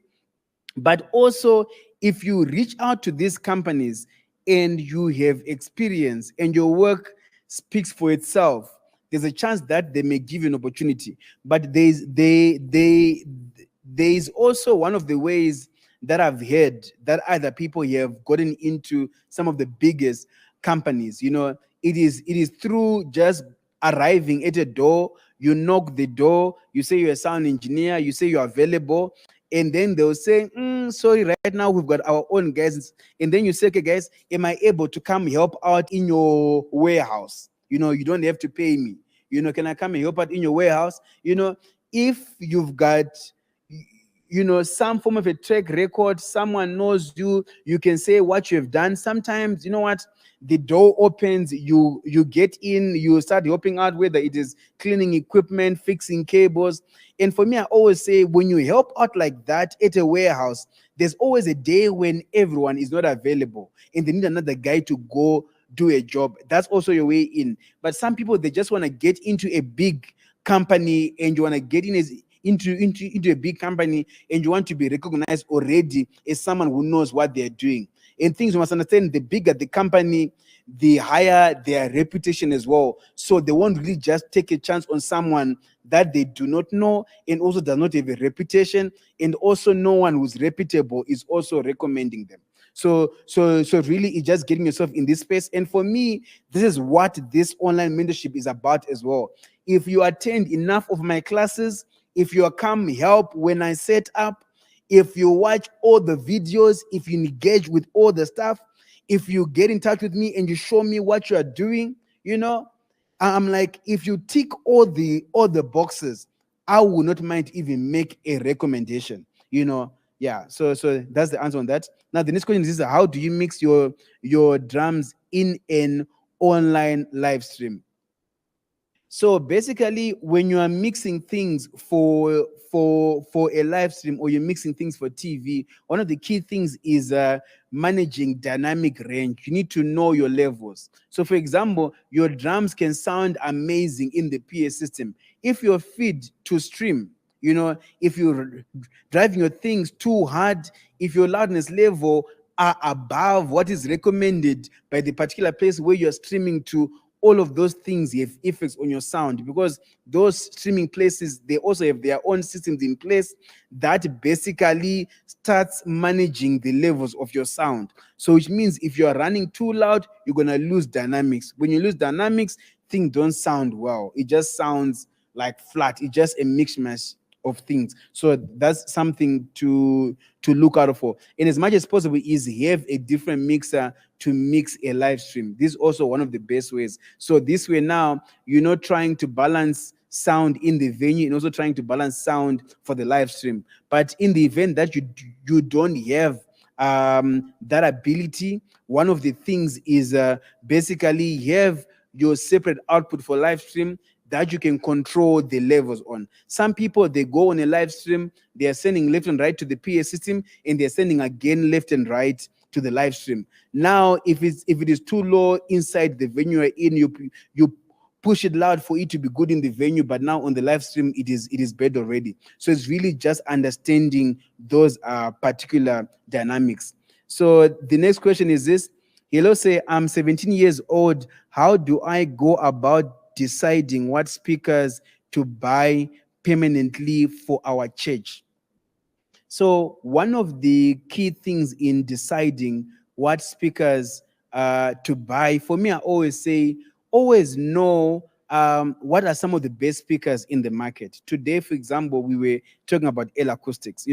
Just kind of, do your own research. Go on the internet; it's free. Go on the internet; it's free. See with the kind of speakers in terms of size for your church. Is it a church for 100 people, 200 people, 1,000 people, 10,000 people, 20,000 people? See which kind of speakers work in that particular space, right?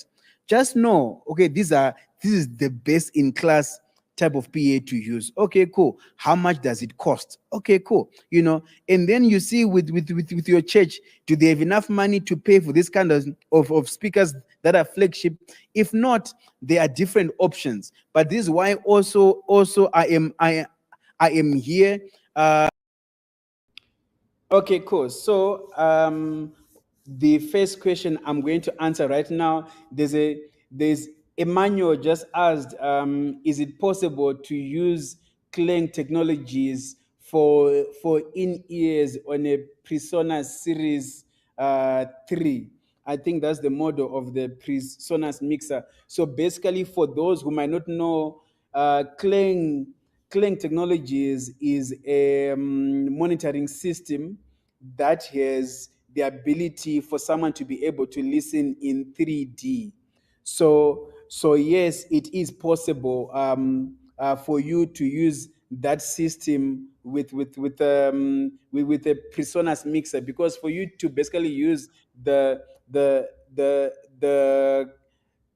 okay, guys, I see you guys at backstage. Guys, I've got some amazing people just waiting who are my special guests. Dio, if you can just mute your mic for me for a second now. Cool, cool, cool. Thank you, thank you. Okay, cool. So I was just talking about the claying system. It's basically a monitoring system. And yes, you can use that system with any mixer. You can even use it with an analog mixer as well. It is just really a matter of how do you pitch into that system. So with like a PreSonus, for example, it's either you can go analog out into a system that can convert that into Dante. If PreSonus does have Dante cards or is Dante enabled, you can basically convert that into Dante, and then you get into the Clang system. So there is a way. And for you and Manuel, as we talk further and we speak about your particular situation, we can actually address that, and then we get into that. So right now I'm just gonna bring some of my special guests onto the table. So I'm gonna bring in. I got some amazing people here. So I'm gonna bring in Dio. Dio, my brother, you are now live on stage. If you can just switch on your mic for me, cool, cool, cool. I hope you guys can So hear me that very I can. well. Bros, we can hear you very well, you know. So this Okay. is Dio, one of my guests I'm gonna bring in tonight. Dio is the front of us sound engineer for Banner Boy. And Dio, bruh, I've been seeing you've been doing some really crazy shows, you know, like it's super, super dope, you know. So Thanks, so guys. so yeah, man. So I just want you to just speak a bit on how the ride has been, you know, working with Banner Boy over the the the past year, 2 years, whatever, you know. How has it been? Because there's been like a really big shift or big move in how things are happening with African music right now. And you've been one of the guys like right there, you know, riding the wave. Can you please just let us know how that has been? And guys, if there's anyone who wants to ask Bena Boy Sound Engineer any specific question, please type it in the Q&A. But Mr. Dyer, please just tell us how is it been things right now with this wave. Good evening, guys. Good morning, good afternoon, wherever you are. I can see my guys, Precious Towel, Kelvin, waving to you guys backstage. Well, if there's anything that comes to mind when it comes to where we were and where we are, if anything you're gonna move on, take away from this whole conversation today, is what I call continuous improvement. It's a project management term. When if you build an iPhone you have what you call iPhone 14 now. Well, iPhone started from when iPhone started, there was no iPhone 1. It was just iPhone. But as it went on, it became iPhone 2, iPhone 3, 4. I think they did 8 and then went to 10. I don't think there was ever an iPhone 9. But and also if you check the same iPhone, even when you have an iPhone 14, you get updates. You say, oh, iOS 13 points, this, and then 2 weeks later you have updates. Then you get into the apps, and apps are the ones that like destroy your data most, because your whatever app you're using, maybe your Spotify today, by next tomorrow you have another update on the Spotify app, which is like another 300 meg. Then next week you have another update. So in agile project management, it's called continuous improvement. And I believe that anybody who's listening tonight, if you're going to take anything out from what I say today, it's that statement that says continuous improvement. Do not be satisfied with where you are today. It's as simple as ABC. And for especially for us and the Burna Boy team, the way we look at it is we see a problem, we solve it. And from every solution comes an idea, right? From every solution comes an idea. So if you're looking at, okay, the snare didn't sound right today, what's the option? What can I do to make the snare sound right? I said, okay, can we change skins? Can we change microphones? So it's all about solving that problem that you had today to make yourself better. Now, tomorrow, because you solve your snare problem, does not mean you will not have a floor tom problem tomorrow. And then you find what's the best solution to solve the floor tom problem, and then you solve it. So as you're going along every day, each time, you realize that the more you solve problems, the more problems come, but the better you become, the more you solve problems. I don't know if I'm explaining myself well here. So for me, it's the shift. I think you're Yeah, muted. yeah, yeah, Remember, yeah. It's cool. I was uh, like, no, the shift, the that shift, is point on. Yeah. yeah, the shift for us has come from the fact that we are never satisfied with what we did yesterday. We had a gig, we had a show at Afro Nation in Portugal yesterday, and as I'm speaking to you, I'm in the dressing room right now. We have a show in Denmark, almost 24 hours later. But between the travel period that we've traveled and we're back, with the travel period that we're back, we've had conversations of what we were not happy with yesterday and what we can make it better today. You know, and I'm sure we have another show on Saturday. The same thing will happen. So never be satisfied with where you are at, because, like remember said, there's a big shift in African music. People are beginning to recognize African music, and it's important that we all keep abreast when it comes to information, when it comes to technology, when it comes to human relations. As engineers, we relate with humans as much as possible. So don't just learn the mixer. Let's say if you're going for a course on human relation, if is a short course on how to relate with humans, how to treat people. Because when you're going on tour, you're going to go on tour with different people. You're going to go on tour with male, female, straight, bent, gay, whatever, you know. And it's what makes you a better person if you're able to relate to other people. That would just be my own And small pep talk. 100%, 100%. So my brother, before I let you go, right? I just want us, like, in like a minute, just give me how your front of house setup looks like, just out of interest. Just to just give a small picture to how, like, such a front of house at your level looks like. Just to paint a picture for some people.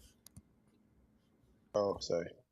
Let me see if I can share a picture real quick. I think that might make things easier. Just hold on 1 second. Just see if we can say shit. Yeah, let's see how Mr. Dyer's front of house looks like. What is there? What are the toys there?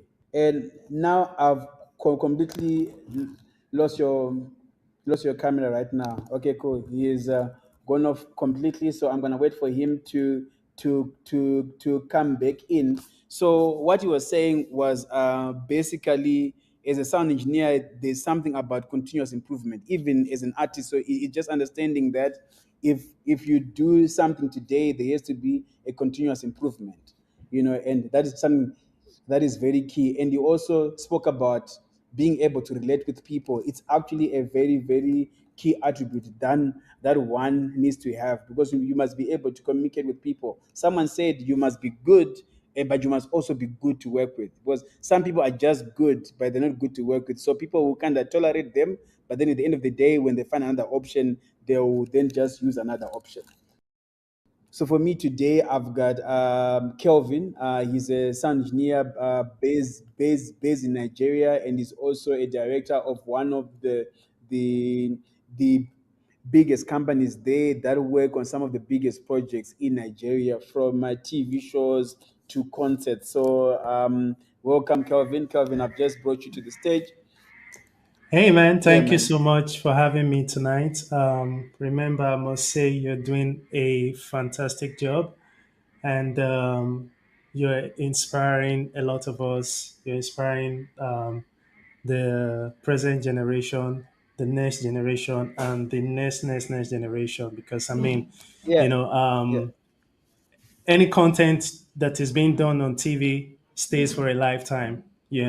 So thank you so much for having me here today or tonight. Thank you, brother. Yeah, man. Thank you, brother. And Yeah. it's so amazing, right? So I was saying to someone earlier, I said to myself in one video that I recorded a long time ago, I said to myself, 100 years from now, I just want to be Hmm. part of those people who were basically key in pushing the standards across Hmm. Africa in terms of technical excellence. And I believe this platform of the live mentorship classes is a place where we're going to have different sound engineers across Africa, or artists, Hmm. anyone who is part of the ecosystem. They can come in, they can ask Hmm. questions, and we'll be Hmm. able to give them guidance. So for me, Hmm. Kelvin, what I really want to get into, I know currently you are touring with an artist from Nigeria. I believe it's called CK.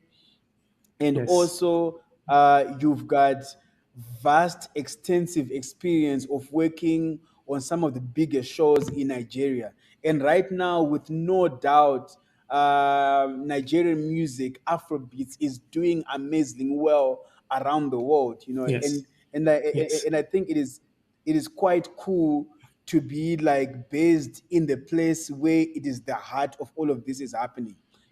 So for Yes. me, one of the first things is, I just want you to share a bit about your background, right? And right now it's really not going to be too in depth, because we're going to have other conversations around this.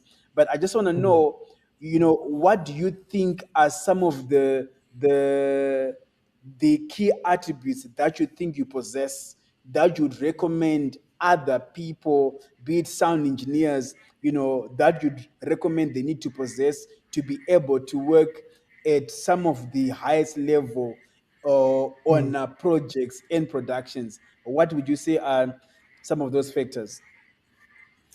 Okay, so I'm gonna just try and break it down in five categories. As I remember on the top of my head, number one is establish trust with your clients. Number two is communication. You got to have that communication skills. It's been something that I've battled with for a very long time. I'm always behind the scene, like a lot of people don't even know me, but I mean, at the end of the day, we're all here to work. We have to deliver and all. But, in the midst of that, it's always important to be as visible as you can, on the day to day. The third would be anticipate their needs. It's always important to um, think into the head of your client.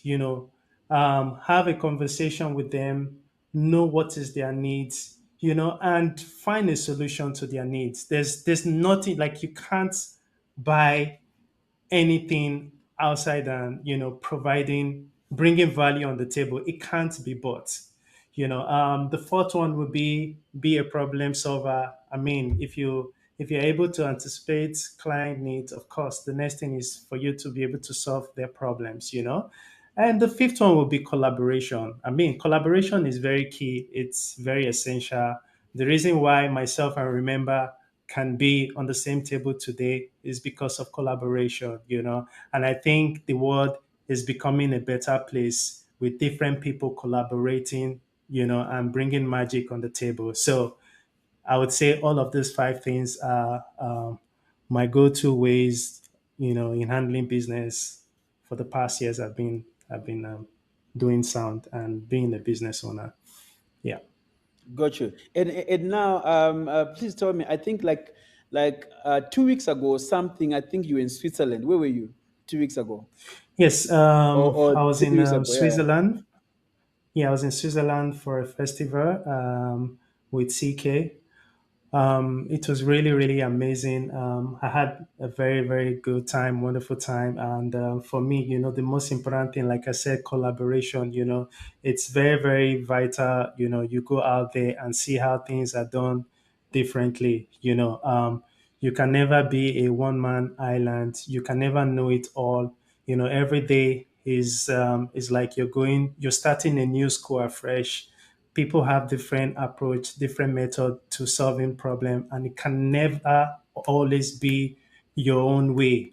If it is your own way, then I guess you would only be the richest person in the world. But there are different rich people all over the world who apply different processes in achieving results. So it's always very key to leave your comfort zone, go out there, mingle with different top engineers, technicians, directors, and all. Yeah. So yeah, yeah. so yeah. And for me, one thing for me is always understanding. The more you mingle with different sound engineers, is the more you understand Yes. and learn different Exactly. philosophies. Because Yes. sometimes the best solution is Kelvin's idea. Sometimes the Mm, best solution is Remember's idea. Sometimes the best mm, solution is Precious' idea. Sometimes the best mm, solution is Alex's idea. Sometimes the best solution mm, is Susan's idea, Sandra's idea. mm, And mm. understanding and having an open mind to basically Yes. see people do their own part in their own way Yes. without forcing your way. You get also Yes. explore other ways. And as far as Yes. sound engineering is concerned, especially live sound, it's like a team effort. It's a collective effort. Mm. There is no Yeah. ways you wanna design the system, you wanna patch the system, you wanna tune Yeah. the system, you wanna mix the system.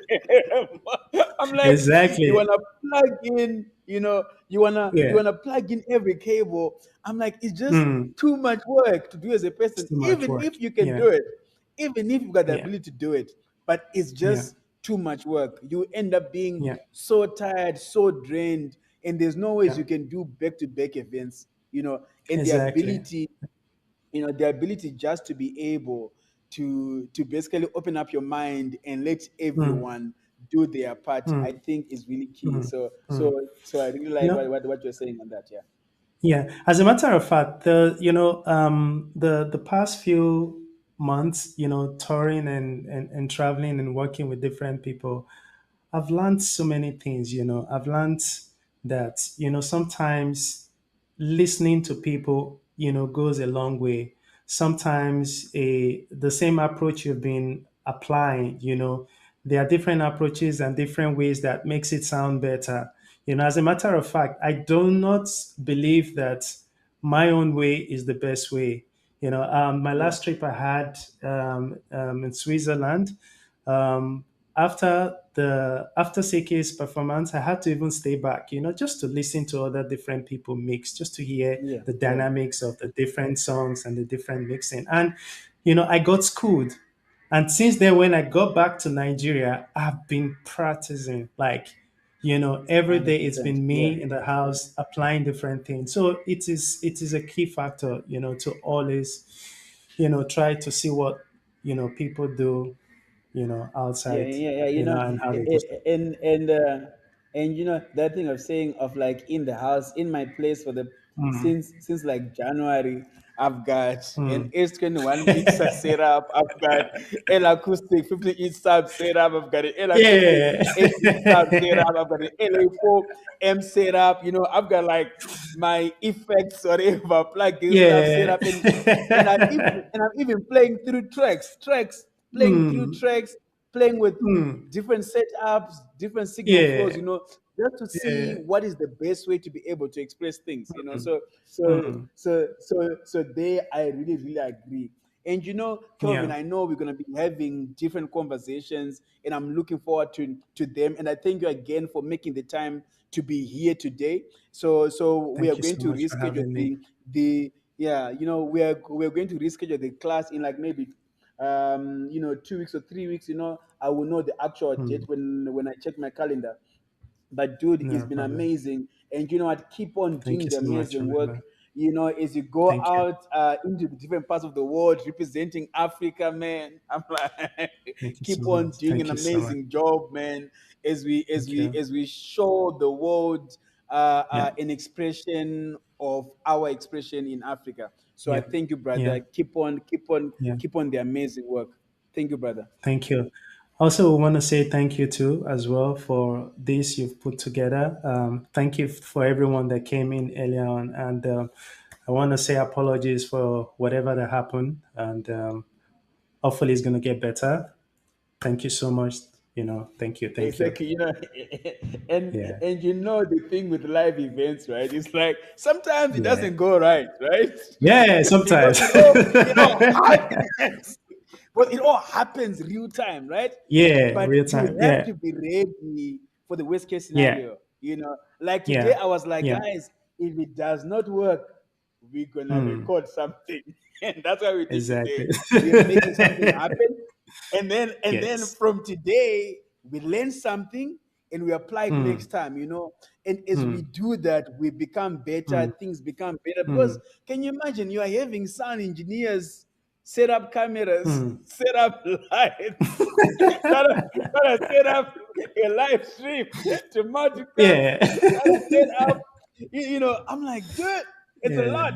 But yeah, we do yeah, believe because we have started, we're gonna have yeah. other people, you know, come onto the Yes. party, you know, and be part of the team to help do all of this work so that it is not too much load on any one person. Mm, Because at the end of the day, mm, we do know across Africa there are other people who would want to come into this space, you know, mm. and just a little guidance here and there will help them Yeah, accelerate their yeah, process so that they can be the next biggest thing. Because we know, yeah. you know, our lives, they are seasons of life. You know, we are here Mm, today in this generation, mm, the next generation mm. is coming. And I think Of in course. like in like the developed markets, one thing that they easily do is skills are transferred from the generation before to the next generation. And here in Africa, most Yes. of the time, most people are just learning on their own, you know. And then sometimes Yes. it means what you're trying to learn,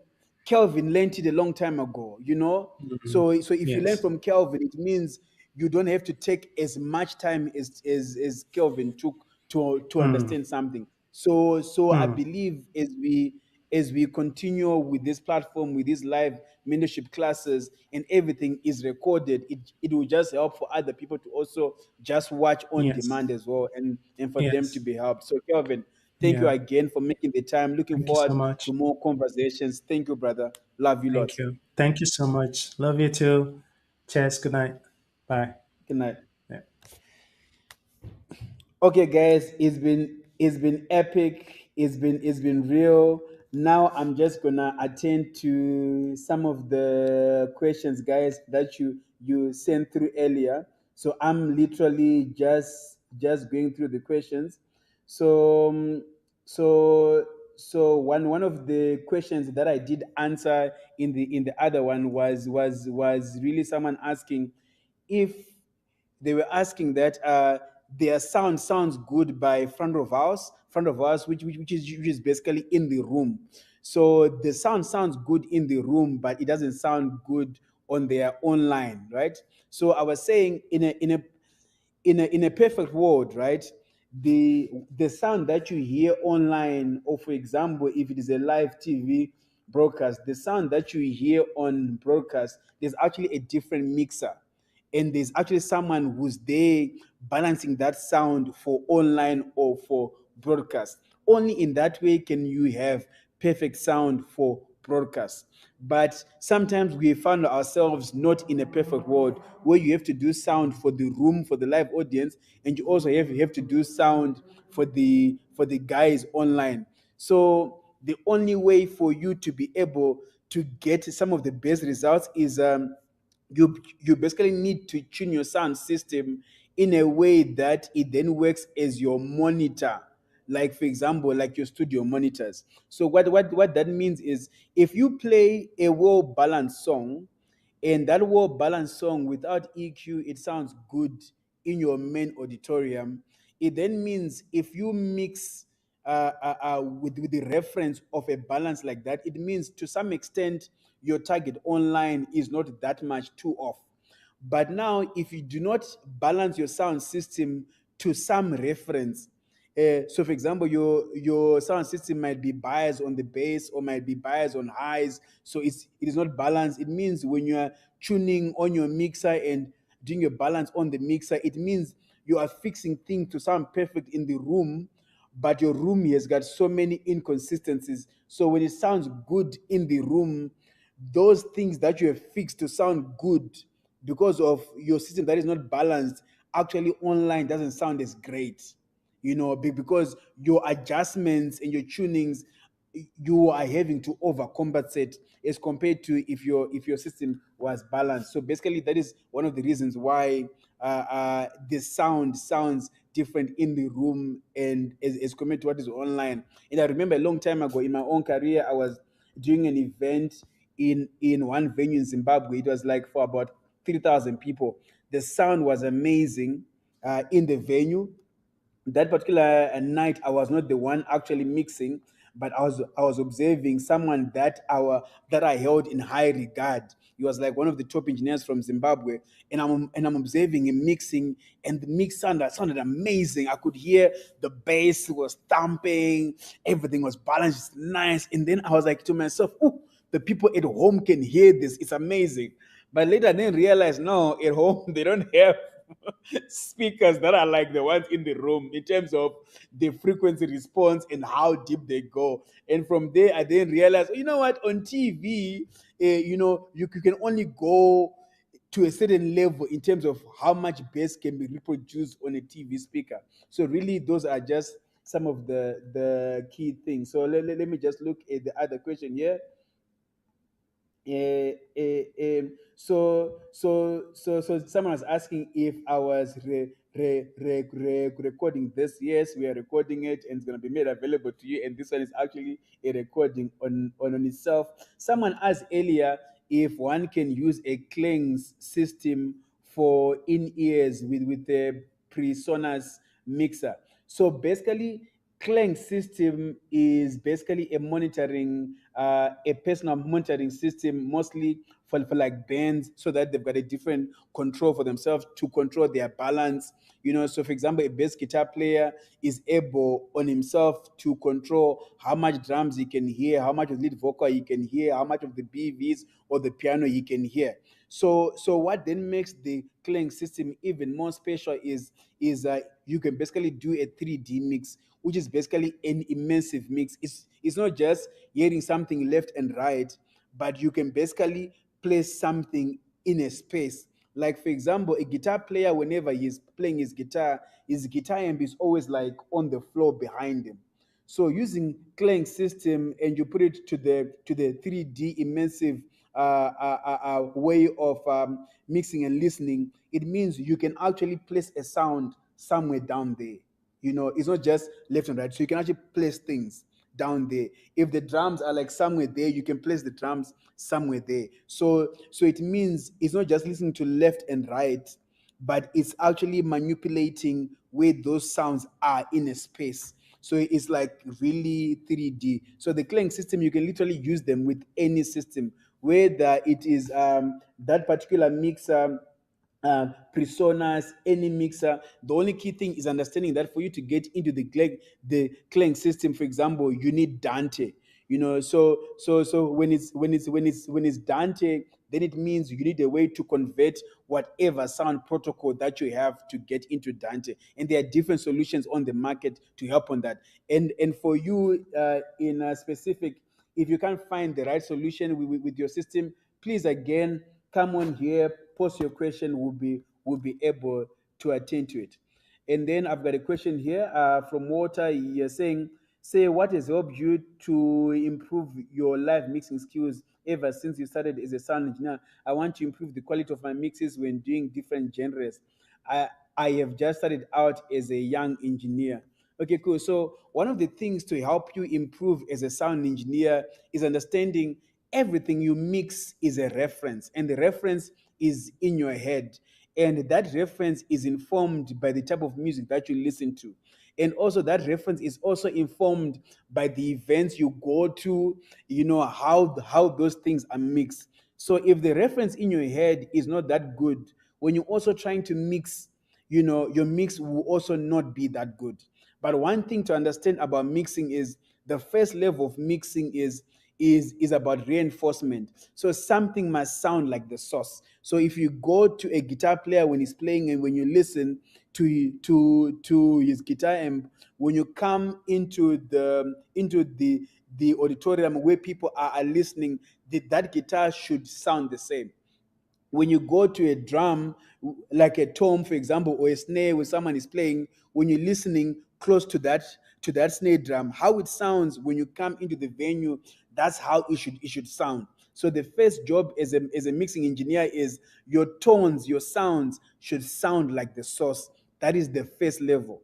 But then, as a sound engineer, one thing you also always looking at is you must always create a comfortable listening level. What that means is you must not have levels that are too high, such that they're like blaring the ears, and also in terms of the balance between the bass and the high frequencies, it must be a nice even balance so that it's not just harsh or too bassy, but there must be a nice sweet balance. So understanding those key things is really key. But the key thing that will make you a better mixing engineer is to inform your references.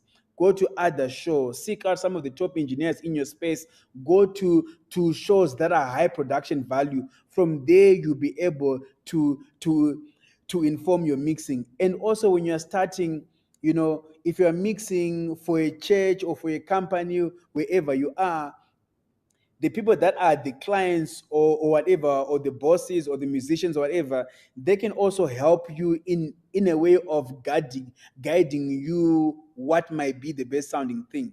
But sometimes if those same people also don't have good references, it means again the limitation of how good your mix is basically based on that. So basically it's really a continuous evolution of things, of listening to better mixes. You have better references, continue to create a comfortable listening level. Things must sound balanced and comfortable. If you do that, I believe you continue to grow and become a better mixing engineer. So let me go to the next question.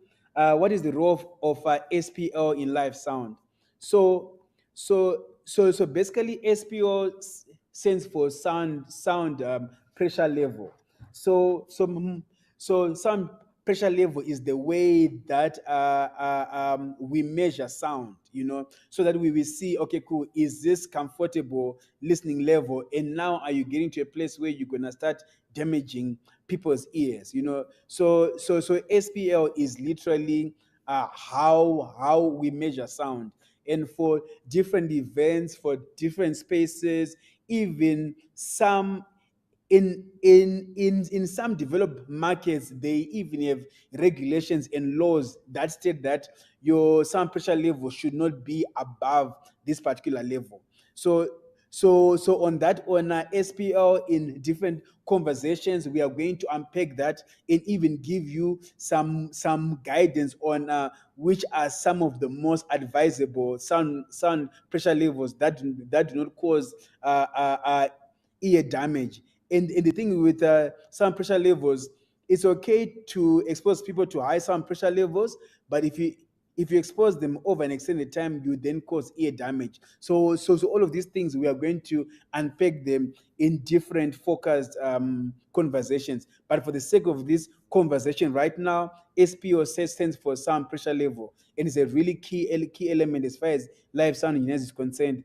And it becomes even very key when you start working with some of these big systems in the market. When you're doing an event for like 5,000 people, 10,000 people, 20,000 people, it means you've got a huge system, that the amount of pressure this system can actually exert, if you don't manage it properly, you can actually cause ear damage. Yeah.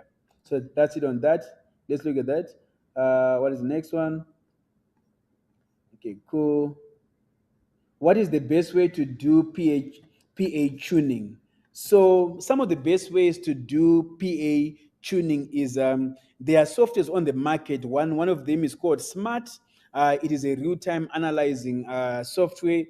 It it gets you to visually see what the PA system is doing.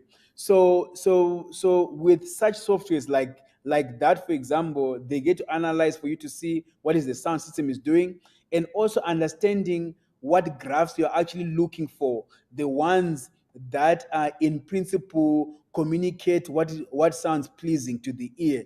So using those tools like that will help you tune the system better. But then over and above that, it is using reference songs. So you know when you play a certain songs, it is supposed to sound a certain way. When you play it without EQ on that particular channel, when you listen to it, when you hear something is not right, something is over emphasized or under emphasized, then you can then tune the sound system so that that song sounds beautiful.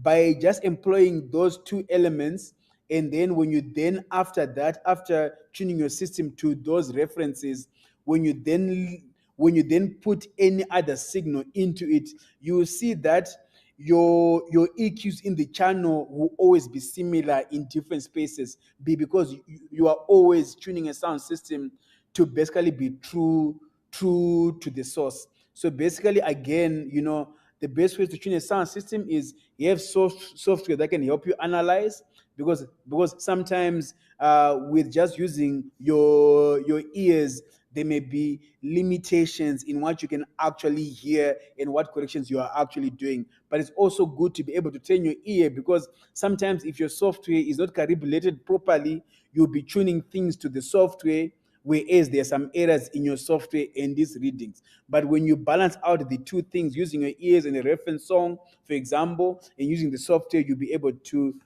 come to a good compromise when you get really amazing results. Okay, cool. And then let me go to the next question from one that I want to ask if you are okay. Okay, cool. Hello, nice to attend. You say first question: how can we get a chance to be mentored practically by you? Okay, so someone is asking how they can get how that they can be mentored with me practically. Let me see the second question. Second question is how do you manage to switch different big mixers on different uh, uh, on different events? Okay, cool. So someone is asking, like how can they be mentored by me practically? So the challenge is this: there's so many people who want to be mentored by myself, and then again, we'll find that it is actually common with some of the engineers across Africa who work on some of the biggest projects. People want to be mentored by them, but sometimes it becomes very, very unpractical to meet with people on a one-on-one.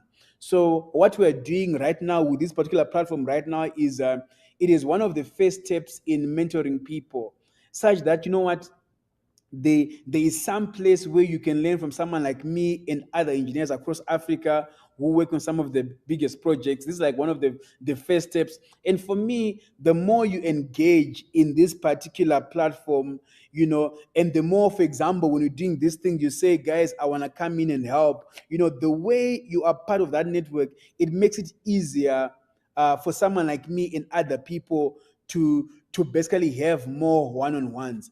But also I do have other paid products where people actually pay to have lessons with me. And I can tell you this right now: people who pay to have lessons with me one-on-one, it is not cheap, but that's the only way I can manage how many people I get to spend time with one-on-one. But I believe a sound engineers at different levels, there's two things that you can actually do, that you can learn from me, that you can apply right now. And for me, as we speak continuously, as you come into this class, as you help in some way on this free mentorship, whether it is creating graphics to inform people, whether it is creating WhatsApp groups in your country to invite more people in, and just be one of the source of just communicating, the easier you do stuff like that is the easier you come in like more the inner circle, and it is the easier that we can spend more time, and then I can teach you more on a practical, because that's the only way we can basically separate some of the people who are not really sure if they're really in this for the long haul, and people who are really in this for the long haul. People, because for me, in principle, if I spend time with someone on a one-to-one, you know, I have to believe that this person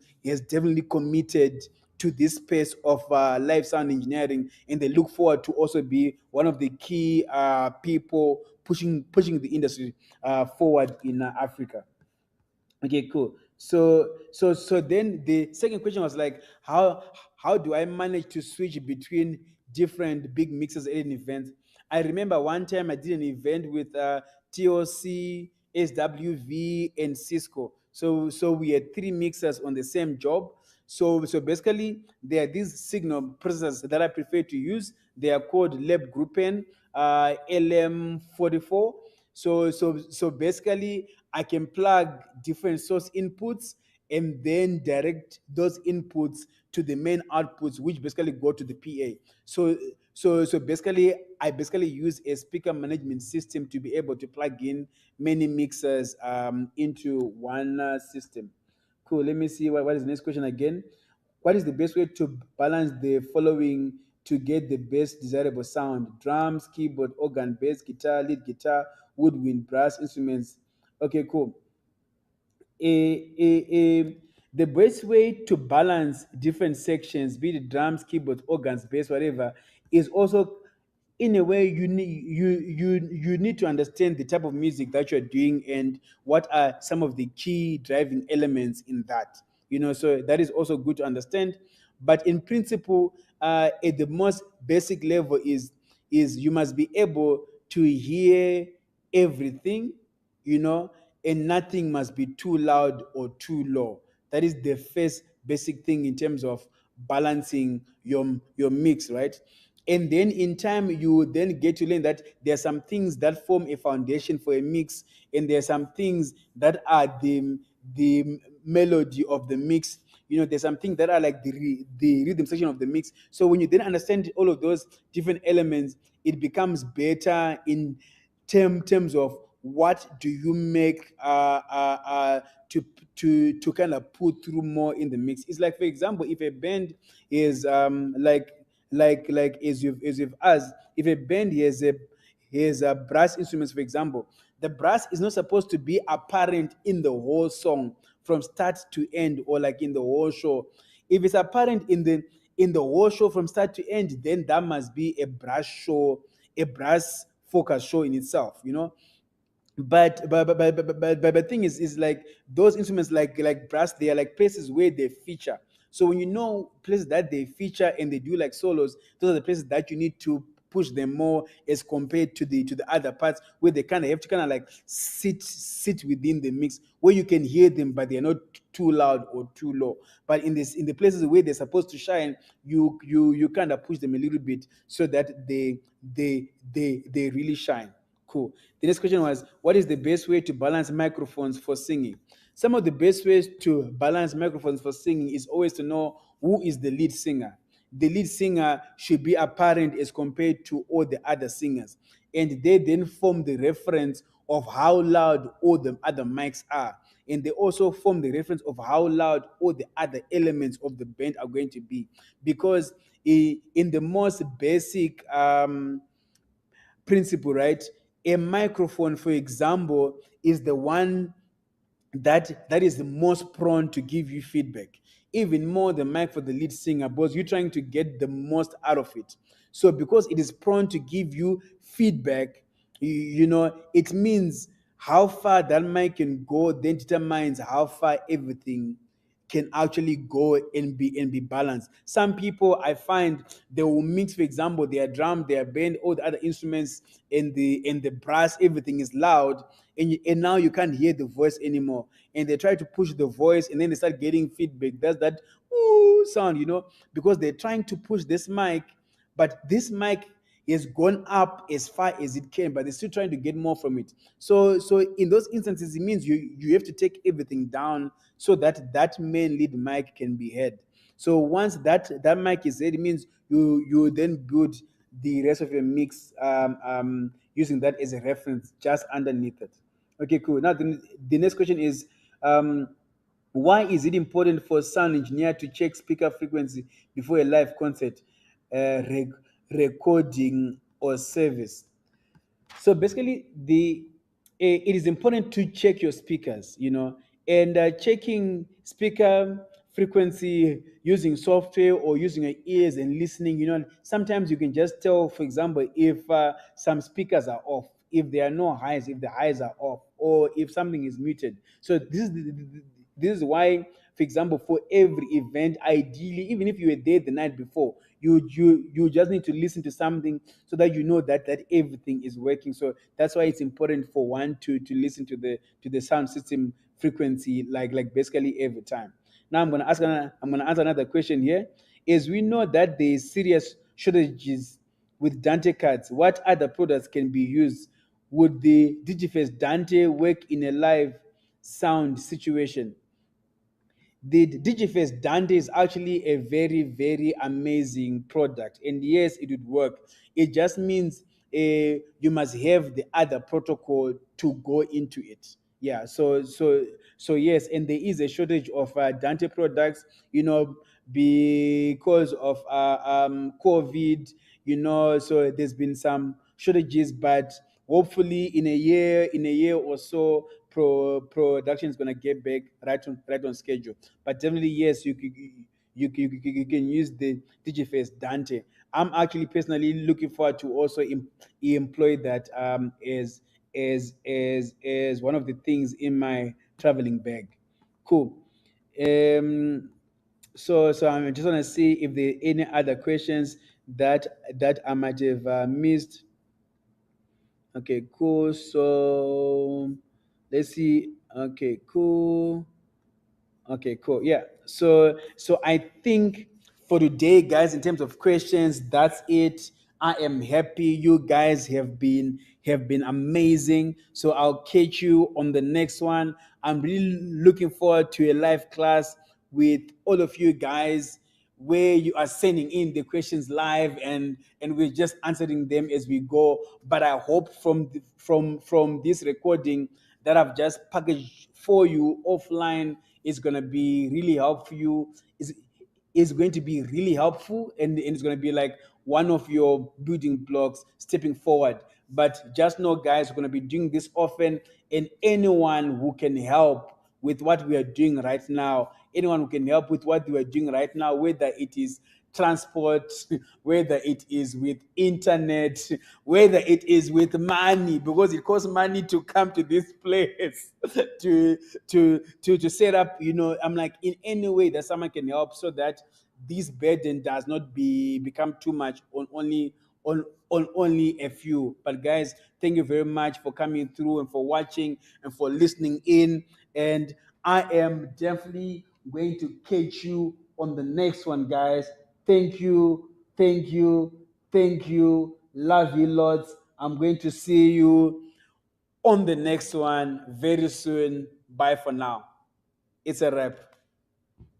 Yeah, yeah, yeah, yeah, yeah, yeah, yeah, yeah, yeah, yeah, yeah, yeah. Cool. Hi, Mark. It's good to have you again. I know we've done this interview before, and then I found that I had no recording. So, thank you very much for taking the time to come through again today, so that we can just have a conversation around sound engineering. And for me, it is such an honor to be speaking to a Grammy Award winning sound engineer, and also nominated as well.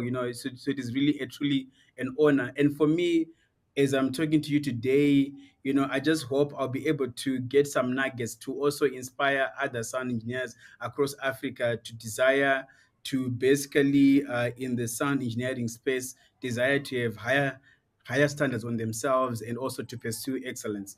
And I believe you are also one of the best people in the world that some people can be able to also learn from, because you've been at this for a while, and I believe you still continue to be at this for a while based on your track record. Yeah. So thank you for coming through today. You're welcome. Thank you for having me. Cool, cool, cool. So basically, this goes out to my podcast called Backstage Africa, and to just set the stage, I just like to know a bit about your background. So I just want to know a bit about your upbringing and how you kind of in a way became interested in music and sound engineering. All right. I grew up very close to Africa, right on the other side of the Mediterranean in southern Italy, um, and in a region called Puglia, which is kind of across, it's the heel of the boot. It's kind of across from Montenegro, Albania, and Greece. And in this region, which has not a lot of didn't have a lot of music and a lot going on for itself, I opened my first recording studio when I was 17 years old, after doing an internship in a recording studio where I was going to as a client, both as a musician and as a producer. And yeah, I opened this recording studio, and the scene in this was in the 90s. The scene then was mostly punk hardcore in southern Italy. So I recorded a lot of punk hardcore bands, cut my teeth on that. And after about 2 or 3 years, I felt like I had hit the glass ceiling, and there was nowhere else for me to go. And so I And, decided. and and also, just before on that, on your first studio when you were 17, what kind of gear did you have in there? So I had bought an analog console from the studio where I did my internship because they wanted to upgrade their console. So that was kind of the spark that lit the fire for me. Because when they said, the owner of that studio said, "Well, I'm selling this big console. It's 32 channels. It's about 6 feet long, which is about 2.5, 2 meters long. Um, if you know anyone, let me know," he said. And I thought to myself, why would I know anyone that has that kind of space or that kind of money Yeah, for a console that big? And I just kind of, set the thought aside. I didn't think about it. And at night that evening, I thought, I'm going to do it. I'm going to buy that console. I'm going to be the guy. yeah, And that has set me down that path because that was my first console. Then I built a studio around the console. I built a studio with a live room and one ISO booth for vocals, and that's hmm, that's how it. And I built it in the basement of my parents' house. So they were very supportive. I had very supportive parents that helped me in yeah, my dream, which then became my career. They understood I was serious about it. yeah. So what kind of mic did you have coupled with this console, or some of your very first mics? Oh, I barely remember. I think I had an AKG, maybe it was called C3000, which was a Oh condenser yeah, mic. I know. Yeah, I know that. I know that Yeah. one. Yeah, yeah, Then, of course, I had a bunch of Shure microphones. I think I had a AKG D190. hmm, Um, I had very basic microphones, nothing fancy. I didn't have any money, so I didn't have any fancy Neumanns or yeah. fancy Gotcha. condensers or I didn't have any tube mics. I just started small. The biggest thing I had was the console, and I built the studio around the console. And at that time, it was still all analog. This was before Pro Tools, so I was recording to tape, reel to reel. Yeah, that was Okay, my cool. beginning. Yeah, and also just to backtrack just a little bit, right?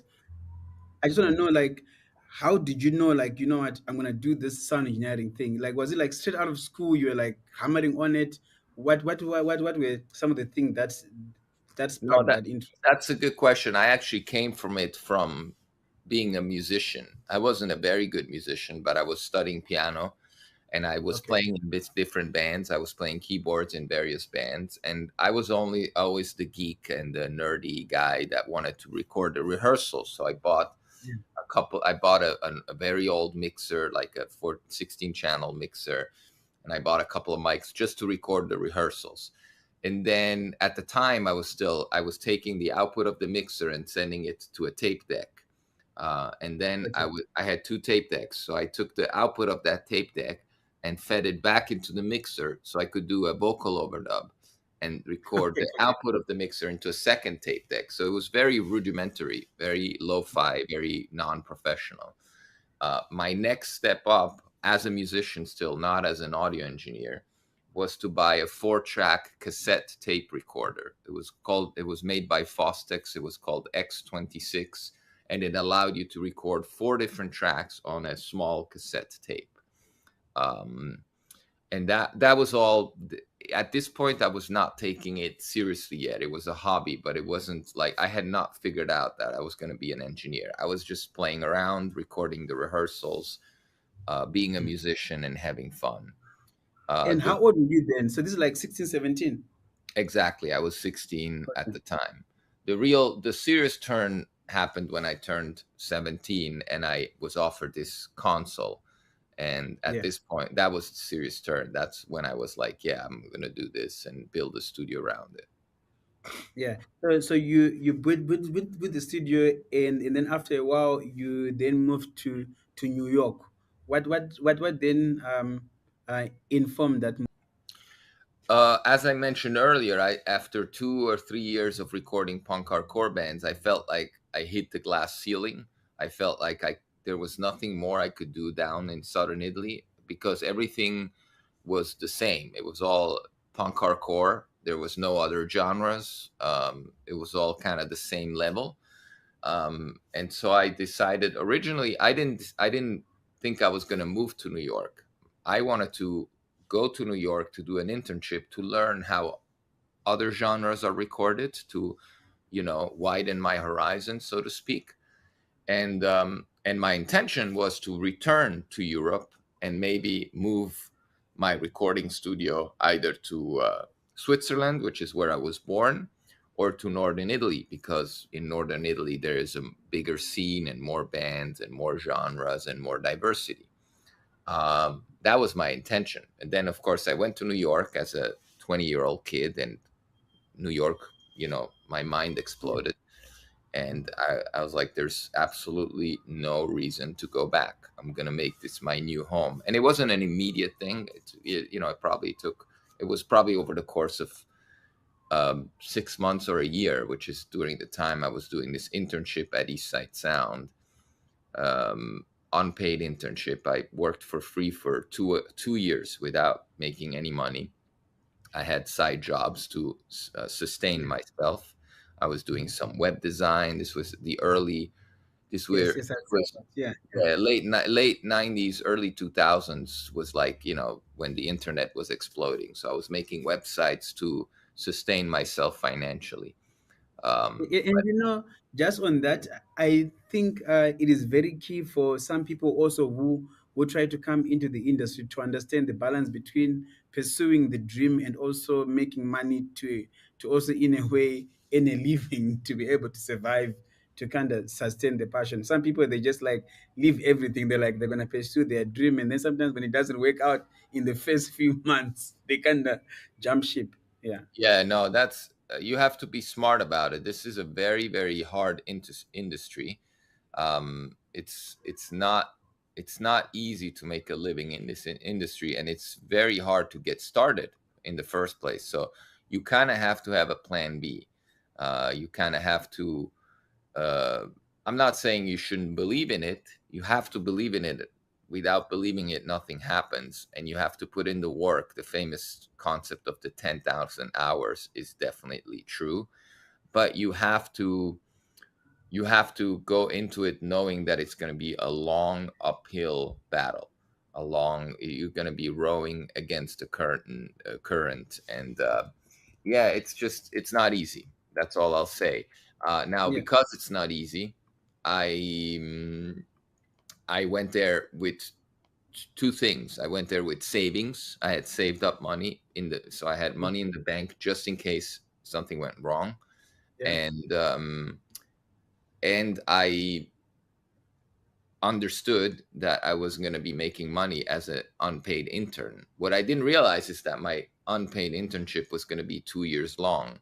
And it was Oh, nobody said you're going to work for free for 2 years. It's just like you work, you put in the time, and you yeah. wait for an opportunity. And my opportunity arrived 2 years later.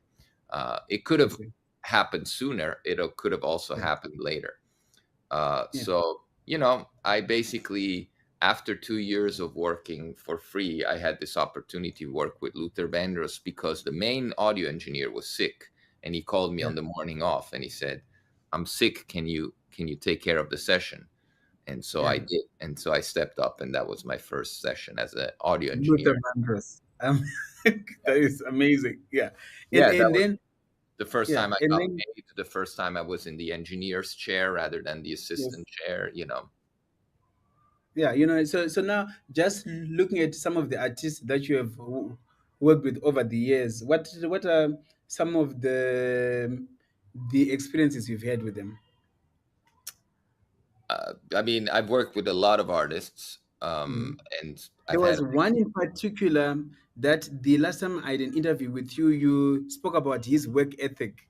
Like I actually forgot his name, but his ethic had a huge impact on you.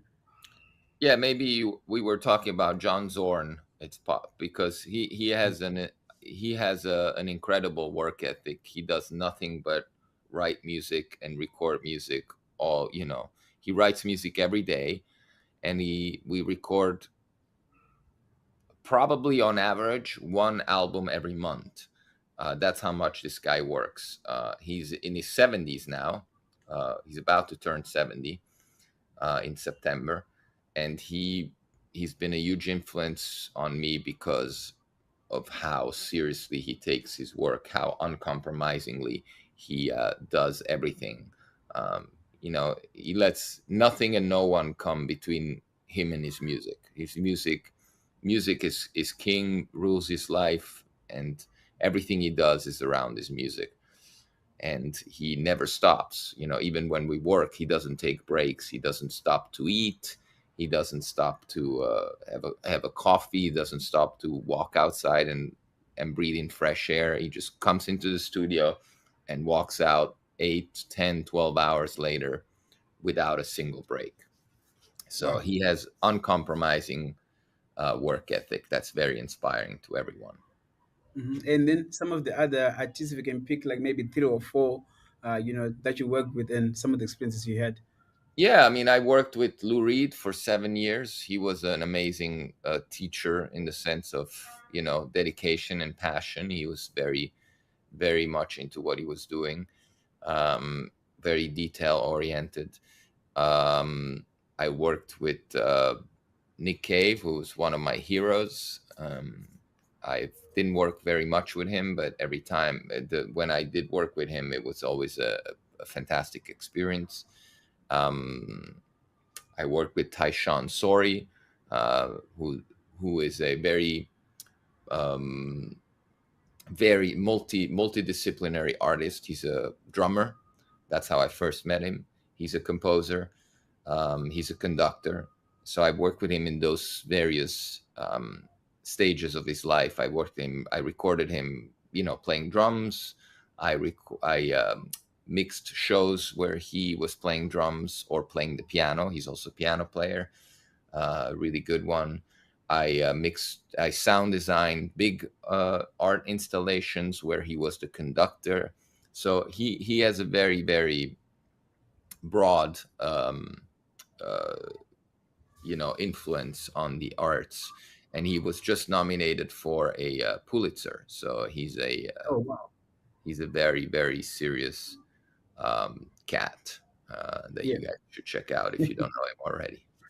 Okay, cool. So you work with different genres of music, types of music, and how do you yourself approach all of these different types of projects and still be able to maintain their uniqueness and not everything sound like the same thing?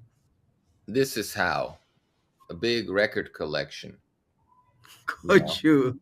Yeah, yeah, yeah. I see that. that's only vinyl, of course. I grew up listening to cassettes, and then I bought CDs. I have about 5,000 CDs. Um, and of course now with streaming, you have like unlimited access to music, and you can listen to anything all the time. So that is really the key to being able to work across different genres, is understanding different genres. You cannot walk into a metal session if you've never heard a metal record. You have to know the sounds that these artists are after or are trying to sound like. You have to understand the references. When they say, I want my guitar to sound like that, but I want the drums to sound like that, you have to know what they're talking about. The only way to know what they're talking about, and the only know to give them what they're looking for, is to have experience within the genre. So Gotcha. I work a lot in the worlds of rock, metal, jazz, and classical music. And those are the four genres that I also listen to at home. Those are the four genres that I understand and that I love. And I'm saying these as four genres, but obviously they're very wide. They're Yeah. very wide genres that then include many subgenres. Um, there's so many subgenres of metal and so many subgenres of jazz, etc., etc. So all of those genres are genres I know the most. I don't, for example, I don't listen to hip hop, and so I don't do hip hop. I don't really know the genre well enough to place myself in a session and give them what they want. You have to know your limitations. I'm not saying Yeah. that I couldn't mix a hip hop record. Obviously, mixing is different than recording. When you mix something, you know what things need to sound like, and you make them sound Yeah. good. So I could certainly mix a hip hop record, and I've done it. But I enjoy working with live musicians. I enjoy working with the organic magic that happens when people are in the same room. So most Yeah. of what I do is ensemble recording. And by ensemble, I mean people playing together, whether it's a rock band jamming out, or whether it's a string ensemble playing chamber music, or whether it's a jazz quartet or a metal band. It's all ensemble recording to me. Good. Can you speak a bit towards your experience at Eastside Sound, and a bit about that studio as well, and your roles and responsibilities there over Yeah. the years? Yeah. So East Side Sound, for those who don't know it, is the longest running recording studio in New York, together with Electric Lady, which was founded by Jimi Hendrix. East Side Sound was founded by Lou Holtzman in 1972. So it's now more than 51 years old. Um, it went on the books in 72. It was actually built around 68 or 69.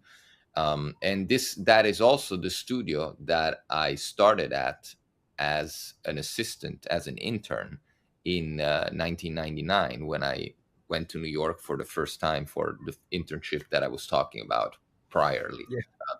previously. Um, so when I arrived, I started as an intern, and I worked there as an intern, as I mentioned earlier, for 2 years unpaid, until that Luther Vandross session happened. And then Yeah. from there, I started working as an assistant engineer and as an engineer. Um, and I worked my way up. It was a long and steady rise to the role of chief audio engineer, which is the role I maintain today. For a Yeah. long time, I've also managed the studio. I now stepped back from the managerial role. I still handle the bookings for the clients, but I basically primarily engineer. The studio was also acquired last year by a new owner, a Chilean film composer called Andres Pollack. And so we have new management. He hired a manager who was a previous intern, so that shows you there's always ways. And I say that as an example of, you also have to um, find ways to make it work. So if you start as an intern and your aspiration is to become a record producer or an engineer, but along the way you're offered a job as a studio manager, that Yeah. that's still, it's not something to be bad, to feel bad about. It's still a job in the recording industry.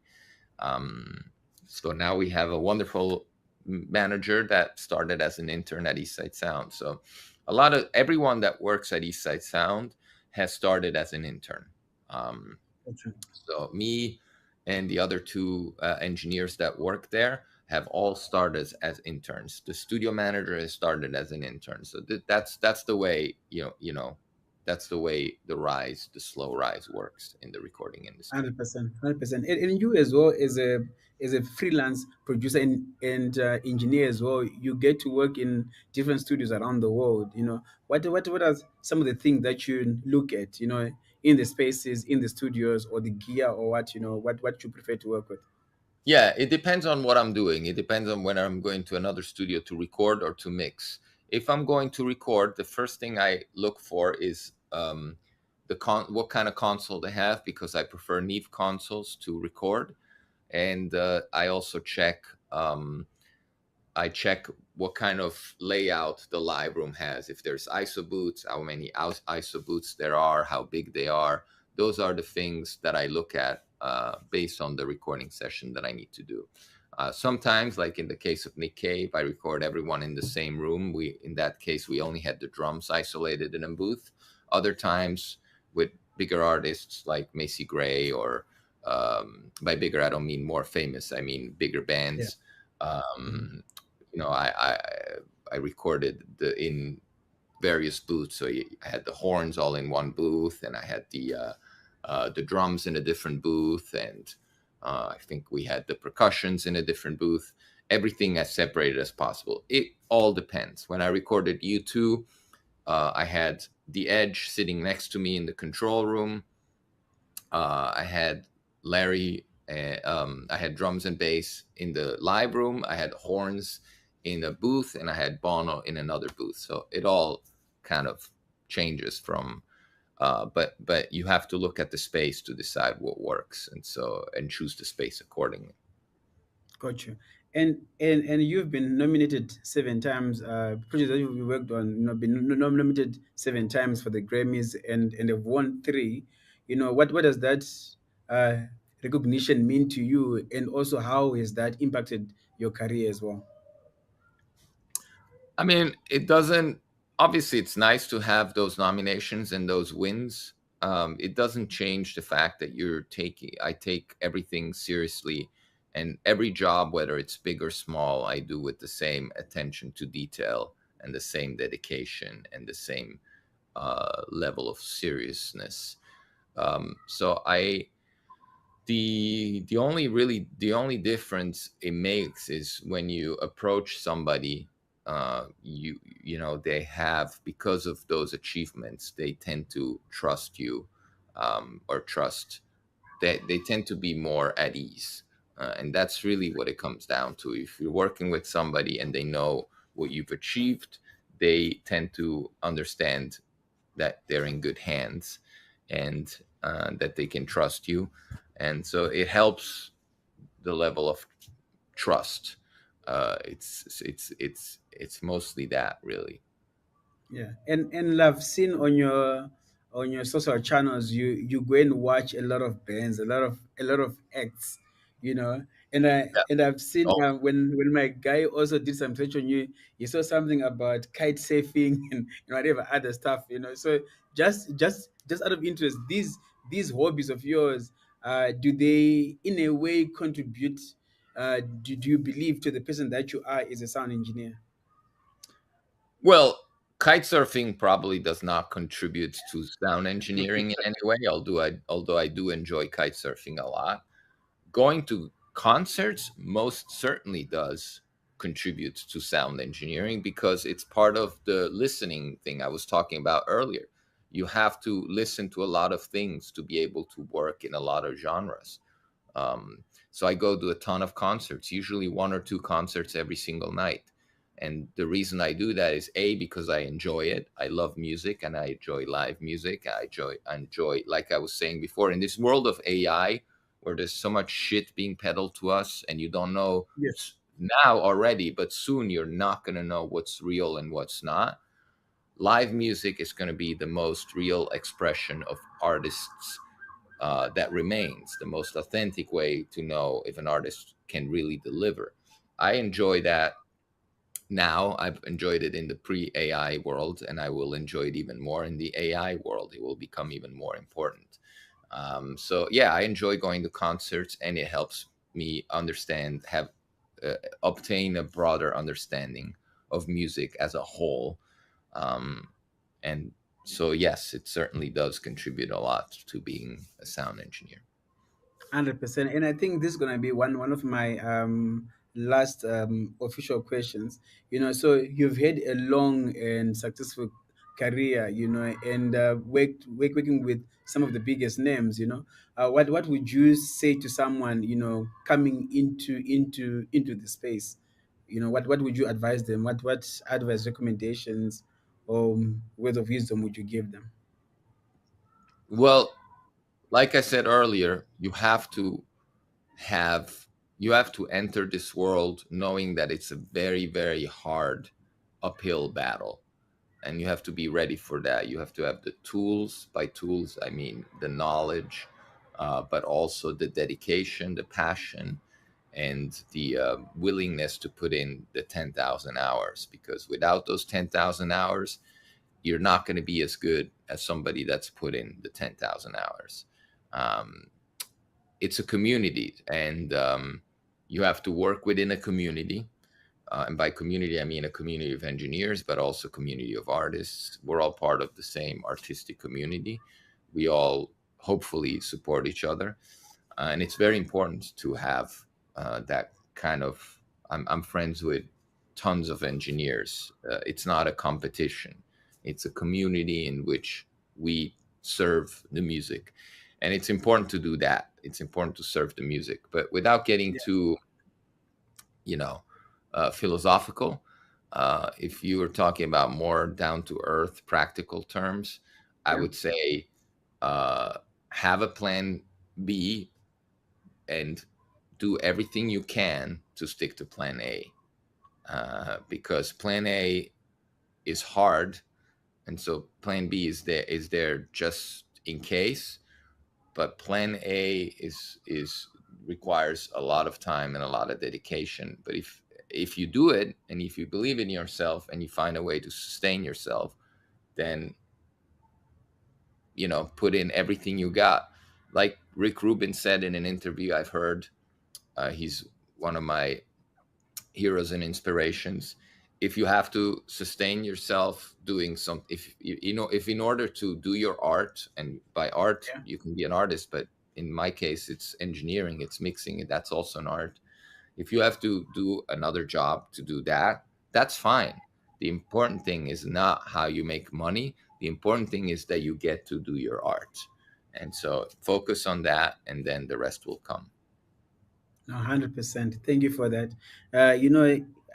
It's been amazing having this interview with you. On my time, I'm on 2 minutes 47 seconds, counting down on our 30-minute interview. So we are like on time. I just want you to do a quick shout out to sound engineers across Africa. Just say hi to them from right now. You are in New York.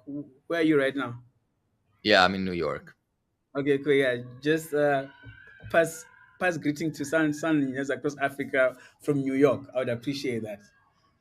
Yeah, I actually know a few engineers in Africa because I've worked with a couple of African artists like Zoe Modiga. I don't know if you Yeah, know her. yeah, She's fantastic. yeah. I Yes, I know I her. mixed her last record, or the one before the last, and she actually won an African music award. Oh, Um, beautiful. I forget what the name of the award is, but Is it in that Afrima? award, I don't remember what it's Don't called. It remember. Okay, was it was gotcha, gotcha. it was I think it was before the pandemic, or during, or right after the pandemic. But anyway, Got in that African Music Awards, me and the other engineer that did the recording in Africa, were very happy to be working together. So he did all the recording and I did all the mixing. nice, beautiful. So hello to all the engineers out there in Africa. I wish you all the best, and keep up the good work, and make sure you record the best way you can, the best way you have available, with whatever gear you have available. Just always do it as good as you can. 100%. And I think the last thing was you did sound for one of the Grammy Awards events this year. Can you just talk a Yeah, little bit on that? this Yeah. Yeah, this year and last year, and hopefully next year, I have mixed the Grammy premiere ceremony in Los Angeles. Well, this year in Los Angeles. Last year it was in Las Vegas. And it's basically the event where they give out all the